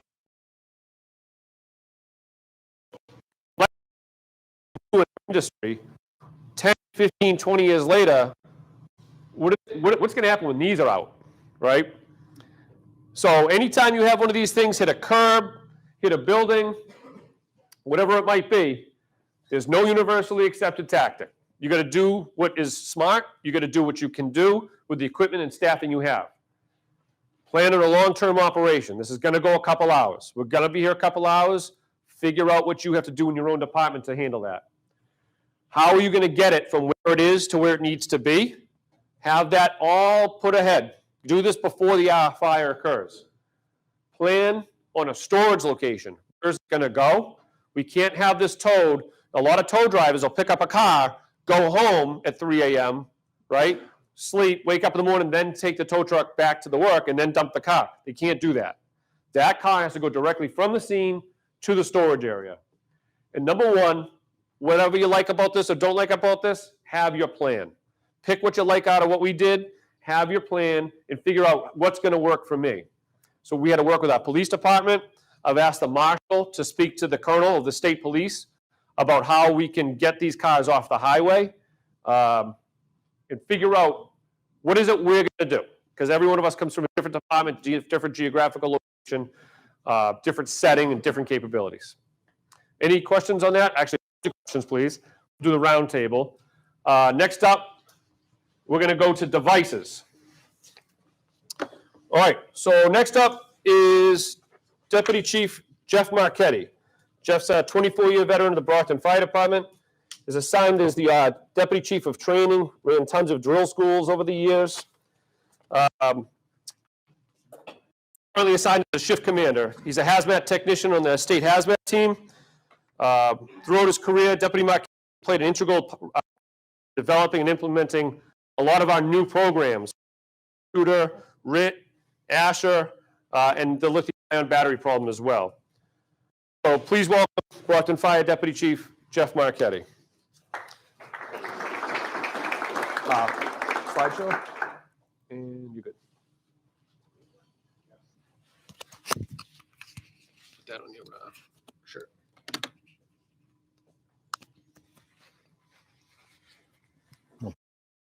Put this down. All right, how you doing? Jeff Marchetti, Brockton Fire. I got everything else. So we heard, energy storage systems, car fires, and now the rest, right? And probably what we're going to deal with most commonly. In the beginning, we were introduced as experts, SMEs, right? And no offense to my fellow presenters, but I think what we're walking out here today is learning that when it comes to these lithium-ion batteries, that person doesn't exist, right? If we learned anything. We had one of the guys on the forefront from DMY, someone that we've had the opportunity to speak to a lot and take some of his classes and interact with. And we've learned a lot from him, but even he tells you, right? I don't think that expert exists. So what really drives me with this stuff is just the operational, right? There's a 30,000-foot view, there's codes and these, things like that. That's all good stuff. But what I worry about is being ill-prepared and ill-equipped, right? And in this room, and for me now, it's more about the firefighters, right? That guy at 2 a.m. out there on the truck, are they going to know what to do? Have we given them proper equipment and proper training to keep themselves safe, right? And that's really what it comes down to for me. It's operational. It always is. On the ground level, how are we going to get this done? So, and that's what we focused on here, right? What's our plan right now with what we know today? That might change in a couple days, a couple months. And I'll tell you, when we were planning this, right, building the plane as we fly it, that is absolutely correct. Over the years, as we've been going through this, it's changed as we were doing it. We'd talk to a vendor one week, and the very next week, what we talked about changed because they learned something new, and it changed the special permit for overpacking. It changed the way that we did as we were going with this plan. So that's where we're at, and we still are, unfortunately. So that's the big takeaway is that this is evolving, that we got to try to stay ahead of it. Operationally, what are we going to do right now? When you walk back into your department, what are you going to do when you show up? What is that crew going to do at 2 a.m. when you're not there yet? Have you given them the proper equipment and proper training to mitigate this while keeping themselves as safe as we can? Right? It's a dangerous job, I know, and even if everything's going right in the way it should, bad things can still happen. But we have to at least do that, right? So, talking about devices, we'll watch a few videos, and we'll get into what we've come up with for us based on what we've learned and what we're doing now, what we've been doing. And it has been working for us.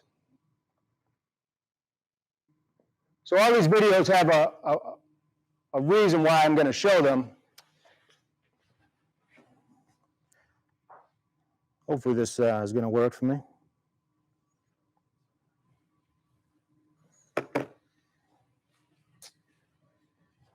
Should connect. Yeah. Yeah, it should connect. Hold on.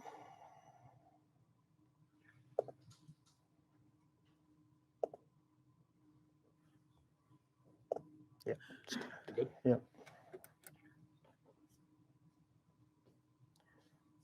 All right. Maybe all right. Just reload it, maybe.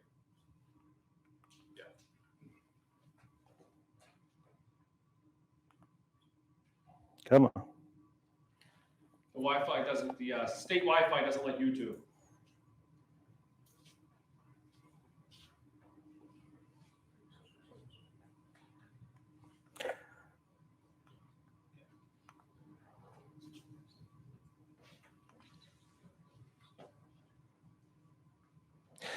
Well, the next video you guys actually saw, one of the other guys showed this, and it was a scooter in the room when the dog popped, right? And you saw that, and then the point of that video for us watching it is the little to no warning, right? We heard about off-gassing. It typically does that before it goes into that full thermal runaway. But it's that little to no warning. So keep that in mind, because once we get to mitigation and stuff that we're going to do, this is one of my favorite ones. I don't think the guy enjoyed it, but keep an eye on what's going on here and how fast this goes, right? He's like, yeah, I'm going to get some water, right? Now in Vietnam, right? He's low out of there, the stuff shooting off, but watch the projectiles, right? He's not having a good day.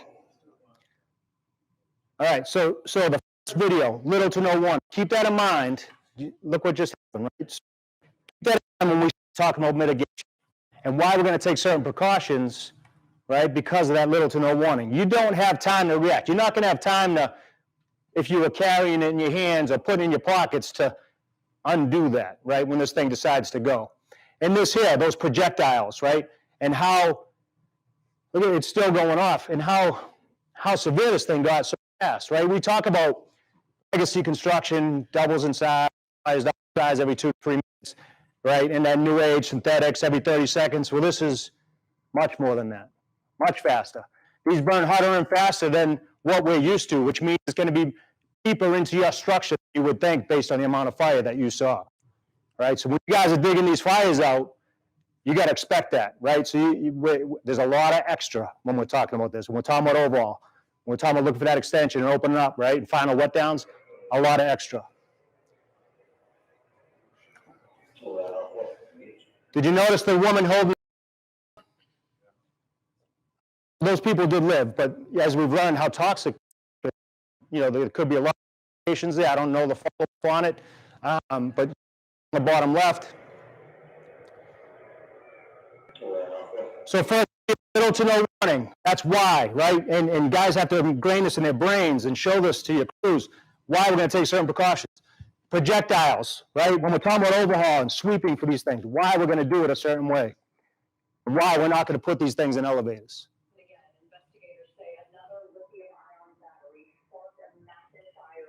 This time, it burned through a supermarket in the Bronx, then spread to other businesses within minutes.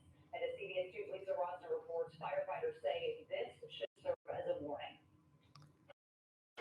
As flames burst from the roof of 2096 Grand Concourse, large plumes of smoke filled the sky. Everywhere the smoke was like, we couldn't breathe. It burned. Still on the scene into the evening. The Lithium-Ion says more than 200 firefighters responded to the fire that started in the back of the supermarket. The entire building is destroyed and the roof caved in. Video released by the Lithium-Ion shows the scooter catching fire and the flames spreading within seconds, soon taking over the nearby laundromat and other stores. The fire chief says once the battery catches fire, it's incredibly difficult to extinguish. Under 5 minutes, we already were putting water on that e-bike fire, and it already spread throughout the building. It's really something that we have never seen before. Okay, so that's my point. All right, so those videos, right, those were all certain things. Little to no warning. Projectiles, ongoing, right, throughout.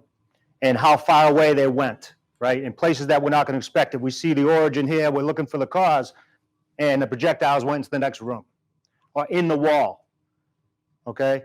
And then that burned hotter and faster, and this is FDNY saying that they didn't expect a small fire like that to take that building that fast, all right? So pretty impressive stuff.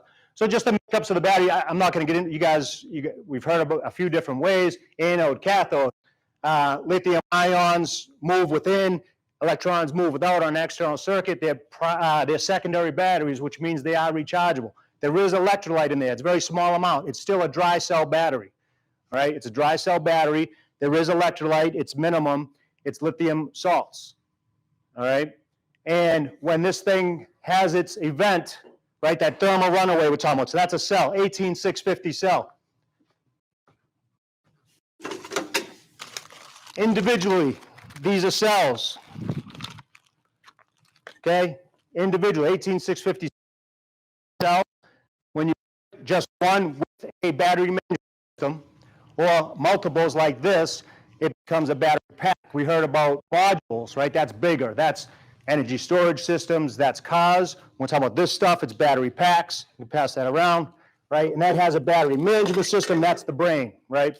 That's what gets these things to work together.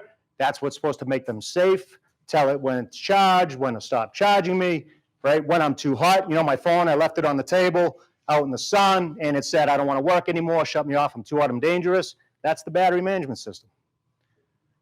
So when people start to tamper with those things, that's when we start to have problems. All right, so when that's separated, some type of aluminum foil as an anode, as a cathode, copper foil, which sometimes will be all that's left of these things when it catches on fire. And then I have a separator, which would be some type of plastic, or they say intellectual property. They won't really tell us what it is. Can be damaged in many ways, but when that happens, they touch, we get that short circuit we were talking about, and now we get resistance. And we know with electricity and resistance creates heat. You start to get that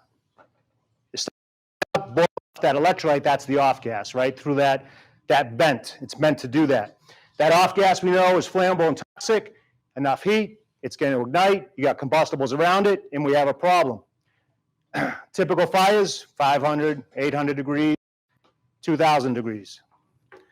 All right, so hotter and faster, it's gonna behave differently. I want to say any questions, but I can't. He'll yell at me. Move on. All right. So, all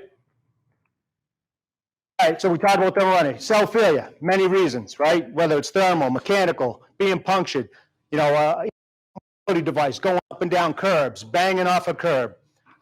It's also manufacturing is very precise, need to be made in clean rooms. And some of them are, some of them aren't, right? Some of them are UL, some of them have UL stickers on them, but have nothing to do with UL, right? Coming in overseas. Some of them are harvested from like a battery we saw at that junkyard, and someone went in there and chiseled them all out and put them in a solvent to get the adhesive off, and then sold those because they were cheaper than new ones, right? Or Uncle Joe said, I can make that scooter faster, kid, give me that, right? And he took some other batteries and made a bigger battery without the battery management system, and now we have a problem. So there's many, many reasons, right? Demand, these things are in everything. Demand goes up, what usually goes down? Quality, same time, right? I'll use a cheaper metal, battery management system's not as good. Whatever the cases are, there's many reasons why we can go into failure. But we do, thermal runaway. We've heard about this, right? So I just talked about that. We can't stop that. Battery goes in a thermal runaway, I cannot stop it. I don't care how much water you put on it, it's gonna happen, whether we like it or not. It's the propagation, the spread, the extension. Because I have more than one, typically, these are all packed together, they heat up their buddies, the buddy says, hey, I like what you're doing, I'm gonna do it too, and now they all start popping off, going in thermal runaway. The one thing we are trying to do is slow this propagation. All right, so we wanna try to slow that down and hopefully stop that, if we can. We're not stopping the thermal runaway once that's happening. All right, so when we talk about cooling these, right, and put them in the water, what's to say when I take that out of there, it's not going to happen again, right?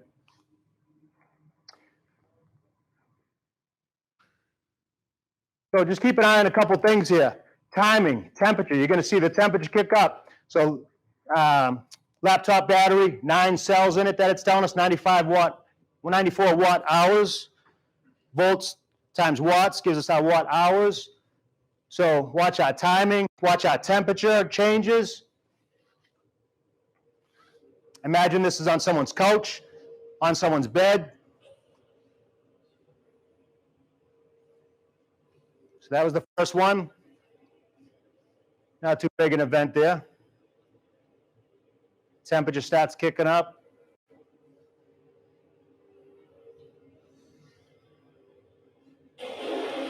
$800. Some little projectiles there. Now, again, on that metal table, okay. On that couch, we're already extending.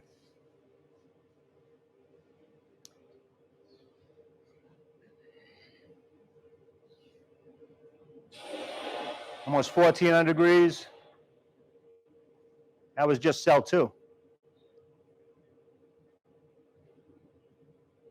At what point did we walk in as the fire department? Oh, give me that. I'll take it outside. Ah, shit. Right? How easy is it to walk in at the wrong time and think that this is nothing?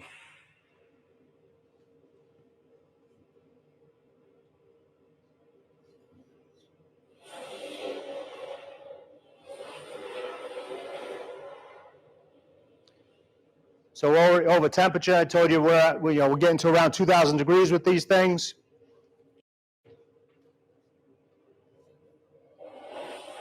We get the lulls in between. Now we're getting more projectiles.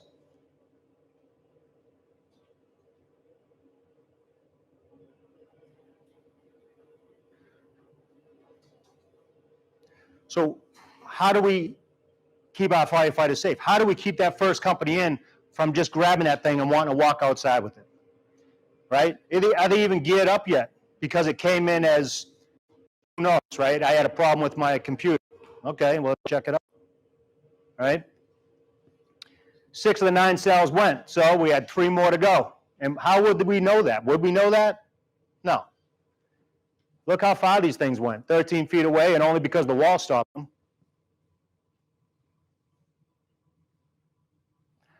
So again, another incidence of precautions and why we're going to do them and why you need to compel your firefighters to do it this way, right, to keep themselves safe, because we've seen what they do. And we have to resist that urge to just walk in and mitigate, right? No, I'm going to take care of this. No, we don't want to do that. We're going to slow it down. We're going to take a step back. And if we see something like this going on, all right, let's step back. Let's evaluate this, get properly geared up. Let's take those precautions so that this event's already happening.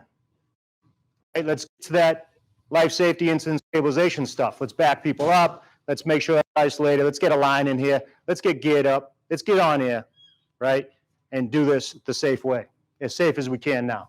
All right, so just some couple different things. This is a laptop battery within our department, expanded. I'm going to talk about this, but your own programs within your departments for end-of-life batteries versus DDR batteries, damaged, defective, recalled batteries. Right, so this was in our normal end-of-life battery recycling, which, you know, that doesn't belong there, but did we know that then, right? So now we're awareness, as you start awareness in your department, awareness in your communities, right? This type of stuff's going to turn up. So how do we deal with that? All right, this was a laptop fire that we had, and you can see damage here. Luckily, it didn't spread. But the cells, did we get them all? You know, I hope so, right? And this is part of that sweeping and diligence that we have to do now. Drone battery fire in someone's kitchen. They had just purchased a drone, and then they thought they'd get a nice, cheap battery on Amazon. So there's certain things, right? They're compatible. They're compatible with that machine and compatible with a certain charger. But just like your phone, did you get the Apple charger that it came with, or did you go get the one that says it will charge it twice as fast for half the money, right? And that's that degradation we're talking about. So that thing's heating up because it's charging faster than it's supposed to. Battery management system doesn't like it. That separator starts to degrade every time it does it, right? And that's why we talk about making sure everything's compatible. Well, that's what happened here. We've had a bunch, and doing better now at tracking. We have a Google form we'll fill out so that we're better tracking fires now with NFIRS coming up with something for us. So we were digging back, finding where we've had these, and these ones are all very, very recent. So tool batteries, looks like Ryobi, I think. You know, how many of us take that drill, right, turn it over and smash in the nail or something like that, right? Or you dropped it 20 feet off the ladder, you went down and got it, right? Happens all the time. What about the tools in our trucks? They're all strapped down and secure, right? No one threw those around, right? So this is what we're talking about. E-cigarette, how about that? Pretty significant. This is the one you heard Kevin talking about earlier, right? Brand new, never touched outside of manufacturing. And that's what we got. Where is she? Sarah, I'll get those batteries for you. Those are still wrapped, never touched by a person. On fire, sitting there. All right. I used that one up. All right. So this is cell phone repair store. So one of the things I'm going to say, you know, there's a lot of homework here when you go back to your communities, right? Talking to your police departments, your tow companies, your recycling, however that exists in your communities. Who's doing that now? What are they capable of handling? What are you going to be doing, and what are you willing to do with this stuff? And threat assessment, risk assessment in your community, right? What do you have already, and what are they doing with them? Well, this is one of the many we have, and this is in the mall, and this is what it looked like. So this guy has, this store has probably over thousands of these batteries, right? And he's soldering over here in the corner up here, right here, right? No protections, just soldering connectors on these brand new batteries, right? One after the other. And this one, he got some heat on and it blew up in his face, right? Look at all of this, right? We averted disaster here, but you know how this came in? Just a regular medical. But like we've been telling you, one of the big things here is, oh yeah, so this is actually from that part of evidence collection. So all that was left was really that copper foil, right? So everything else was really gone. There's probably some electrolyte or some dust on there. I don't know what it is. I didn't test it, but tasted like that. So, but look at this, right? So standards we're talking about, regulations and codes, right? I mean, does anyone, where does everybody want us to be? Green and batteries, right? Does anyone want to regulate this stuff? Right? So this guy burnt his hand and stuff. He might have had some inhalation. He refused to go to the hospital. And that was that. But look at we let ourselves into. So we've been doing risk assessments, right? How many e-bike stores? How many repair shops? What's driving through the city, right? Who picks up all the bad batteries that everyone turned in from their phones and pops them in the van and now is driving through your community, right? All of your, transportation bikes and things like that. Whatever it is, right? They're there. It all exists. All right, where's my man? Rekindle. Here we go.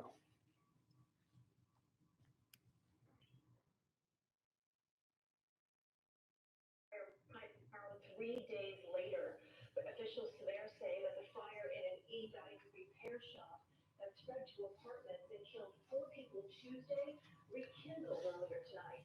The fire earlier this week was caused by lithium batteries exploding, and investigators believe that batteries and that burned out debris reignited today.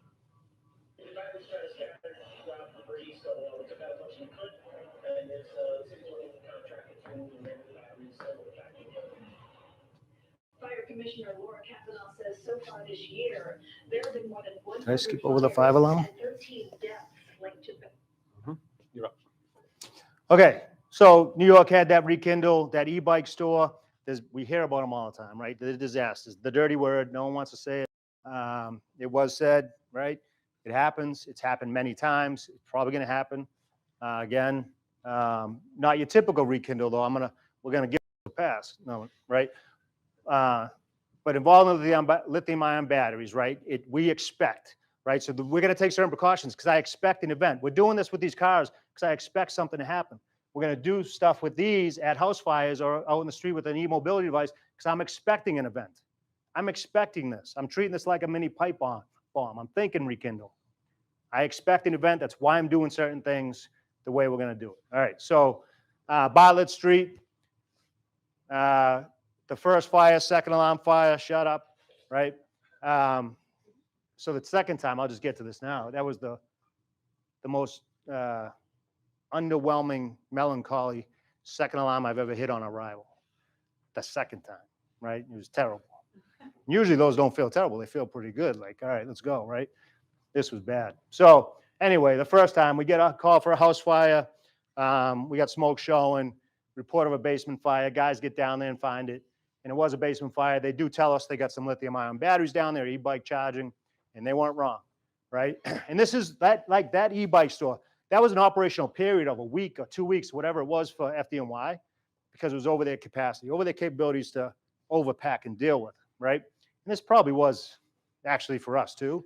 And I kind of look at this like MCI, right? Is this overwhelming us right now or not? Can I handle this with what I got reasonably in amount of time, or is it too much and I need to now get into that contractor stuff, right? So that's kind of how we look at this. So anyway, the guys go down, and it's never a typical basement. They go in the rear, and they have what they see, some fire and smoke. It's all banked down, but they can't get to it. Of course, they have to go all the way to the front now with the line, take a left, and now on this side, it's walled off, and it's all particle board, and all the way down is shelving of lithium-ion batteries, right? Some of them brand new, some in the packages, some not. And then there's a couple scooters, and way in the back is an e-bike on fire. All right, so by the time they got there, was a lot more on fire. So that's some of the shelving. So this was junior firefighter's attempt at extinguishment right in the beginning. I think this was the person that it was his bike. So he's got a guard nose in there going at it. That's the bike down there. It appeared to me, we weren't sure it actually was an e-bike at first. Looks like it might have been like something that someone was making. There was 75 to 100 batteries in here of all various types, brand new, some not. What was he doing? Were they making batteries? Were they selling them? Was they just collecting items? I don't know, right? So with that, and this is what it looked like after, of course, in that narrow corridor from front to back. Guys did a great job knocking down the fire. We realized we had this. Now, we were in the middle of our plan. We were coming up with stuff and ways to do things. And we didn't have our equipment yet. We had ordered it. And so we were in the middle of it all. But we knew what we had and what we were going to have to do. So the fire got knocked down. Guys did a great job. We get some rehab. And now the tedious job now, right? There's 2 overhauls now. And we're talking about this stuff. There's the sweep. Before you pull down the ceilings and everything else, we knew this was lithium-ion batteries. We know we had to check everywhere and everything for this small cell. Not fun, right? There's no lights in there. It's all soot and stuff, right? So, so we had to do this tedious process throughout this whole basement and now in the ceiling, and we're looking everywhere. We went through more bottles, sending crews in and out, right? We have to be fully geared up. We have to be on air. We don't want to carry these things in our hands. We're not putting them in our pockets. Non-conductive shovels, right? We're looking, and we need a charge hose line in place. And we start bringing these outside to an isolated area. I need someone out there, crew, ready, geared up, packs on with the charge hose line, right? So whatever we're doing with these things, they need to be monitored. We need a hose line ready. We need a crew ready. All right. So now we went through more bottles, getting these things outside. It took a while. All right. And you can tell, that gets frustrating, right? Overhaul and waiting around fire prevention. Guys don't like that, but that's what we do. So we went through that tedious process. Then we got back at it with our regular overhaul, wetting down, and those things, the investigation. Now, we didn't have our equipment, so luckily there was a 55-gallon drum at this property. So at the time, we had nothing better other than let's fill it with water and put them in. So this is the fire that Kathy had mentioned. And look at this. Does that look like a safe drum full of nice water? Those are off-gassing, toxic and flammable gas. Now, we didn't take a headspace at the top of this. We did, now grants, we did all our equipment came through grants. We're ready to upgrade some meters that are now capable of metering for stuff like this. And we didn't have it at the time, but those are off gassing that whole time. So we're going to get into like the mitigation part in our options. So that's not something I was very happy about leaving, but that's all we could do at the time. All right. That's not safe, right? In a neighborhood with whoever, kids and others coming around and things like that. So, so we took things outside. We had 2 scooters and an e-bike, so our guys had to be on air. There was a watch line watching them with the crew ready to go, and they're dismantling because we had to get these in the drum. Right, we weren't overpacking with the drums and cell block, but we were getting them in a 55-gallon drum, so we had to dismantle them, get those batteries, and put them in that drum. So at this point, right, the fire's knocked down, the emergency part is over, but I know I have these things that I'm thinking I'm thinking these little pipe bombs, right? They're just lying in wait. They're waiting for me to let my guard down and do something bad to me. So I'm not going to do that. We're going to keep geared up. We're going to stay on there. We're going to use those non-conductive shovels, and we're going to get all of these. We're going to tedious search and get these out, right? Depending on the structure, I may need to overpack them before I move them out, right? If I'm on the 10th floor of a high rise, how comfortable am I walking around like this, right? So maybe I want to overpack them first, but if I'm in a basement at this 3-deck or 2.5, right, maybe it's just getting them out with that non-conductive shovel. Again, I'm expecting something to happen. So how long do I let it sit in here, all right? So we dismantled those and we got them all in this drum. Now they're all off gassing, but it's what we had at the time. And we made it as safe as we could for what we had then. Okay. We did come up with a few things, and Kathy we were talking during one of the breaks. If the DP is called, right? So the homeowner, take responsibility if they can, or if they're willing. How do we police that? I don't know. And then, or they call a contractor. Right, but if you feel like you had to, it's the fire department that calls the DP. From Kathy, right? She said we call, and they. Call DEP and we'll call our contractor. Don't fire department, don't call the contractor, because then they're going to be sending the bill to you. So call us if the situation comes up. So if you feel like that's the route that you're going to choose to go in your community, that's an option, right? So there is on the contractor list, they do have to meet a response time. It's hours, not days, I'm told. This one did take like 3 days because the insurance company was involved, and we were working this out as we would go. We were laying the bricks while we were walking, and we got the insurance company to cover it and hire a contractor. This thing went to New Bedford.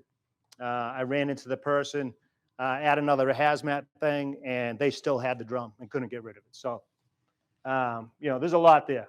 All right. So there's other stuff too. There was a 5-alarm fire that had a lithium-ion battery charging station. There was another 5-alarm fire that we had, and it was a UPS. It was a uninterrupted power supply, not lithium-ion batteries, but that's what caused that fire. We had a market basket. We get in there because someone smelled something, and we're chasing it down. We're checking all the regular stuff. All the mobile cart things out front were charging, and this was a non-spillable lead-acid AGM battery, absorbed glass mat battery. And just, there's always new technology. We're going to be learning about others as we move forward in the years, but AGM battery. So this thing was expanding. It was overheating, and this was a problem. Call Chemtrick, you know what they're going to tell you? Yeah, that's an explosive hazard. It needs to be properly mitigated and this and that. So we treated it the same way, right? So we're talking about lithium-ion batteries, but all these batteries can present a hazard if these things are disfigured, they're overheating, right? They're not as dangerous, and they don't have this long-term thermal runaway thing going, but we still got to be cautious of this stuff because we fully expected to find a lithium-ion battery in there doing this. It wasn't. So it was that non-spillable lead acid. Just on those non-spillable lead acid, if you have a golf course in your community and those are on charges, they give off hydrogen gas, cross sensitivity with carbon monoxide, just in case you're getting carbon monoxide alarms in those areas. All right, so general for incidents. We've talked about this. For us, Any incident involving lithium-ion batteries, we're going to notify the IC or shift commander if that's not the same person, because we want to make sure that we're discussing this, that we're making sure this is the right thing to do. So when the deputy had that with the car, and they were able to get their heads together and decide whether this was or was not a hazard. And that's what we want, right? So we don't want to leave that junior guy out there or that senior man or whatever to have to do this on their own. Just give us a call. We'll come down. We'll discuss it, whatever it is. But we want to make sure we know so that we're formulating the proper plan, because if you're on scene and this incident's evolving, you may need to start getting those resources going now. All right. All interactions, damage, or exposed lithium-ion batteries, members need to be in full gear on SCBA, charged hose line in place. If you're putting out fire, that's all going to be happening. But what if you're not? What if you just walked into the unexpected? Slow it down, back it up, get your stuff on, get your line in place, and then get back at it. What if it's during overhaul? Right? We didn't realize this was lithium-ion, and we've already done a sweep for these things, and we didn't see anything, but now we find it. We know it's off gas and toxic flammable gases. Stop, slow it down, right? Get the line. If it's not there, it should be, but if it's not, get a line there. Get geared up, get on air. We're not going to be in the vicinity of these batteries that either have been on fire or have been exposed to the heat of the fire and are now a hazard without being geared up and on air. And a charged hose line. Resist the urge to just pick them up. Again, you might be falling to a lull, right? Because I'm walking in while this thing is taking a break, and I'm just going to want to pick it up and bring it outside. We can't do that. We think of them like mini pipe bombs. They want to do me harm. They're laying in wait. They're trying to trick me. They want me to let my guard down. I'm not going to do it. Not going to be complacent. Think rekindle. You wouldn't move a mattress off of floor 3 without overhauling and wetting it down where it sits, right? And then you throw it out the window. Same thing here. We don't want to just grab this thing and start walking around with it. All right? All right, so devices, batteries in our devices exposed to heat, not currently on fire. All right, so I think we missed one, but if I find batteries, I'm putting out fire and I find batteries or things and devices that aren't exposed, they're not on fire, just get them out of the way. Don't let them become that. Don't let them become a victim of the fire. All right, but if now we're putting out fire and we come across these, they've been exposed to the heat. And think about this when we talk about exposed to heat. What's in our pocket that we're talking on? A radio with a lithium-ion battery in it, right? So just kind of keep that in mind. We're talking about exposure, right? I look at it like, is there discoloration? Is there disformity? Maybe I can't tell. Maybe I'm hot where I'm sitting and this thing's right next to me. Well, that's probably exposed to heat, right? So what are your senses telling you? All right. All firefighters in this vicinity, if they're not already, full PPE, SCBA, charged hose line. All right. Device should be isolated. If, depending on the structure, right? If I can't just get this outside in my non-conductive shovel or something real fast, if I need to, I'm putting out fire and I need to get this in somewhere where I feel like it's safer, then that bathtub sink full of water is better than just letting it sit right here, okay? If it's equidistant to that bathroom as it is to the front door, well, maybe the front lawn is that. But what if I'm on the 10th floor of that high rise? All right, so we gotta think, right? What's that risk assessment? What am I gonna do with these? All right, so those are an option. Get them submerged in water until I have the manpower to deal with it, right? Or the incident has been stabilized enough for me to now go deal with that, okay? Device shouldn't be transferred to elevator. Stairs should be avoided. We saw what happened in an elevator, right? So if elevator is my only way out of here, I want this overpacked first. Now we saw, and I'm gonna talk about overpacking, we saw some limitations there, but it's still better than not doing it, right? Open air runaway is much worse than drum with something, or cell block is what we use as well, right? So it does have a suppression factor. It does do something. It is suppressing, right? It might not be the end all be all that, as it's advertised, but it's definitely working, doing something. So we're not going to put in elevators. If so, it's got to be overpacked for us in a drum with cell block, and it's going to go in that elevator unmanned. So we'll take it out of phase 2, back to phase 1, goes down to the lobby, right, on its own. Avoid the stairs if you can, but what if the stairs are right here, right? So I'm making my way up the stairwell, right, trying to get into floor 3, the fire's in the kitchen, and that device is right there. So we talked about, and we learned this from some of the stories the guys in New York said, they were passing at one of these bike, the apartment, 20th floor, whatever it was, and it was a bike repair shop, and they're passing the bikes and they're just putting them behind them, right? They're putting pipe bombs behind them, really, right? Or propane tanks. What would you do with a propane tank if someone just handed it to you and you're in the stairwell? Well, I'm not supposed to be on the stairs with them. What are you gonna do? Run in the room on fire? Just get it outside, right? What are you gonna do? Make it as safe as you can, all right? So if you're right there, then you're gonna have to do that, but we try to avoid the stairs unless it's overpacked. We'd rather have it overpacked and as safe as it can be. Always taking precautions. We never trust it, even when it's overpacked. We don't want to block the egress while relocating these devices, like I just said. Think about it. If that's a propane tank, where are you putting it? All right. Remove from the building when it's safe to do so. And again, if it's dependent on the structure and how far I am from that exit, my tools at hand, I'd like to have it overpacked before we move this thing. But again, if I'm expecting an event, how long do I let it sit? Right? Our overpack stuff is not on our first line pieces. It's everything we need right now. I'm going to call that stuff in on my special ops after. So typically we're using those non-conductive shovels and getting this outside and isolated, and we're going to overpack it after. If a battery is discovered, and it's the same if it's on fire. I don't know where that slide went, but whether it's exposed to heat or actually on fire. So if we're putting out fire and I see that it's some type of device or batteries, there's no difference. I still got to put out the fire. And am I over? All right. So lithium batteries. I still got to put out the fire. Yes, water is the extinguishing agent, right? That's what has been working. It's going to cool it. This is lithium. This is reacts to water, right? If I take this lithium metal out of this and put it in water, it's going to ignite. Okay, that's lithium. That's a lithium battery, lithium metal. Lithium-ion doesn't do that, right? Doesn't react with water. All right, so it's okay. Yes, we're going to use water. So if I'm putting out fire and I see that it's a device, well, I'm not going to stop putting it out. I'm just going to keep doing it, and I'm going to keep doing it. Get the instant stabilize, put out the fire, and then see what you got, and then go from there and make it safe. All right.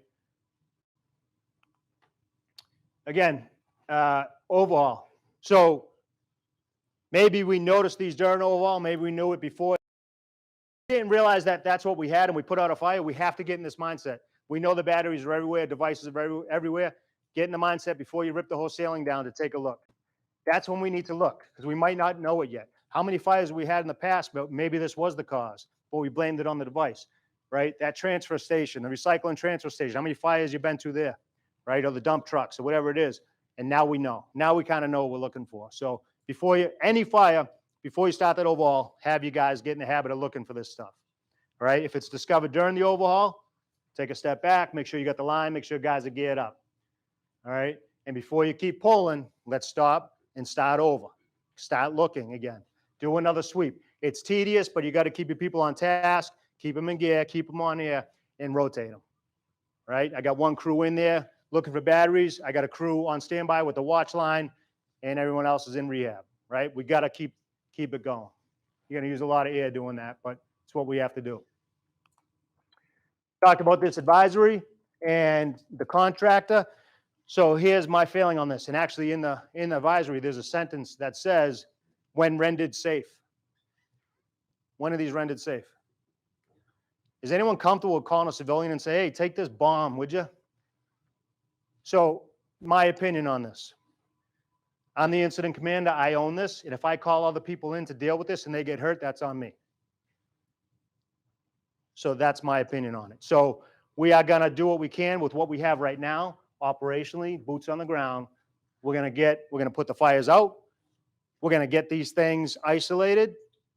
And if they're in a device, we can't pack the device. That's why we start dismantling, cutting them out, right? I'm going to use my non-conductive shovels. If I have to deal with cutting wires and things like that, I'm going to put on low voltage gloves in case there's that stranded energy. And we use insulated tools, electrician's tools, all right? If I have to touch the battery, like from here into the drum, high heat gloves, right? More resistance than our fire gloves. Those extra steps. The emergency is over. I expect something to happen with this thing, so back up. I have time to change my gloves, right? And now go do that next step. Back up, change your gloves. It's no big deal, right? Have your plan in place. Look up the manual. How do I take the battery out? Maybe it's just unclipping the thing and pulling it out, right? It's okay to do that now, right? How many screws? Where are those screws? All right, get all your tools, get your table set up, get some lights, get the line ready, and now start dismantling your thing. But here, so once we get these out, here's your options. Homeowner, talk to your homeowner. Is your homeowner going to take care of this? How are you going to guarantee that? Do we leave known hazards on scene? Do we leave a scene still hazardous, right? We get there, we're supposed to make it better, we'll make it safe. So how can we guarantee the homeowner is going to do what they're supposed to do? They're going to hire a hazardous waste contractor. Now we call the DEP, and is a hazardous waste contractor coming? And they're from the private sector, which no knock on that. I'm sure they're well versed at what they're doing, but are they like what's going to happen? I confidently know that we dealt with this and made it safe if we deal with it. And that's the way we chose to go with this. So we are going to overpack it. We are going to put it in cell block and put it in that drum. We're going to put a sticker on it. We're going to label it with the date that it was packed and put the address on it. And we're going to make it sit for a minimum of 30 days. So another partnership we developed was with our DPW. We've been talking to them. That's who does our recycling anyway. Call to Recycle is a place that we use in the city anyway. So that's part of your homework. Who do you already use? So that's our end-of-life batteries that we do that with. He's already flipping through things. So that's our end-of-life batteries, but we can't, that's not the same as a DDR battery, but we are still using them, right? So our DPW is going to pick this drum up. We're going to follow them, and they're going to isolate it in their yard, right, in a locked area, and they're not going to touch it for 30 days. I don't want someone else picking it up and taking this thing. We saw that this isn't the end-all be-all. There's still going to be an event that has some off-gas and things like that. So I'm going to make it as safe as I can. If I put it in a drum, I want it to have a vent, right? And I like the Cell Max drums, the blue ones with the vent off the side, and it has cell block lined in it, right? Because we're doing emergency packing. So I'm going to use the best I can, and that's the Cell Max drum, emergency packing. After 30 days, they can unpack it and pack it in the least amount of material to meet the special permit and ship it to the recycler. Unless we tell them otherwise, right? Unless she's picking it up for the consumer protection or the insurance needs it for investigation or whatever it is. But it has to sit for minimum 30 days, isolated, untouched. And that's just what we chose to do.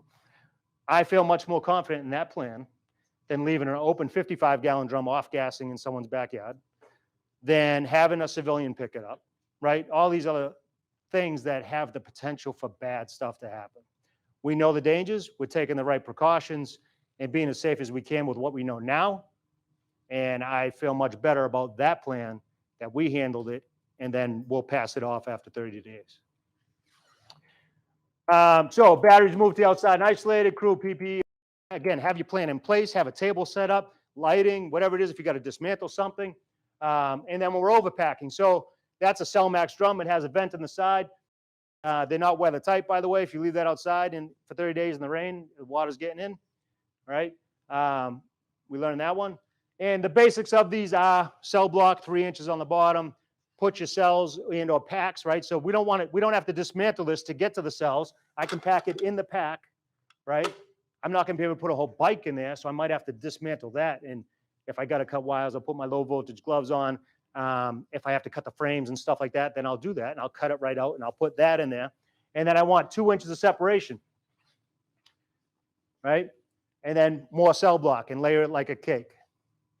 All right, so 3 inches, cells into packs, cell block, and on and on. When they do this for shipping, there's certain things, if you're going to be the shipper yourself, and that's something you have to determine what you're going to do with this after. Where's it going to be stored? Who's transporting it? Now, the transport from the scene, it's not in commerce, so there's nothing about hazmat or anything like that for DOT. After, though, when it gets shipped for recycling, that's commerce, that's DOT. Okay? So we're going to do this, overpack it. When you're doing this, right, fire prevention, where do they fit in? So we heard from Deputy Fire Marshal Taylor, and there's definitely some changes with the fire investigation. So part of that is this, right? So if they get pictures and things like that inside, if they could, but while we're doing this, there should be a log, right? Some pictures taken. Before it's a ship, they definitely have to take pictures of how it's packed to give it to them to make sure it's been packed properly.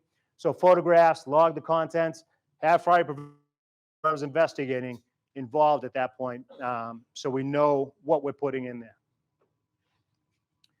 Again, cell block, you know, I don't care what you use, right? It's a suppressing agent, it's a class D. They say it works for lithium ion. We saw that it's not, you know, perfect, but it definitely suppressed, right? If that wasn't in there, that would have been much more violent. We know that. Violent and unpredictable. That's what these things are. All right, so there's our guys overpacking. They're on air, charged hose line with another crew in the corner. So some answers that you need to come up with. All right, what's your removal and disposal plan? All right, so who's your partners going to be? What are you capable and willing to do as a department? Are you doing it all? Do you have a recycling plan already in your community that you can tap into? Do you have a utilities or a DPW that would help you out? Are you doing all of it, right? Who's going to transport the drum from the scene to wherever it's going to be stored and isolated, right? And hopefully in a covered, some type of weather tight thing that can still vent, right? Who's going to store them and where? Who's going to ship them and to whom? So who's going to be that shipper now after those 30 days or whatever you decide, right? Who's now taking that on? And then where you're shipping it to. So for us, we didn't want to get involved in shipping. DPW is already an enterprise account. They already deal with recycling. They have a billing mechanism. So if this was a house fire that triggered an insurance claim, they're going to try to bill and recoup their cost. All right, and who's going to pay? So again, we kind of have that worked out, but how you're going to get, you know, paid for your drum, who's replacing them, and all those things, that's part of the plans you got to start figuring out now. In your own, right, battery management for yourselves, right? Look at this. We probably all saw that on social media, right? All of our stuff, we're all going e-devices, right? For your extrication tools and stuff like that. All our fans, right? DDR versus end-of-life batteries. What are you doing with those? End of life, right? Just doesn't take a charge anymore. That can be recycled normally. If it's a DDR battery, guys should be now inspecting these things, right? Especially on your hydraulic tools and things that are getting banged around. If they notice something, it needs to be checked, all right? As you get awareness in your departments, guys are going to start noticing stuff, right? It's not worth letting that battery that's all banged up and cracked sit there anymore. It's not worth that. Right? And if you get out there and start doing some risk assessment in your community and seeing what you have out there and maybe educating the community, some PR stuff on the dangers of these things and how to make themselves safer, guess what's going to start showing up at your firehouse? Right? People with batteries. End-of-life battery, go recycle it as normal. But if they show up with that battery, I showed you that expanded laptop or something like that, put it down over there. No, just go over there and put it down. And then call your shift commander, right? What are we going to do with this? Okay? Don't let them drive away with it in their car.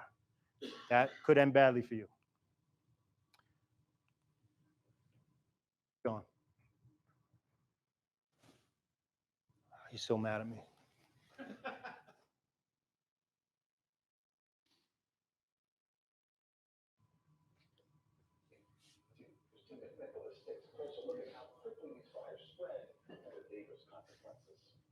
Behind me, you can see the boarded up windows, the aftermath of just the latest fire that investigators believe was related to those batteries. That can be repaired, but the tragic part, this fire killed an 8-year-old girl Saturday. She's far from the only victim. It's a scary thing. Remember that day. Today, boarded up windows mark the spot at the Jacob Reese houses where Khadija Batia saw flames back in December and frantically texted her friends who live in this building to get out. I knew how urgent it was, especially seeing how high that fire, how really, really high that fire was. Like, it was out of control. Her friends got out safely, but one man was killed and a 13 and 18-year-old climbed onto a pole to evacuate. Investigators found 7 e-bikes in the apartment and blamed the fire on the battery. It's dangerous. We know how dangerous it is. The FDNY says it was one of 104 fires related to lithium-ion batteries last year. And so far this year, at 150, it's already worse. We really could double our numbers from last year. Chief Fire Marshal Daniel Flynn said 6 people have died this year in fires related to failed batteries. When they do fail, they fail very unexpectedly and very violently. So it's almost like a roller coaster track. This demonstration with experts shows what can happen when the batteries are overcharged. The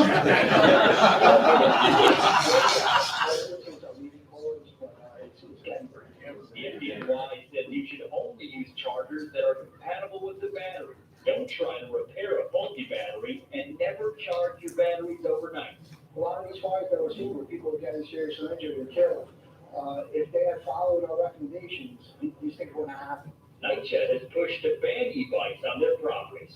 That's not a good idea. Upper West Side Councilmember Gail Brewer co-sponsored a bill that would ban the sale of e-bike batteries in the city that aren't properly tested by a lab and labeled as such. So that point of that is the big PR campaign. They've pushed a lot of PR trying to educate the community because of the big problem they've had. So again, lithium-ion batteries pose a serious risk and a hazard. We can't take it lightly. Take the necessary precautions, right? And it's going to take that education piece, right? Because guys aren't going to just do it, right? They're going to wonder why. So give them the why. Let them know how dangerous and unpredictable these are. They will fail violently without little or no warning. If you have something involving lithium-ion battery, notify the shift commander or IC if it's not one and the same. Conduct that threat assessment in your community. What are you dealing with? What do you have? What do you have coming through there? That public education piece, right? Start educating the public. Help yourself, right? Maybe we can avert some of these disasters. One of my greatest fears is being unprepared and ill-equipped. And now, again, and especially in this room, you're the chief officers, right, for your firefighters, right? That should keep all of us up at night, that we're making sure that they are ready to go, that they know what to do at 2 a.m. when I'm not there yet. Be proactive and develop your plan now. Thank you.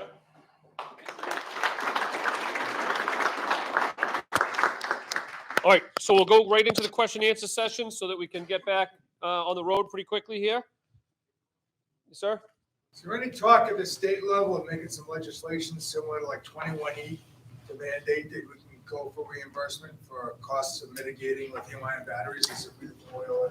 I don't have an answer to that. The marshal's not in the room, but that's definitely something we can get out through FCAM to find out if the 21E hazmat reimbursement will apply.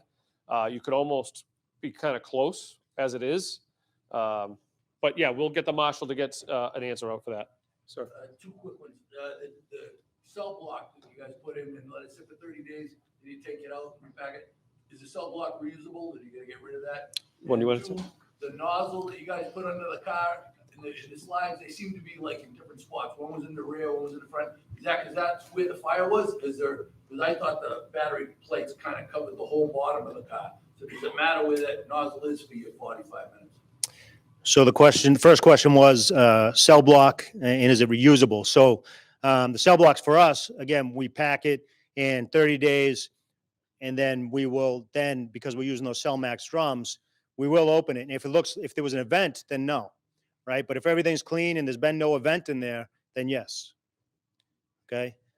Cell block does say it's reusable. I wouldn't if there was anything that made me feel there was an event or discoloration or anything like that. I would not. However, if there's no evidence of an event that occurred, no discoloration, I would reuse it, yes. As far as actually you had this fire. Yeah, so the car fire nozzle, we placed it where the fire was. So, the fire was in the front of the car, we had the nozzle in the front. Depends on, where the heat is. And again, we're not going to extinguish what's in thermal runaway. The only thing we're trying to do is stop propagation. And we may or may not be successful. And my thing that I've told our guys is be patient. It might work, it might not. Just be prepared. Questions? No questions? We got, yes, sir. Maybe the DEP might be able to answer. If you do recommend somebody call a hazardous cleanup company to take that before we call the DEP, do you know if homeowners insurance would cover that cost? My understanding is that typically it's something that for the homeowner to consider to talk to the insurance about. I know there are situations where the insurance company has paid, and I don't know if about the other situations. So definitely recommend they call the insurance company. But I would say don't wait to talk to your insurance company before you act because it needs to be taken care of right away. One of our fires, we grabbed the insurance company and bullied them into it, and it worked. Gotta step up here. So, City of New Bedford, we have actually billed just about every battery response we've gone to. We've had limited success on getting the reimbursement. I'd say about half we've been reimbursed for so far. We will go after commercial and vehicle insurance policies. If it's a homeowner and there's no insurance involved, we won't go after a private homeowner. We won't bill anyone like that. Commercial entity, something like that, we will try and recover the costs of the overpack and the response for it. Questions? That it? You guys got anything else you want to add? Chief, Yes, sir. you told me I can't ask questions. So I did. Mel? Yeah, you don't ask questions. All right, Yeah. If that's it, I want to thank everybody who helped us out here to make this thing a success. Thank you for your attention. I hope you get a lot of good information out of this. A lot of this is not the answer, a lot of this is the questions, but there's an awful lot of homework when you get home about all the things that we went over. So thank you for your time.